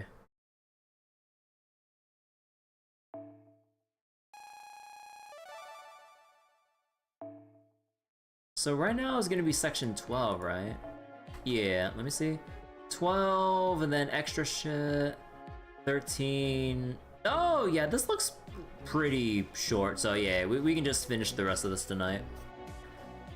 Sadly, BB has had her time power... Wait, had the time power stripped from her by MHXX. Thank you, MHXX.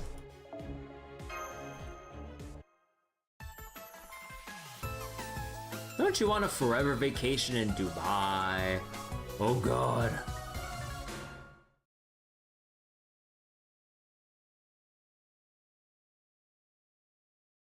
Time loop breaks, intergalactic law. You know, I really wonder what the intergalactic, rule book or book of laws has to say on all this stuff. Tomorrow's our last day here. Aren't you worried? Who? Me? Me, the Dread Queen of Kur? Don't be silly. Okay, but maybe I was a little anxious when this all started. But now I just keep thinking about the why of it all. The why, huh? Specifically, why did I end up like this in the first place? Now that we're coming up on our last day here, if BB really was behind it, then, like Lip said, she would have done something to mess with me by now. But instead, we haven't seen her at all since she gave us those credit cards at the mall. At the time, I already had this horn, but she didn't say or do anything about it. Maybe that means it might not be BB's fault after all. I don't know about that, but seeing as nothing else has happened, it might just have been some kind of naturally occurring phenomenon. At least that's what I'm thinking now. It's still kind of unsettling that I can't seem to smell death anywhere in the city. I thought there was a chance things might be different at the souk, but they weren't. I wonder, could that have something to do with this? Maybe there's just something about this place that doesn't agree with me, like how certain climates give some people headaches. At any rate, I'm sorry I've been making so much trouble for you, but at least that should be over with tomorrow. Thank you for everything. And I'm sorry I put you through this. Don't be. It was no trouble at all. Anyway, whatever happens tomorrow, I'm just glad my issue didn't ruin summer vacation for everyone else. And I'm really glad I managed not to mess up anything while serving as your guide. It's nice to know I can still be useful even though I'm slow and clumsy. I feel like I may not have contributed much to the security detail, but it may be that my mere presence deterred potential threats. So I think I'm going to give myself a well-deserved pat on the back. Okay. I think we're all pretty worn out, so let's call it a day and rest up for tomorrow. The naturally occurring phenomenon of a death goddess breaking out of her tsundere cocoon and becoming an evil of humanity. Yeah, don't you hate it when that happens when you're just going on summer vacation? You can't be too careful out there. You never know when such a phenomenon might occur. Good night. It looks like we actually have a chance of finishing our trip without incident. Which is not to say we should let our guard down just yet, but since nothing's really happened so far, it's really starting to look like it was just some weird natural phenomenon, don't you think? I guess I could see something like this happening naturally. Well, hopefully everything will be wrapped up nice and neatly tomorrow. That's the best future we could hope for. That being said, Percival? Sorry, it's nothing. Either way, tomorrow's the last day of our trip. Whatever happens, we'll just have to do the best we can. Indeed, none of us here have forgotten our top priority. I will do what I must, come what may.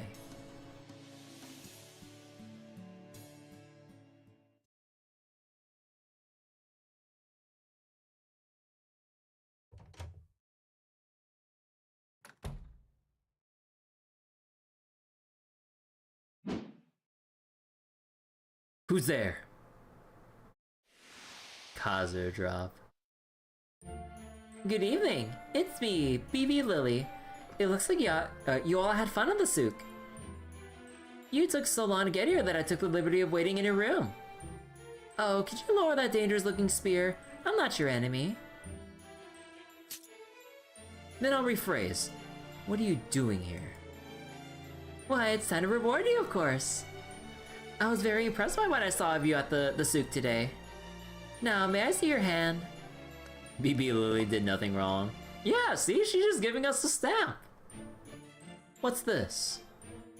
It's your great job stamp. Your hard work today proves you have what it takes. That stamp just makes it official. I'm relieved you accepted it without any pushback. Hehe, I was on the edge of my seat wondering if you might counterattack with that spear of yours. There's a lot we still don't know about you. I get the feeling you're more than just a guide. But like you said, I do get the sense you're not our enemy. Yet. That's all. Thank you, and that concludes my job here. Your job, huh? If you mean your guide work, you barely showed us around. If you're referring to a different job, what is it? Oh, just a little insurance for the various things that are about to happen. Lily?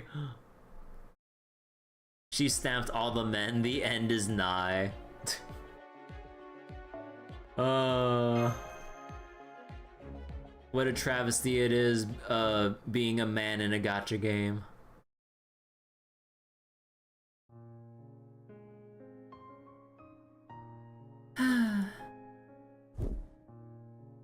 I'm not worried. I'm not afraid. I'm just curious. Oh, okay, wait.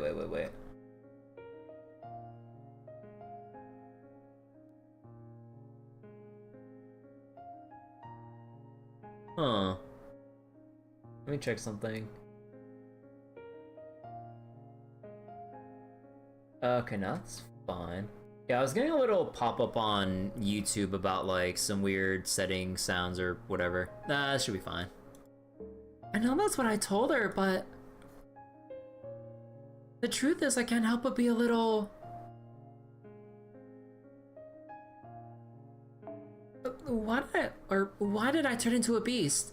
Why is the scent of death nowhere to be found in the city that can measure joy? Humanity. Why is she...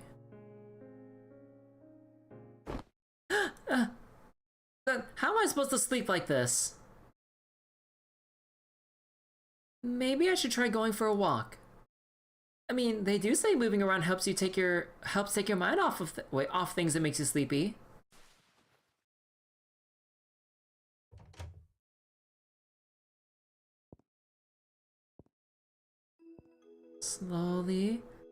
Slowly.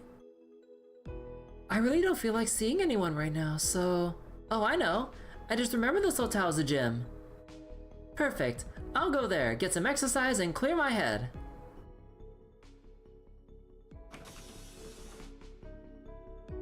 I don't see anyone here. I hope it's okay to go in without asking. We're here, and yes, it's perfectly okay.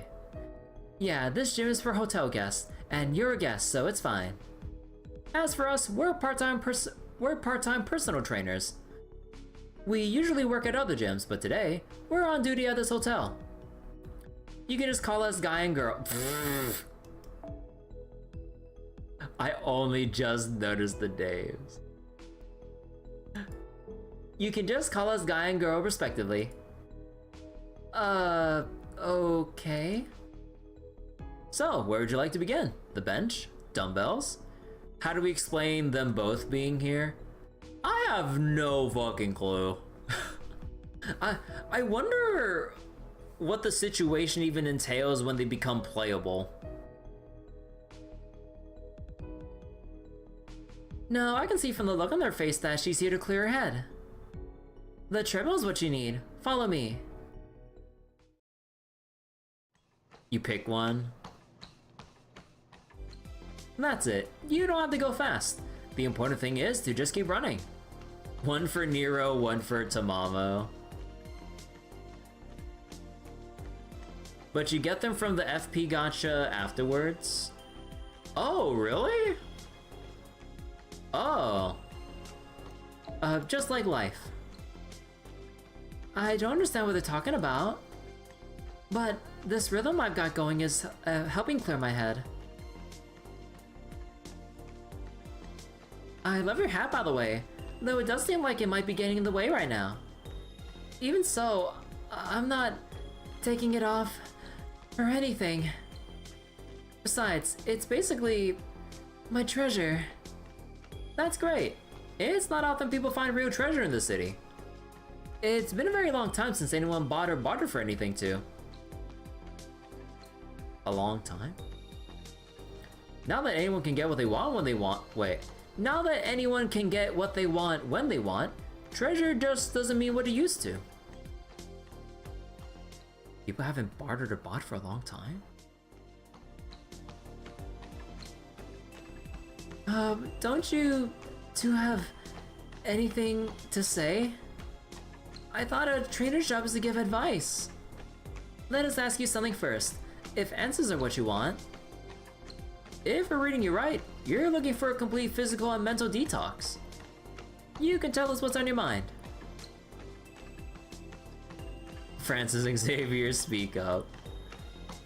Well, let's say hypothetically, purely hypothetically, can you think of any reason why someone might suddenly turn into a beast? What am I saying? Should I really be talking to these people like this? Why not? Both my body and head feel, so warm and light right now. I'm not sure why, but I get the sense I can trust them. They remind me of the feeling that you get when you're hopelessly lost. And then you look up at the night sky. You see nothing but the empty blackness of space and unfamiliar stars. But then, you see the pale blue light of the moon shining down on you, just as it always has. And you remember, you're not alone. I see. So, you're worried that someone has suddenly awakened some sort of bestial nature hidden deep in their DNA? Man, that is so specific. Well, don't worry. That's not the only way something like that happens. Yeah, there's probably some external factor at work, like an accidental collision from another realm or something. Well, I mean, serve inverse, but this state is in a pretty unusual state. It's not at all impossible that this person might have unwittingly synced up with a version of themselves from another world. So wait. For context, in Fate Extra, you get a choice to lie about your identity, and that's the name you attempt to go by.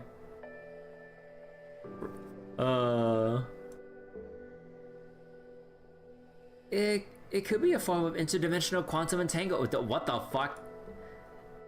It could be a form of interdimensional quantum entanglement, or it could be something else entirely. But either way, that doesn't make it your fault. In any case, as long as you don't approve of what this beast is about, I think the synchronization will fade on its own. If you don't approve? Huh. So being the ruler of the moon cell, of course they would know what happened to Erish. Oh. You're saying you now. Oh, whoops. Sorry, purely hypothetical, obviously. So, it'll go away on its own? I see, that's great. Really great. You're not gonna sleep running on the treadmill, are you?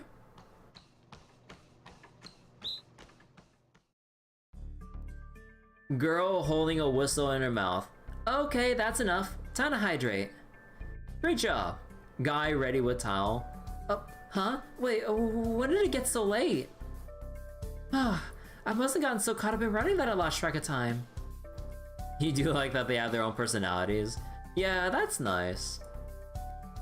That's a great part about exercise. You're not trying to accomplish something. You just do it because you want to. It's the most natural thing in the world. So, do you feel better now? Or is there still something on your mind? Oh, I'm sorry. I don't remember what we talked about very well, but... Yeah, I do feel better. Mentally and physically. I think I can get a good night's sleep now. That's great. Glad to hear it. Maybe we'll see you again someday, if there's something else we can help you with. God, they're so in sync. If nothing else, we can always help show you the way. Look at that 5-star customer service smile. True professional part-timers. Oh, god damn it. Okay, we got 90 plus now. Hold on, wait. Bonus? Oh. Dubai's white walls and black bikinis!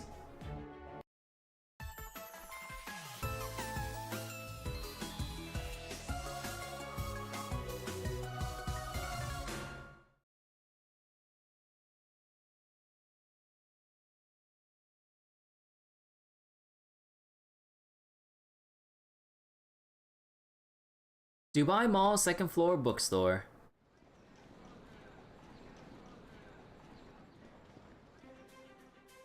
Whoa. Another incredible bookstore, Brill.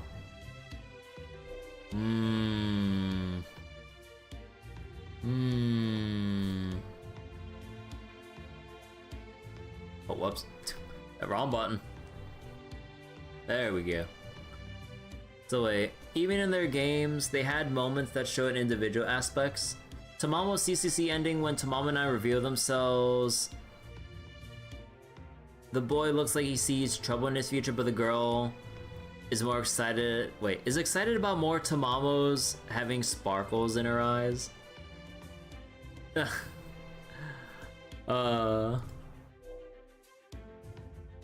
It may not be as charming as my personal favorite bookstore, but with such an amazing selection, I can only bow respectfully.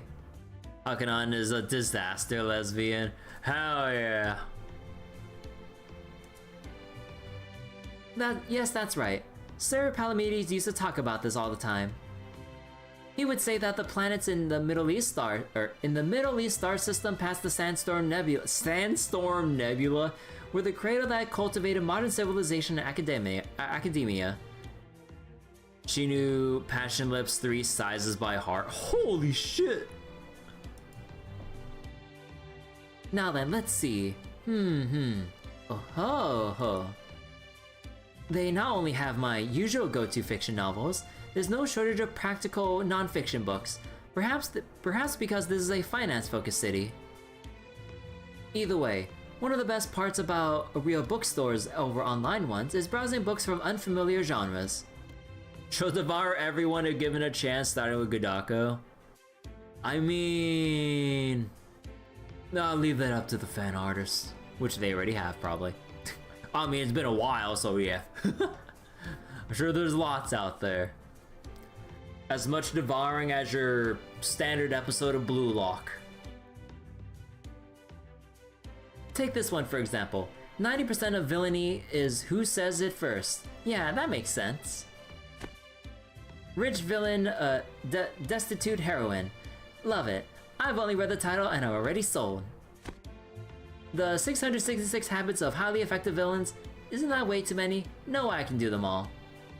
Everything goes well if you wear a swimsuit. If you want to go viral, get a useless dog. There is. Just eat the villain diet. Life is Schrödinger. Calorie-free thinking. The life-changing magecraft of eradicating your enemies. How a teen girl went from 0 XP to the most infamous Magecraft Academy in the British Empire in one amazing year.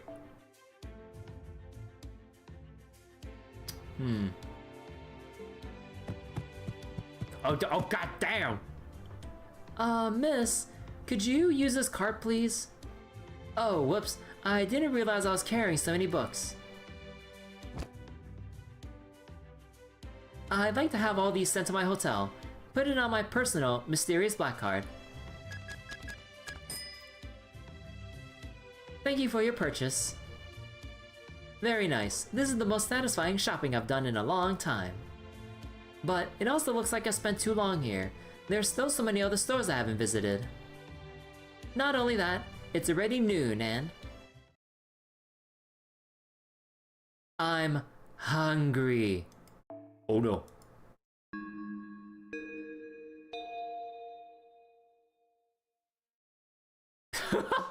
What is that zoom out? And also they just had her full like portrait art just like super compressed as it zooms out more and more. Like I could see the pixels on how much they try to compress that from the zoom out. Alright, time to find a place to replenish my energy supply. It's lunchtime.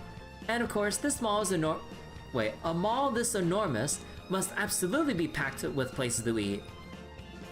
For some reason, that gave you no delivery vibes. Oh yeah, any news on a new Oats game coming out anytime soon, or no announcements? Because I haven't checked on what they might have been cooking since the last game I played from them. Still no word on a new Oats game? Okay.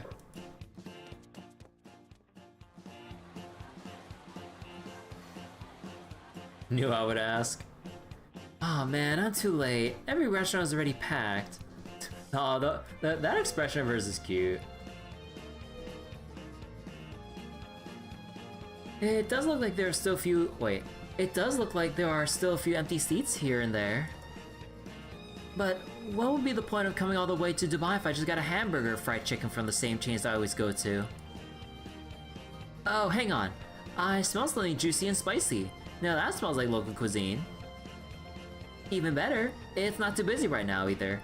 Shawarma? Shawarma, isn't it some kind of kebab? Honestly, it looks really, really good. But I can't. I don't know why, but it just seems like something heroes eat. Fine, I'll just have to go somewhere else. Good thing I marked that place down for just this kind of scenario.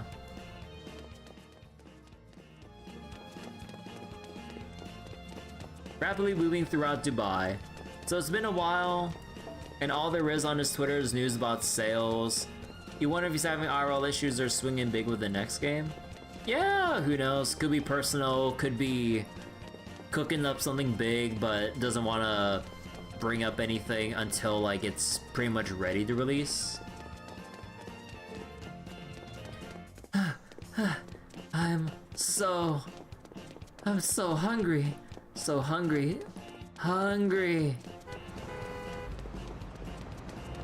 Damn it, I don't have time to take the bus. It'll be fast if I just run. I remember it well. It was an unassuming food stand. A little shop with a souk in old Dubai that practically radiated local gourmet aura. It had something that looked like perfectly round croquettes. Oh, or maybe deep-fried meat dumplings. I almost missed it thanks to all the many new and unfamiliar sweets they had too. But whatever it was, I'm betting it's the king of Dubai junk food. That stand will satisfy my cravings for authentic Dubai cuisine. I just know it. Old Dubai souk area. Whoops, that was close. I almost went for quick speed to stampede again. But now I found it. It's open for business. One serving of those freshly fried, crispy, crunchy, round, golden, brown, little rolly things, please. Oh, good timing, little miss. I was just about to close up for the day. That's miss, not little miss. Thank you. Anyway, is my timing really that good? Well, yeah. You caught me right after a big spender bought on nearly all my stock. What, you never had a falafel before? Well then, how about a little taste? Oh, thank you. Don't mind if I do. Crunch, chew, chew, swallow. This is good. Really good. But not at all in a way I'd expected. Right? Your face does it all perfectly. The taste and texture are like nothing I could have predicted, and this exotic aroma is utterly tantalizing. I also thought this was made with me, but it doesn't seem to be. And this almost gritty mouthfeel doesn't seem anything like potato croquettes either.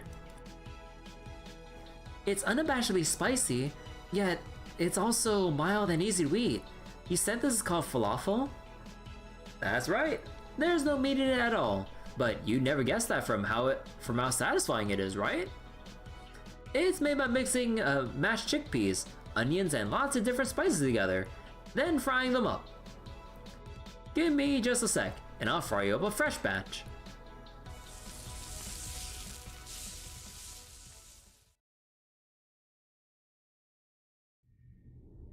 Why are we in space? Oh, that was so satisfying. I accidentally flashed back to the serververse while I was walking. Ah, delectable. I'm so glad I didn't compromise and go with some other more convenient shop. I don't buy that man's modest insistence that it was just another regular food stand for 1 second. Not to mention, I was surprised to hear the big spender who nearly ate him out of stock was a guy with sunglasses who looked like a big white castle wall come to life. Wait. Oh.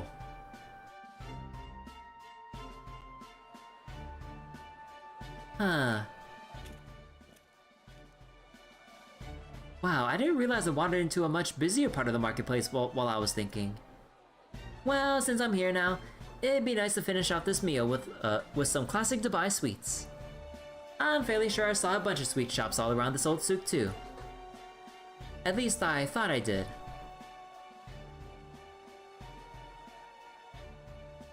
But looking around at all these shops lined up together, you can really tell Dubai doesn't really have many things to call its own. For example, most of the candy shops out here are Indian. Wait. Whoa, that looks sweet enough to absolutely obliterate my taste buds. And Arab sweets like nafe and baklava surely are common in Turkey and Egypt too. They must have been brought here through trade and by religious people coming here on pilgrimages and whatnot.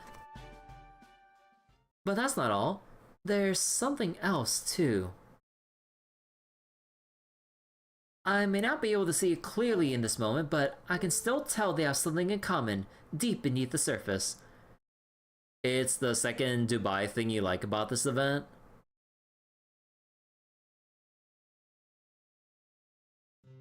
A past when these countries were defeated by a greater power and forced to submit to their rule. Oh. Those wounds always leave scars. Scars I'm fairly sensitive to. Their lingering feelings and pride can be sensed in the shadows of daily life, the architecture, and even the subtle details of the sweets they adapted. The number of countries who have never been ruled by another are the exception to the rule, and by a wide margin. Oh. It's nothing to be ashamed of. If anything, countries like this should be proud of how they've managed to flourish. According to the history book I flipped through at the bookstore, Dubai was originally a small fishing village. Yeah, I wasn't expecting to get an actual history lesson here.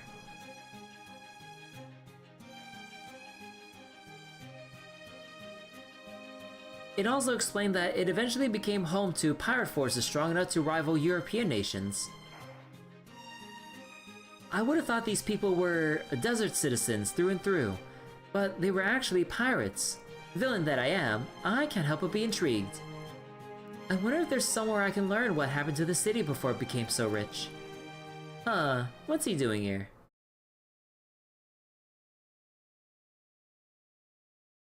He just went into a traditional building. Huh, it looks like a mansion in the desert. From a joke character of all people. Yeah, this was pretty unexpected.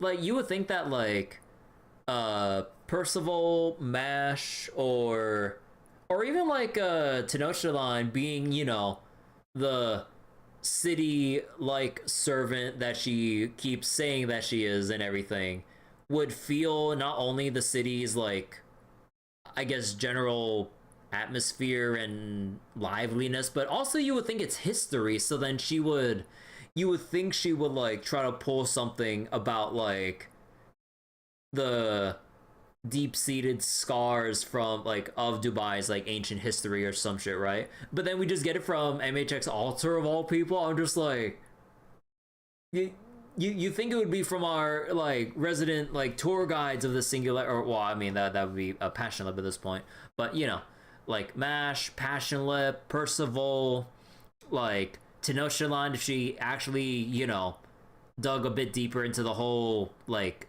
city analysis state of things, because she only talked about, like, the architecture and, like, the other stuff like that, but, you know, thought, like, she would have felt something a bit more deeper. But yeah. Or even, actually, would there be anyone else that'd be suitable for, like, a random, like, history lesson? I think like just like from that selection, if anything, Passion, bless her heart, she's a little dumb. Yeah, she's a little dumb, but she's still very cute. Alright, historic district? I see there are a number of similar buildings here too. What is this place? Oh, a museum dedicated to the history of Dubai. Huh, this seems like exactly the kind of place I'm looking for. My stomach is still craving dessert to cap off that delicious meal, but I think it can wait while I check this place out.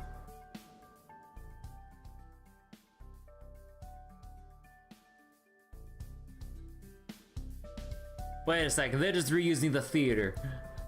Perfect. I'm just in time for a short film. Oh.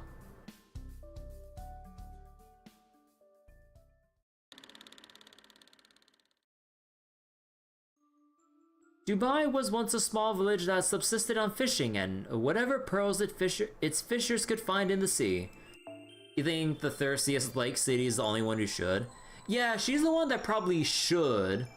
And if not, probably the next best would be MASH because of how studious she is. Passionate but Percival because they've talked up how much they tried reading up on this. Although admittedly only from like a guidebook or just whatever was on hand.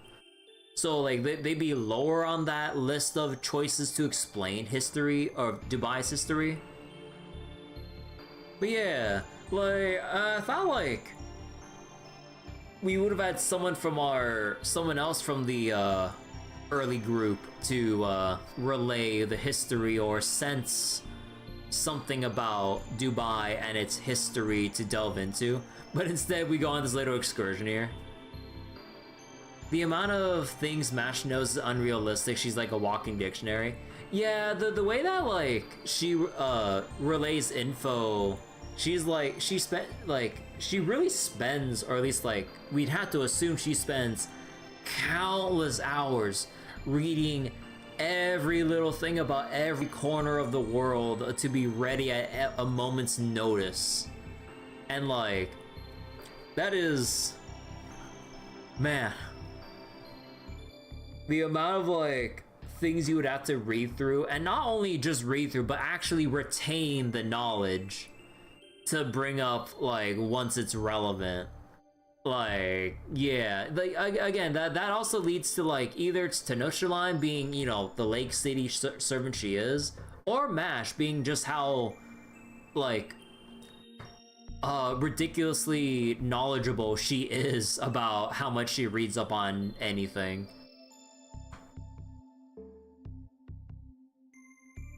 The oval-shaped town was surrounded by earthen walls. Goats and camels were kept as livestock, and many of the houses were made with palm leaves. Over time, this region, a strategic point along the Strait of Hormuz, began to see ships from Europe's colonial empires passing through its waters. Meanwhile, the northeastern regions of Ras Al Ras Al Khaimah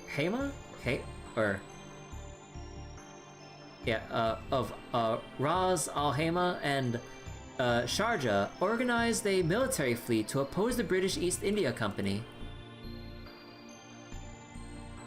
Sir Percival. To my shame, I had difficulty remembering his name when I first saw him here. Of course, I realize he's not the same Percival as the one from the Servantverse. There, he is a peerless knight and my nemesis. Oh. But even if he is a member of Chaldea, he's still a servant just like me. My amnesia must be even worse than I thought. Or maybe there's another reason I can't seem to remember him. Huh. It was then that a ferocious naval war broke out in the waters near Dubai, a place the British Empire now feared as a dreaded pirate coast. When the situation escalated to the point where captured British merchant ship Minerva was refitted as an Arab flagship, Britain ultimately decided to send out two major expeditions which would prove decisive. What, did they just go for a ship of the line rush?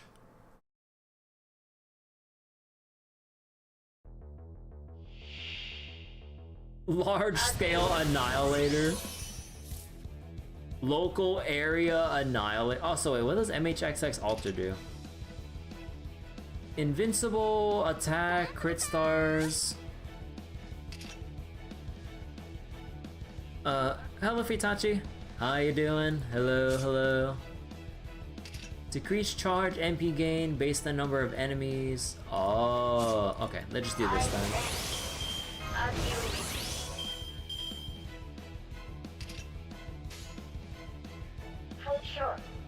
Wait. Sure. You got it. It's all English. Sure. Falling. Sure. Alright.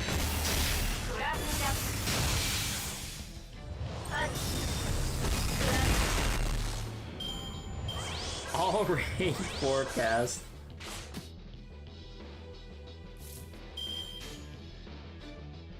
Falling. Sure. You got it. You got it.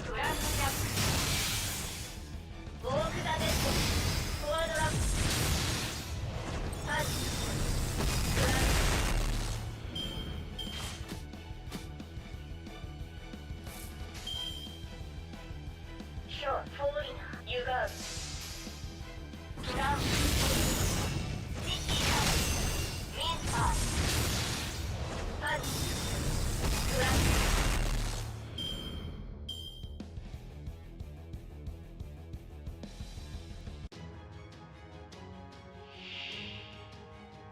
Guardian Knight.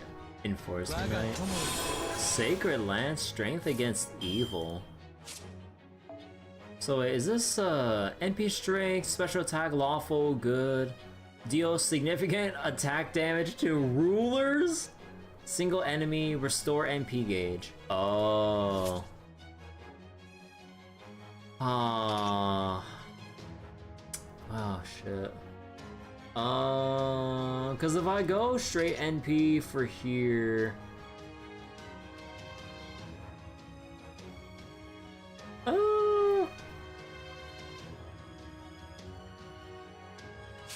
Screw it. Falling. Sure.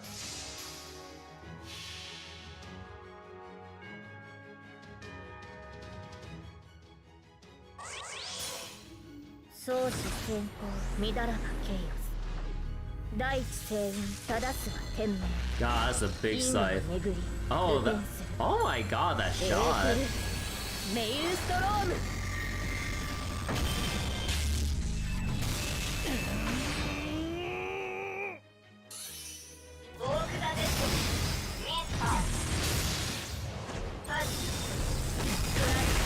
Woo! Got it.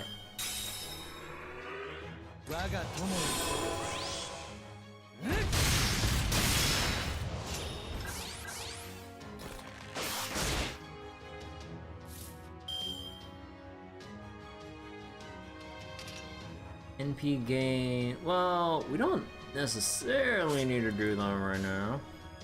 So, alright. I think we can do like. Ooh,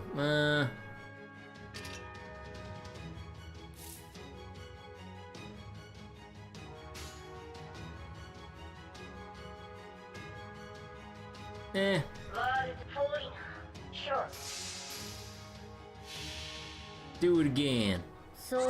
Like the animation of her suit flying off her and transport. Yeah.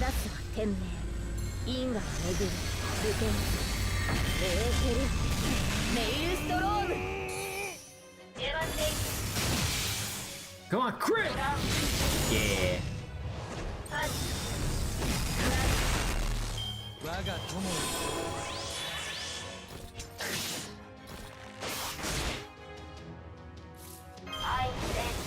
I am ready. Ooh, aw, man.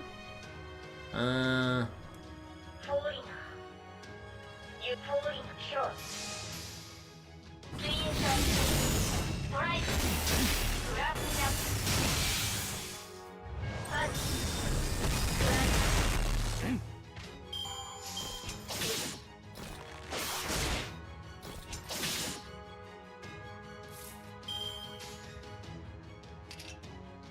間の一撃よ。ワールズエンド、フォーリナー、ショーツ。創始成功、乱らくケイオス。第一星雲、 Man, that's so cool how her armor like comes off to transform into the giant scythe. メイルストローム。トランスジャック。トランス。パンチ。トランス。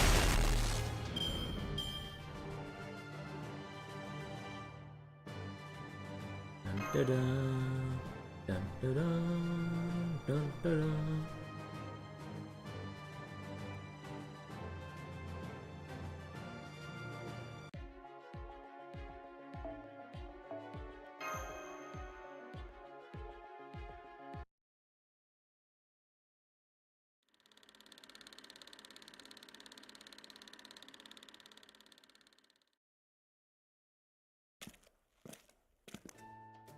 What a fascinating museum. I especially like the hands-on corner where you could smell the different kinds of spices commonly used here. That ambergris stuff was particularly potent. Hi there. Hello. I thought that was you. You seem quite engrossed in the pavilion's exhibits. Forgive me for not saying hello sooner. Not at all. You were simply being considerate, not disturbing me, right? Miss X, was it? Yes, that's right, I'm X. Hehe. So, what were you doing at this museum, Percival? Well, I first started researching the city so I could better guard Master and ensure this mission's success, of course.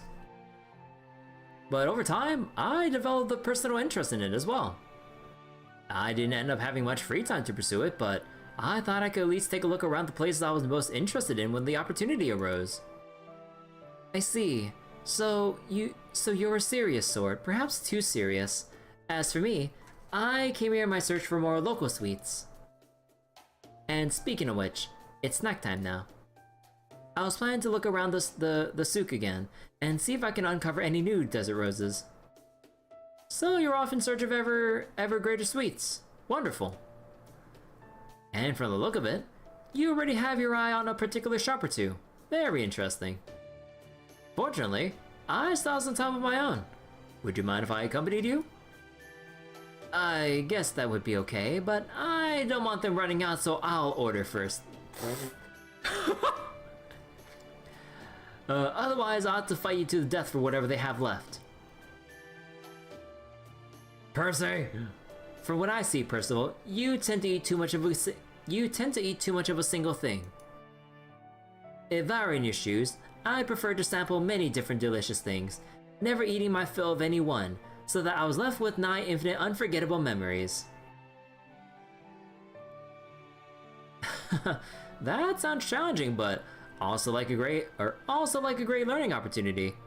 He didn't refute her.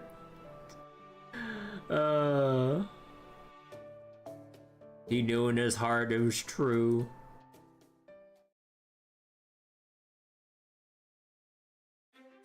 Huh, I never tasted so many different flavors in so short a time before. That was delightful. I should have a great many interesting stories to share with Director Gorodov when I get back to. I think this bounty of flavors may be a result of people drinking far less alcohol around here. Of course, there is no reason a grown man should feel bad about enjoying sweets, but I do appreciate it not being an issue here. By the way, X, there's something I'd like to ask you. What do you think of the city now that you've seen it for yourself? What do I think? Is that part of your research too? It is. I can't possibly give a thorough evaluation of the place all on my own after all. What stood out to me was the almost solemn cityscape built on a foundation of peace. The rich, diverse cuisine, the magnificent art dedicated to God, and the way it so warmly welcomes tourists while still managing a sense of discipline. Okay, Mr. Dubai Glazer. But now, I would love to hear what you think, if you don't mind. Good question. If I had to pick, I guess the thing that stands out to me the most is a sense of loneliness. Loneliness? That's just my interpretation. Feel free to laugh at me for going against the grain. Oh, I would never! Please, go on. It's a loneliness tinged with nostalgia, envy, and pride. That impression only grew stronger after I learned more about the city's history at the museum. Their submission to another country's rule under the guise of protection after they lost the war. The imposition of an unjust peace after their future was stolen. In the end, everything came down to military force and other great powers unilaterally acting in their own interests. I can only imagine how the people of the city must have felt after being forced to submit to such an overbearing reign for 150 long years. I wonder, what would have become of the city if oil had never been discovered here?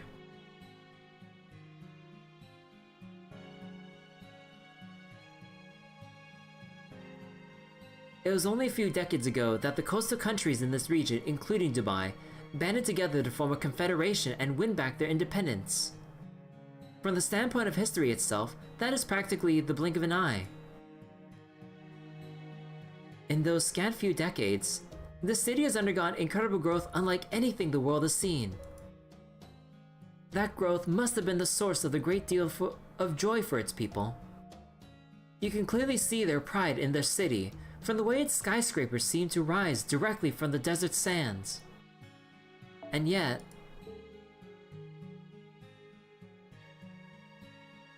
I think they also realized what all the sudden growth was causing them to leave behind.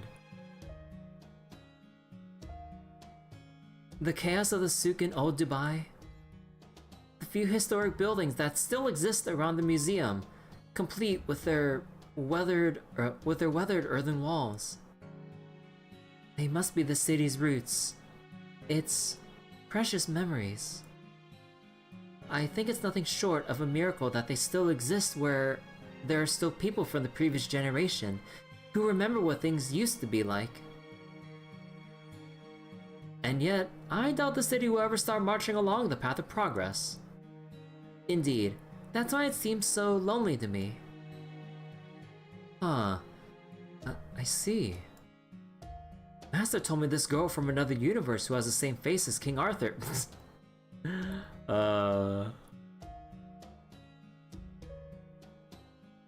Is still missing some of her memories. So I can understand why she would be drawn to the city's past and sympathize with its struggles. At some point, every powerful city will be forced to make a major choice. A choice to determine who they are, and who they want to be, because nothing stays the same. Thank you, X. That was very insightful. I'm deeply grateful for your perspective. Is that so? Does that mean you'd be willing to treat me to a round of that cutting-edge VR drone game they have at the mall? Drone game? I'm sorry, but I really must be getting back to Guardian Master. Damn, it's no fun playing a game like that without an audience. I was so sure I could set a monumental new score too.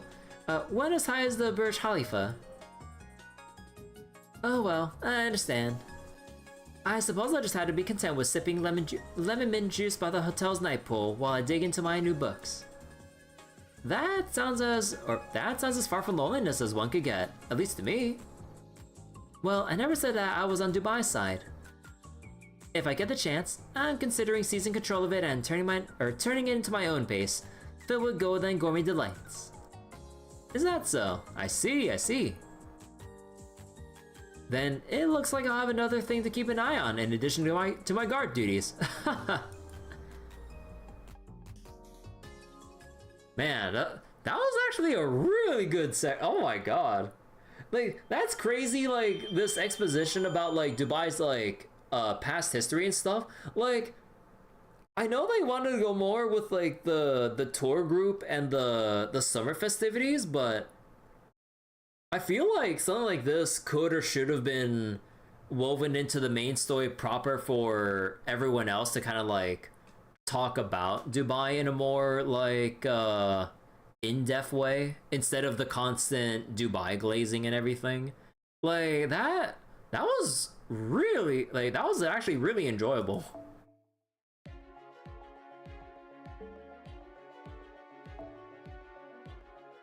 Okay, so what's the 90 plus makeup here?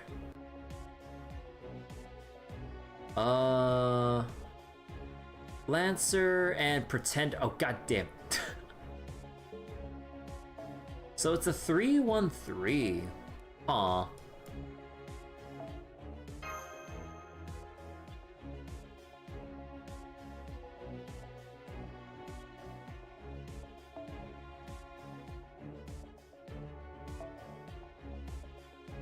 $300k Pretender. Yeah, I'll probably just be using the damage CE.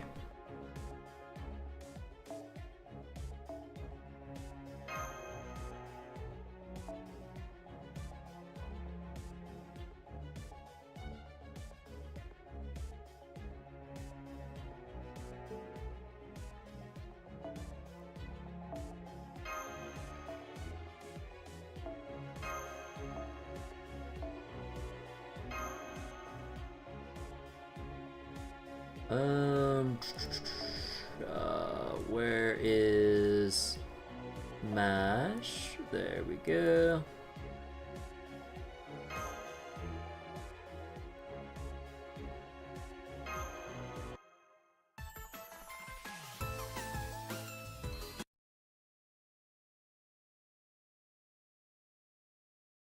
Alright, 313. Nah, I'm sure I won't be missing out on much.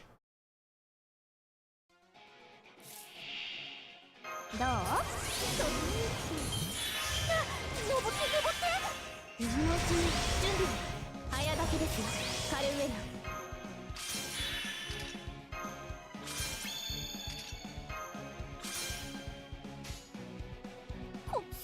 間に合うかしら。メガスペースオープン。芽吹く荒野、溶ける王冠、可憐に散るバラのごとく。私の秘密守ってね。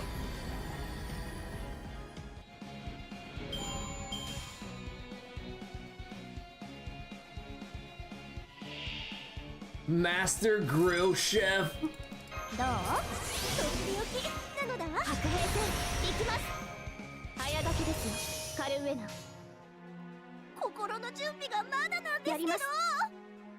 下がっているように。もちろん。霊気銀河解放。時空が終わっても必ずあなたを捕まえるわ。エディン・シュグラコラプサー。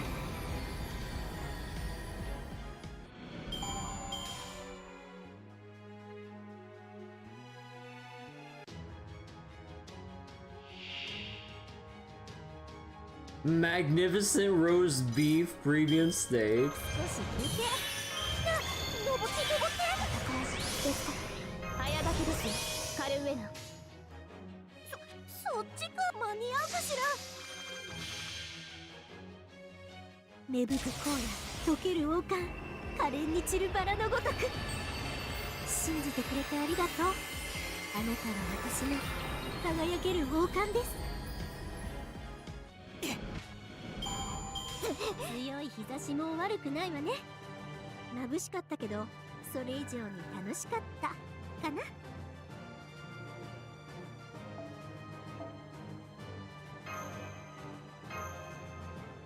Oh, what's this command code? KMR 3000 MH. Oh, Suzuka. 3 crit stars when attacking with this card. You can make it fly.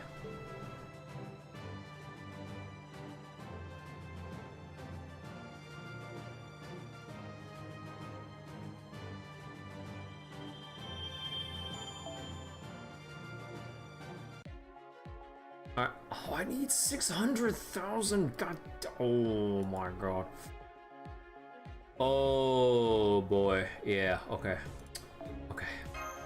We're gonna have to farm this out a little bit. Still on my material drops, but okay, I'm gonna have to. Okay, I did farm out bronze currency stuff for a little bit, so I could replace. Oh, wait, that's the wrong one. Replace this for the silver, and then probably replace summer Artoria 4. Let's see. It was like 4-star with. We'll do Summer Raiko.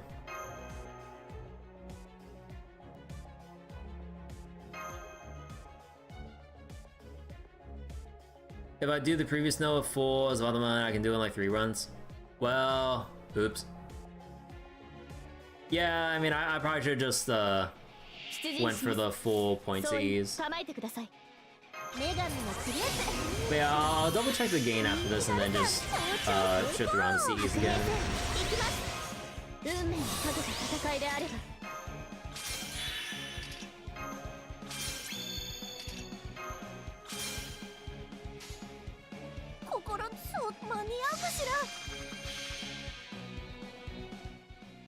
利益銀河解放時空が終わっても必ずあなたを捕まえるわエディン・シュグラコラプサー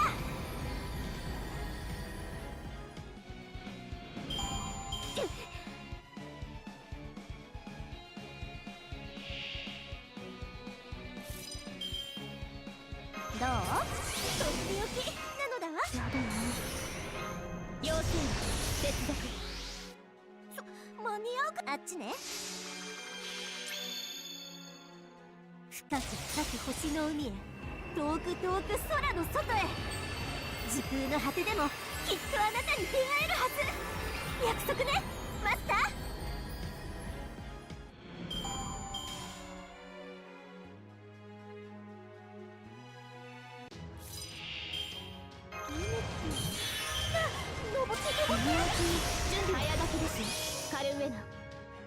Oh, whoops. Oh, hold on. I accidentally clicked something on my OBS instead. Alright. 心の準備が間に合うかしら深く深く星の海へ遠く遠く空の外へ時空の果てでもきっとあなたに出会えるはず約束ねマスター強い日差し Yeah, も悪 let's くない see. How many more? 眩しかったけどそれ以上に楽しかったかな Oh, yeah. I probably could have done it in 3 runs if I actually swapped out for full Z's. Oh, actually... would it kind of mess up the rotation if I took out the Ibuki CE? Actually, wait. How many C's do oh, yeah, wait. I would have to switch for support too. Yeah. Let's see. Is there anyone else that happens to have like an MLB by any chance?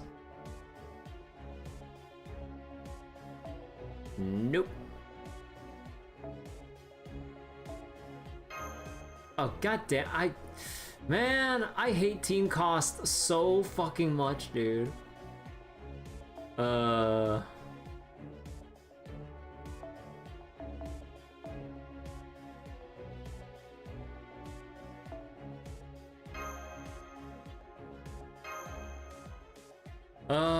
Team cost is so stupid.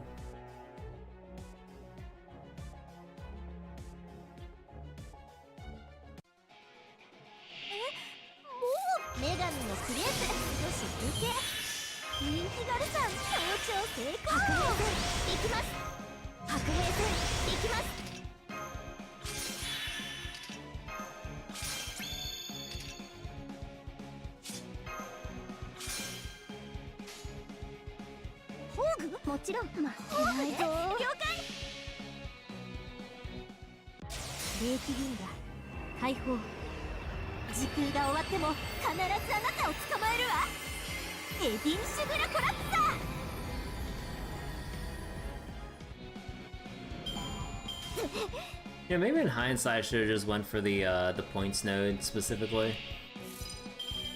どう？とっておきなのだわ。戦いですか。やだね。ホーグ？そう、あっちね。メガスペースオープン。芽吹く荒野、溶ける王冠、可憐に散るバラのごとく。私の秘密守ってね。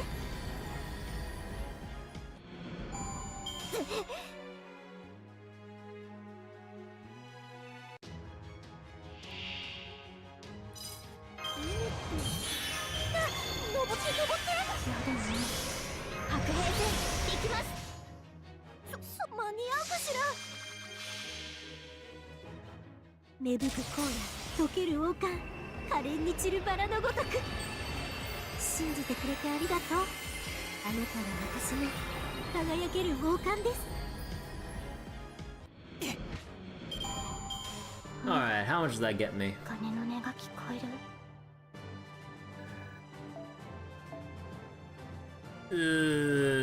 Yeah, this is definitely gonna be 2 more runs. Well, I mean, might as well.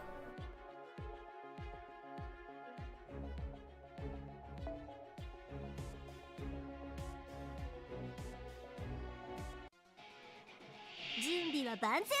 夏どう？登って白兵戦行きます。戦いですか。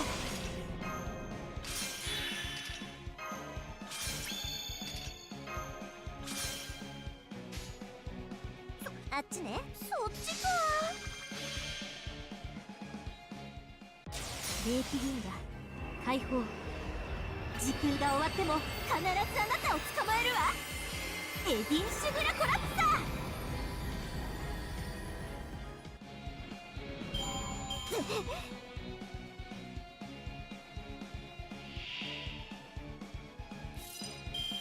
どう？とっておきなのだわ。水のうちに準備。水のうちに準備。心のやりますね。霊気銀河解放。時空が終わっても必ずあなたを捕まえるわ。エディン・シュグラコラプサー。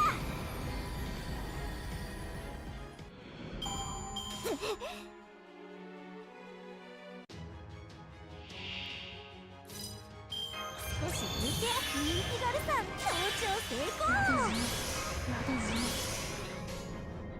そっちか。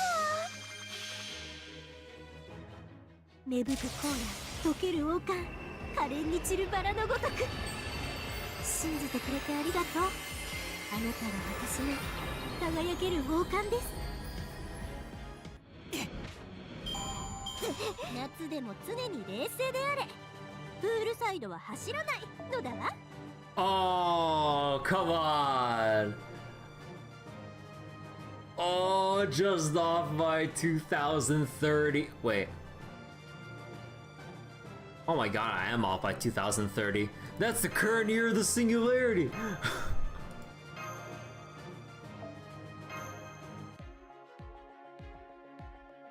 I love drop variants, oh boy.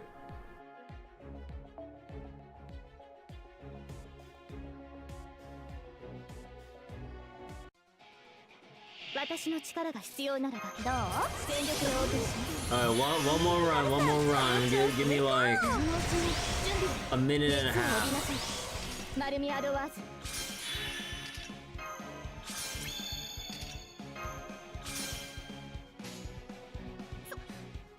間に合うかしら。メガスペースオープン。芽吹く荒野溶ける王冠可憐に散るバラのごとく。私の秘密守ってね。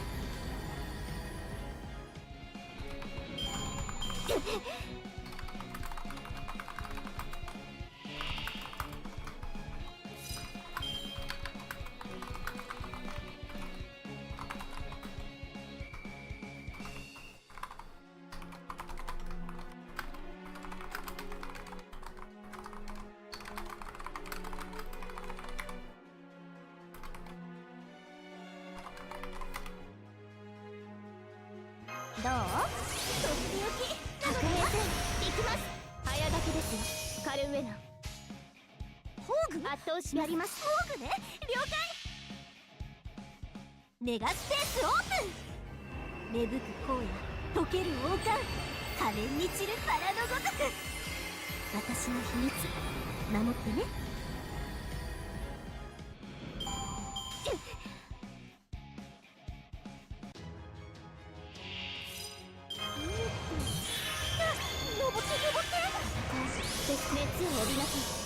丸みアドワーズそう間に合うかしら Oh, okay. Okay, now we can continue. Oh, I know. We need the joy points. Oh my god. Okay, hopefully that one doesn't take too long.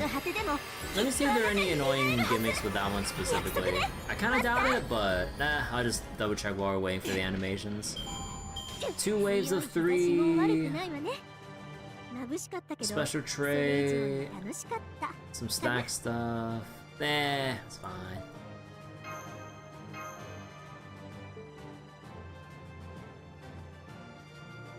Bum, ba, bum. Bum, bum, ba, bum. Bum, ba, bum. Special hammam spa? Oh.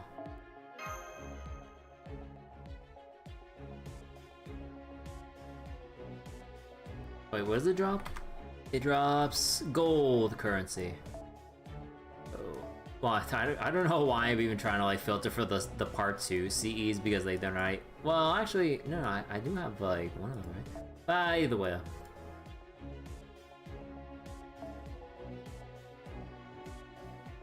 And no.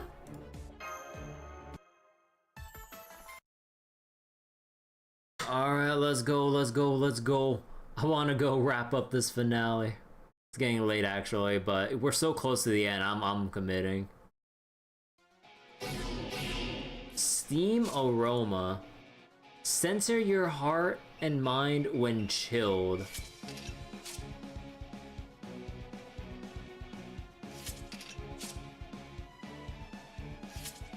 Well, when in doubt.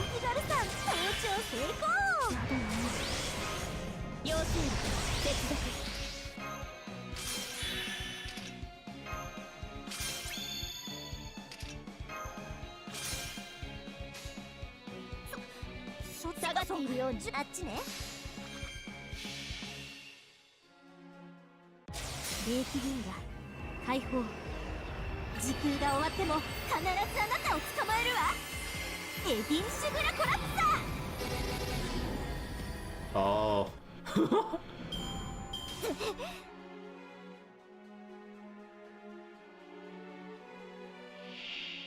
Big ice fountain.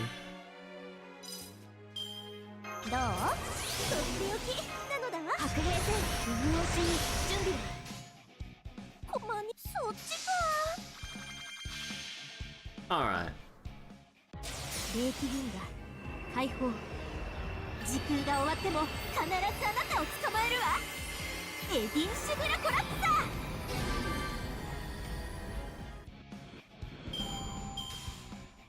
My mind and body are ready. I'll sleep well tonight.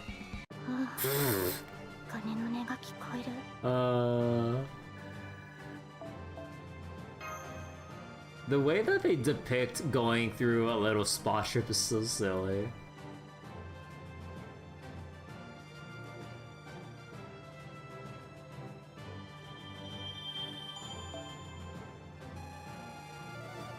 Hey. Oh, whoops. And now, Dubai Fountain at the top. Alright, let's do this. And yeah, any extra farming, I'll, obviously do off stream as we just passively wait things out and for the ordeal call to release and everything.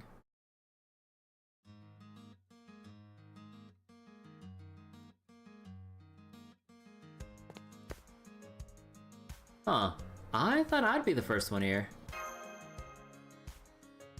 Oh my gosh, she's absolutely sparkling right now. Good morning, Kirby. It really is a good morning, isn't it? I slept so well I actually woke up earlier than I expected. Looks like she really woke up on the right side of bed today. What? Oh, why are you staring at me like that? Cut it out! Anyway, today we finally head to the fountain. I wonder what BB has in store for us. Oh boy. It better not be a letdown after all the big talk. Yeah, I've been wondering the same. So, how are you feeling today? Oh, that. I feel perfectly fine. In fact, I was able to almost forget about it for the night too. Like I said yesterday, I think we might just be able to close out this trip without incident. Remember what we said back at the beginning? Sometimes things that happen suddenly end just as suddenly. And that's looking more and more like the case here. Now that's some positive thinking. Good morning, Senpai. Good morning, Erishkigo. You're both up early today. And if I'm not mistaken, Erishkigo looks happier than she has for days. Maybe this means she knows her problem will be resolved today. If that's true, it would be great. Let's just say I was eager to get going. Besides, it looks like you're up pretty early too, no? You're right, I am. I'm looking forward to the show BB promised us at the plaza, and getting to go up the Burj Khalifa afterwards. I can't wait to see the view from the tallest building in the world.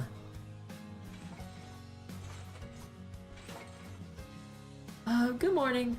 I can't believe it's already the last day. But no more of that.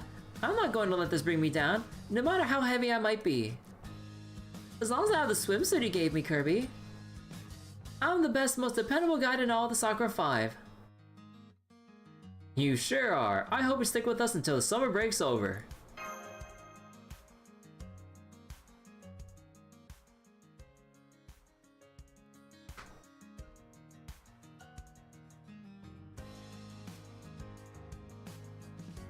It looks like everyone's here. Then with that, let's get back on the bus and head to the plaza in front of the Burj Khalifa.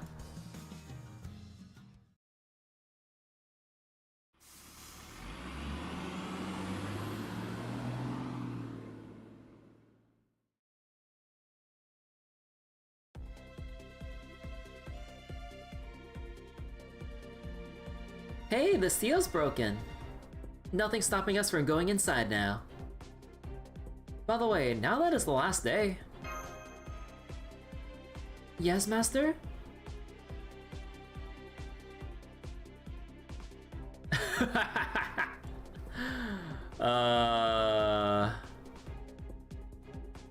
Yeah. I think we can all stop pretending we don't know what's going on. Huh? Huh? What are you talking about? Huh, I figured as much. Mash, since you could tell something was up with Master after spending so much time with her, it only stands to reason the reverse was true as well. But put differently, we should have known there was no way we could hope to hide this. So wait, doesn't this mean our attempts to be considerate to each other ended up twisted into something weird? Do we really need to keep quiet all this time then? Of course we did. Keeping up appearances can be more important than you might think. The main thing is that we all shared a common goal, enjoying summer vacation together. And because we all worked together, we succeeded. I think that about sums it up. But hang on, wait. God, I always feel like I need to like double check how to read this out in my head real quick. But hang on, Tamakasuki. If you're bringing this up now, it must be for a reason, right? Of course! BB is Chaldea's ally, but... wait.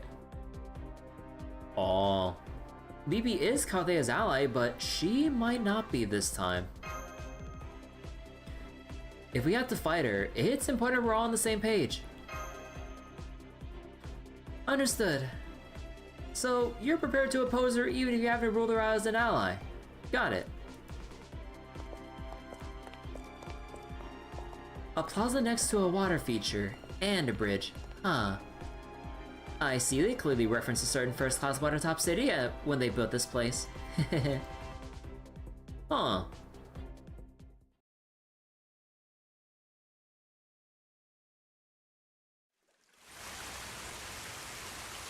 Ah, little water show.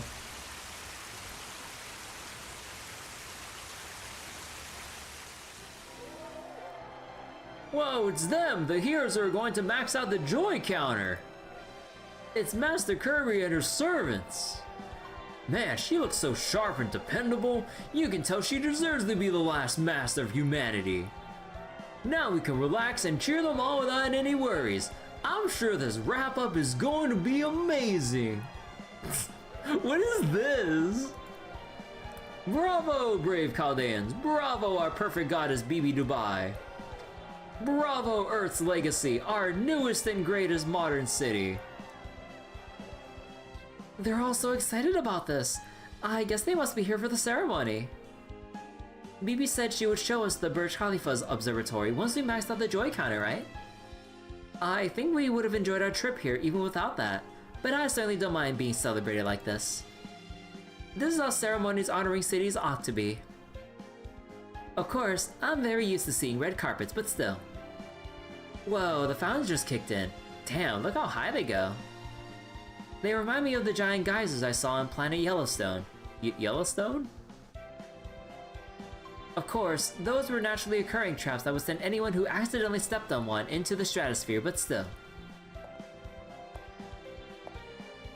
Welcome everyone. Congratulations on making it to the Fountain Plaza. As promised, I'll be putting on a special show to fill that last notch on the joy counter. And after that, I'll show you to the Burj Khalifa's observatory myself. Coming right to the point, since sadly you'll be heading back to Chaldea now that you completed your mission, I thought you could show the people of Dubai just how brave the last master of humanity really is. Here's an idea. What if you were to fight a single special battle during the fountain show? Of course, your opponents would have to be strong enough to give you a good run for your money. So, you want us to have an exhibition match? Well, I guess that's okay. Please be careful, Kirby. This is Bibi we're dealing with after all. You just know she's dramatically underselling how strong your opponents will be. Oh, right, Passionlip, you're still here. Well, I guess that's okay. Now then, it's time for the grand finale to your Dubai sightseeing tour. A rematch with everyone you fought so far. Please enjoy your deluxe extra long battle, everyone. Wait.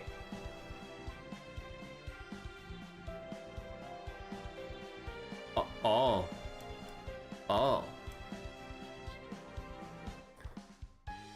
QPCs are great here. Oh, does it drop like a... Oh, okay. Yeah, you know, I kind of wish they would like indicate that somehow. Okay.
Alright, surely nothing will go wrong during this exhibition match, right?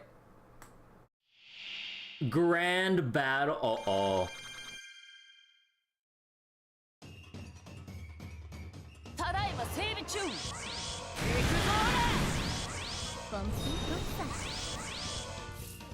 Oh. We get like a little cut of like all the other servants and like this. Oh, okay, that's cute. Shufu. Oh, that's cute. Aw.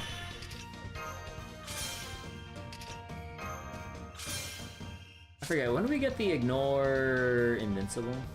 When level 7. Okay, so I do have to hit Mordred at least once. Boop, boop, boop.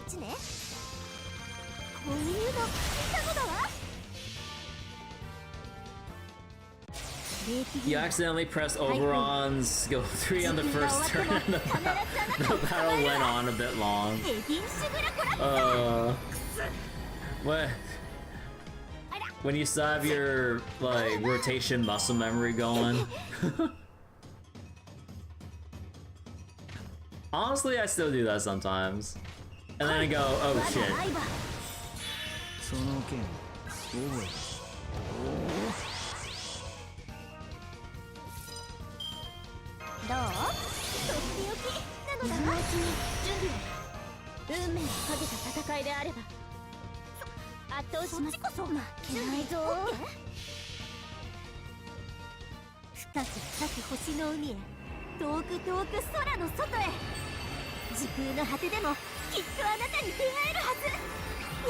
Your rotation memory is supposed to be for doors instead of double coins, Gaia.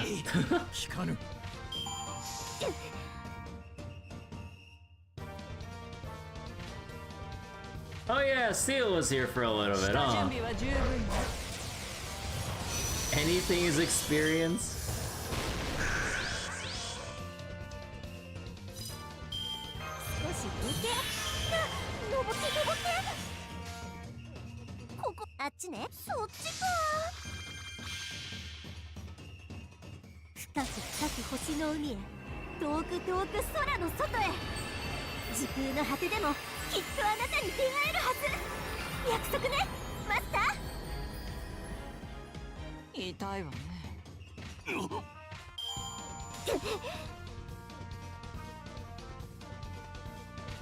Oh wait, we loop back to match now.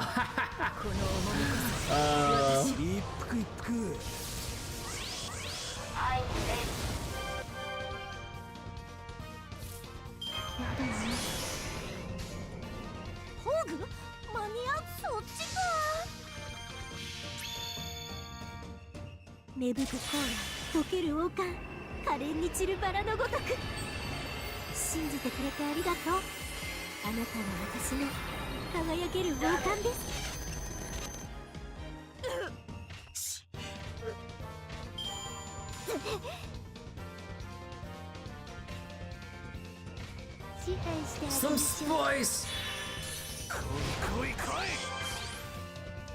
Burn damage cut.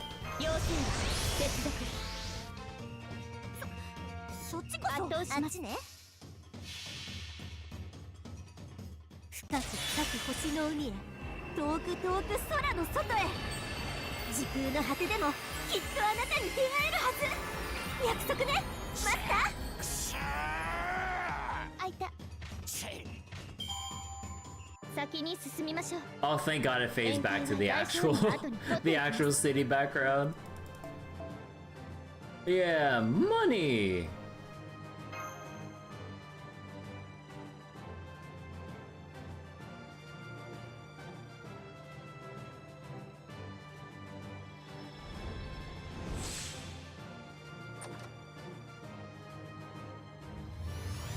Alright, and summer vacation's over and we can just go home, back to Chaldea, and have a good night's rest with a very memorable vacation.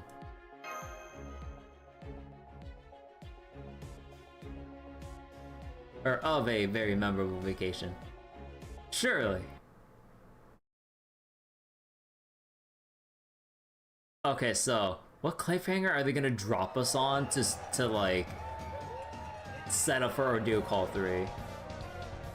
Thanks again, everyone!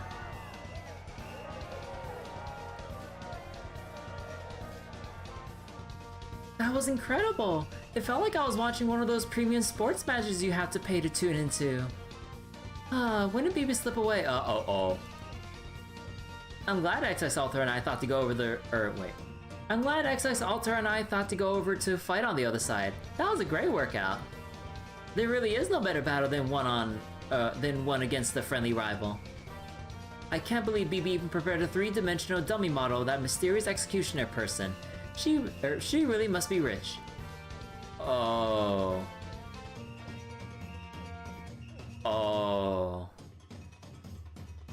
It was very well made as models go, but I do think one mysterious figure is plenty. Look, that was the last bit of joy. The counter's about to take over. Yeah! Oh! Yeah! Now what? Oh. BB. Erishkigal? Erishkigal?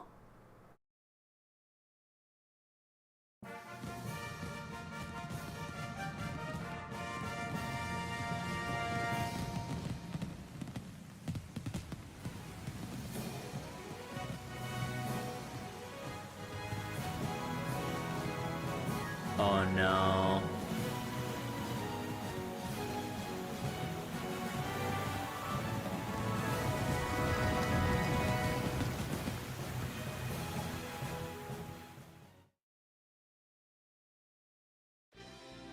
What's that sound? It sounds like it's reverberating throughout the whole city. It looks like every Joy-Con in the city is going off at once. I'm also hearing party poppers and seeing lots of star mines, read fireworks going off.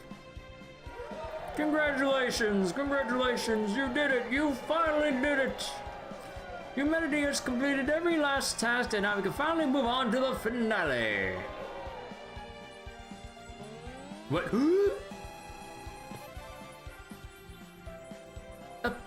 Part of the joy counter just moved aside. There were this many digits hiding behind it? It just grew like Pinocchio's nose gone haywire too. And wait, now there are even more numbers packed in here. Wait, what is this?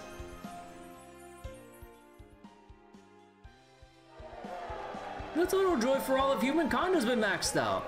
There's nothing left for you to do. Uh-oh. Now at long last you can all go away for good. Congratulations, congratulations, congratulations humanity on your graduation.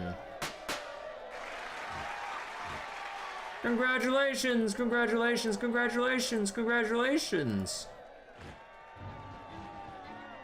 Ah, stop that. Cut it out. Good little boys and boys. Hands off the tail. Stop tugging on it. Ah, the crowd's swallowing me up, literally. What, even red hair? Ah, stop that. No touching, please. No tugging my tail. No getting on my back either. This is well beyond acceptable fan behavior. That's enough. Stop it, stop it, stop.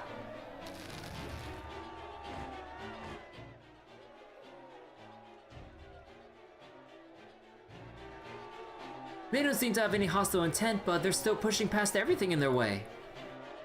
I know what this is. It's an avalanche, a natural threat that mercilessly swallows up anything in its path. Isn't this, like, really bad? I get that they're smiling, but if this is a horror movie, it'd be the part where they rip us all apart, wouldn't it? So, shouldn't we be running for it? But what about Erishkigal?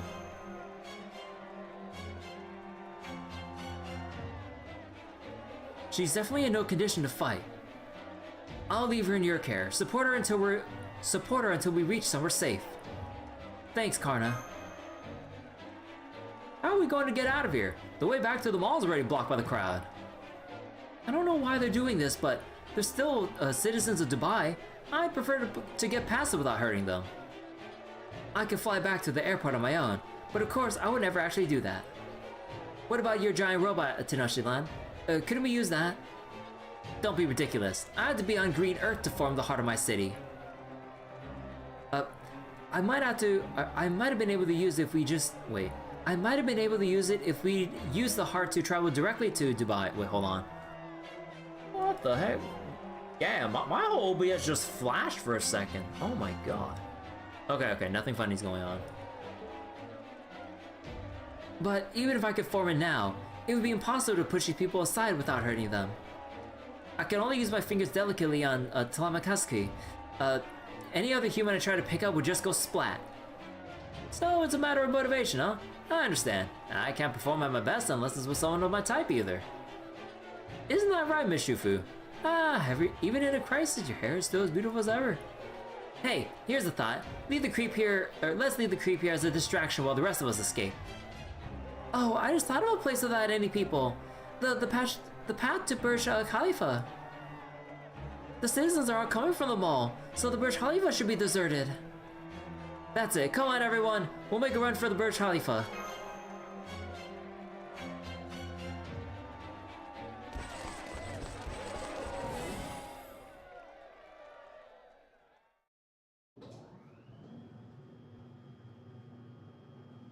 Well, we made it to the elevator. It's going up very slowly, but doesn't seem like it's going to stop along the way. I know the plan was originally for us to go up to this observatory once the Joy Counter was maxed out, but I'm not really in a mood to celebrate. I wonder if this is another one of BB's schemes. She's caused her share of problems, but she's never done anything to outright harm Master like this before. What the? Lip, did you see something? Yeah, something's going on outside. Take a look outside! This...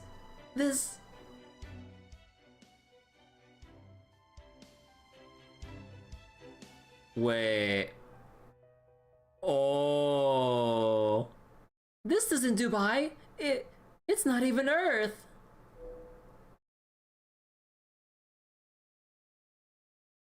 Oh... You know, that kind of explains why BB Dubai has a spacesuit, like, ascension. I was kind of wondering what that was all about. Oh. Well, we're on the moon! The whole city of Dubai is a fake! And it's on the moon! What the hell?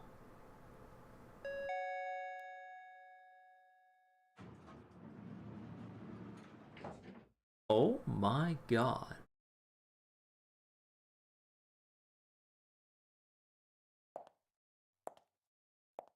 Well, hello there. Welcome to my room, everyone. This is your final destination for the summer, a museum from which to oversee humankind's final moments. Thank you so much for maxing out the joy levels. AI like us couldn't pull that off. Which is why I decided to have a human from the 21st century, that is you, help us. Now at long last we can begin the election to decide how humankind will end. Oh, but I can see from the looks on your faces that you don't know what I'm talking about. Well, basically... Thanks to all of you, we now have permission to eradicate humankind. Oh. Bottom Block Crater is such a good BGM, so OC3 finally brought it to FGO. It was a piece of cake too, as easy as tossing out a bunch of worthless old papers. In so many ways. It was a perfectly pathetic annihilation for a perfectly pathetic perfectly pathetic intelligent beings. Who are you? Ouch, how could you say that? Of course I'm BB. I'm an AI created by humankind to preserve and manage it. So wait. It's Bonham Black Moon Gazer? Oh. Come to think of it, your goal was to go back home to Chaldea, right? To return to your homeland where the rest of humanity's biosphere is, right? Forgive me for laughing, but that's hilarious. I can't think of a funnier joke. No, an entire comedy. You want to go back home? What home? This is the year... This is the year 3019. You're in Moon Dubai, a city built on the lunar surface. I'm afraid there's no one left on Earth anymore.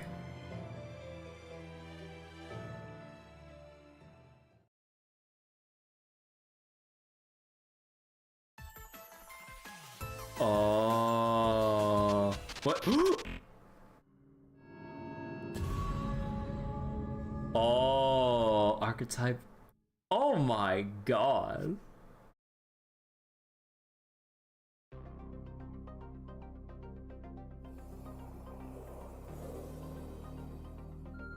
Oh. Oh my god. Ordeal Call 3 Bellum Novae Humanitas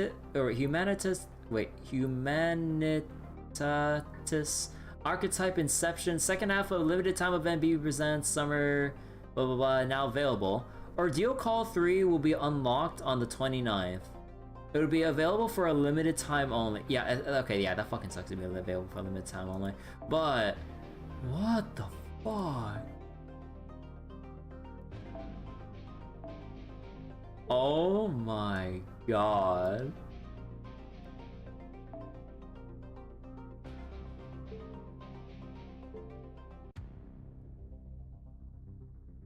The goddamn shitty anime retcon.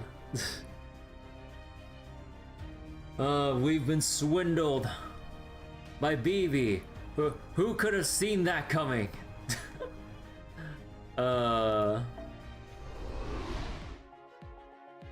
And yeah, so the 90++ and CQ, yeah. Oh boy. Oh yeah, wait, you can see the joy counter like all the way extended like this. Oh my god. So, the battle of the new humanity. Huh. But yeah, I wonder what they're gonna cook up like once we actually get into Ordeal Call 3 proper. You misspelled a lot. Nah, don't worry about it. But yeah, like, I'm excited to see what the hell is going on with this like whack-ass plan to actually shoot us like 1,000 years ahead instead of like to just 2030 like we were lied to and everything. But yeah, so honestly the only main pain point that I have with the summer event, it's just the Dubai praising. Like they lay on it a little too thick there. Like if they kind of like condense it, because like it's understandable to show the servants awestruck by the city of Dubai and stuff, but they go on a little bit too long at a number of points. But yeah, like, I mean, everything else though was like pretty fun. And also the fact that like, you know, once the secret was spilled, at least like to the rest of the team, that like Erish was turning into a beast servant or whatever, then like, you know, like I cannot overstate enough how thankful I am that we don't go full idiot ball and just pass it around and just like have everyone panic and make everything worse. So, because it's so easy for so many stores to just go, oh my god, we gotta raise the alarm and all that shit. Thank god they're actually being like reasonable about this. So wait. You feel like the event effectively spins its wheels in place, which it kind of had to? Yeah, I mean, you know, a lot of it was just like the silly, lighthearted sightseeing stuff, which was like, I guess you could say intentional. But yeah, like, you know, the main meat, like I feel like, you know, the whole summer event kind of suffers a little bit just because it serves as that intro to Ordeal Call 3 proper. Because like, yeah, because like, you know, when it comes to like the summer events or, you know, usual events in general, you would have like the main meat like halfway in and then you would see it through to its climax. But then, you know, it kind of felt like, you know, because of all the sightseeing stuff and that the main part of the story was going to be Ordeal Call 3, yeah, like we were just kind of like fucking around like for pretty much the whole time. I mean, you know, understandable, I guess, but yeah. But alright. I think that'll wrap up FGO for tonight. And when Ordeal Call 3 comes out on... Well, okay, actually, wait, time out. It comes out on the 29th, but like at 1 o'clock PDT. Yeah, no, I'm not staying up till like 1 in the morning for that shit. So we're gonna have to do it on like the 30th. But in the meantime, we got the Honkai Star Rail Fate Stay Night collab coming up, like, honestly, like in a couple hours. But obviously, I'm not gonna like stay up for another like 8 hours doing that shit. So the next stream, we are going to boot up Honkai Star Rail and get around to the Fate collab part 2, and crossing my fingers, like, it's not ass. Which, again, like, they had so much potential the first go around with the collab, because, like, with how much they were building up for it, you would think that, like, we'd actually see something of substance and stuff. No. So it seems like they're cooking up stuff as far as how much they're willing to put effort into the trailers for part 2 of the Fate collab in Star Rail, but we'll actually have to see that in action come tomorrow. So yeah, anyways, thank you all so much for watching. I will see you all later. I'm gonna go get some rest, and yeah, I'll go set up Honkai Star Rail for tomorrow. So thanks for watching, everyone. Bye bye. Thanks so much for watching everything.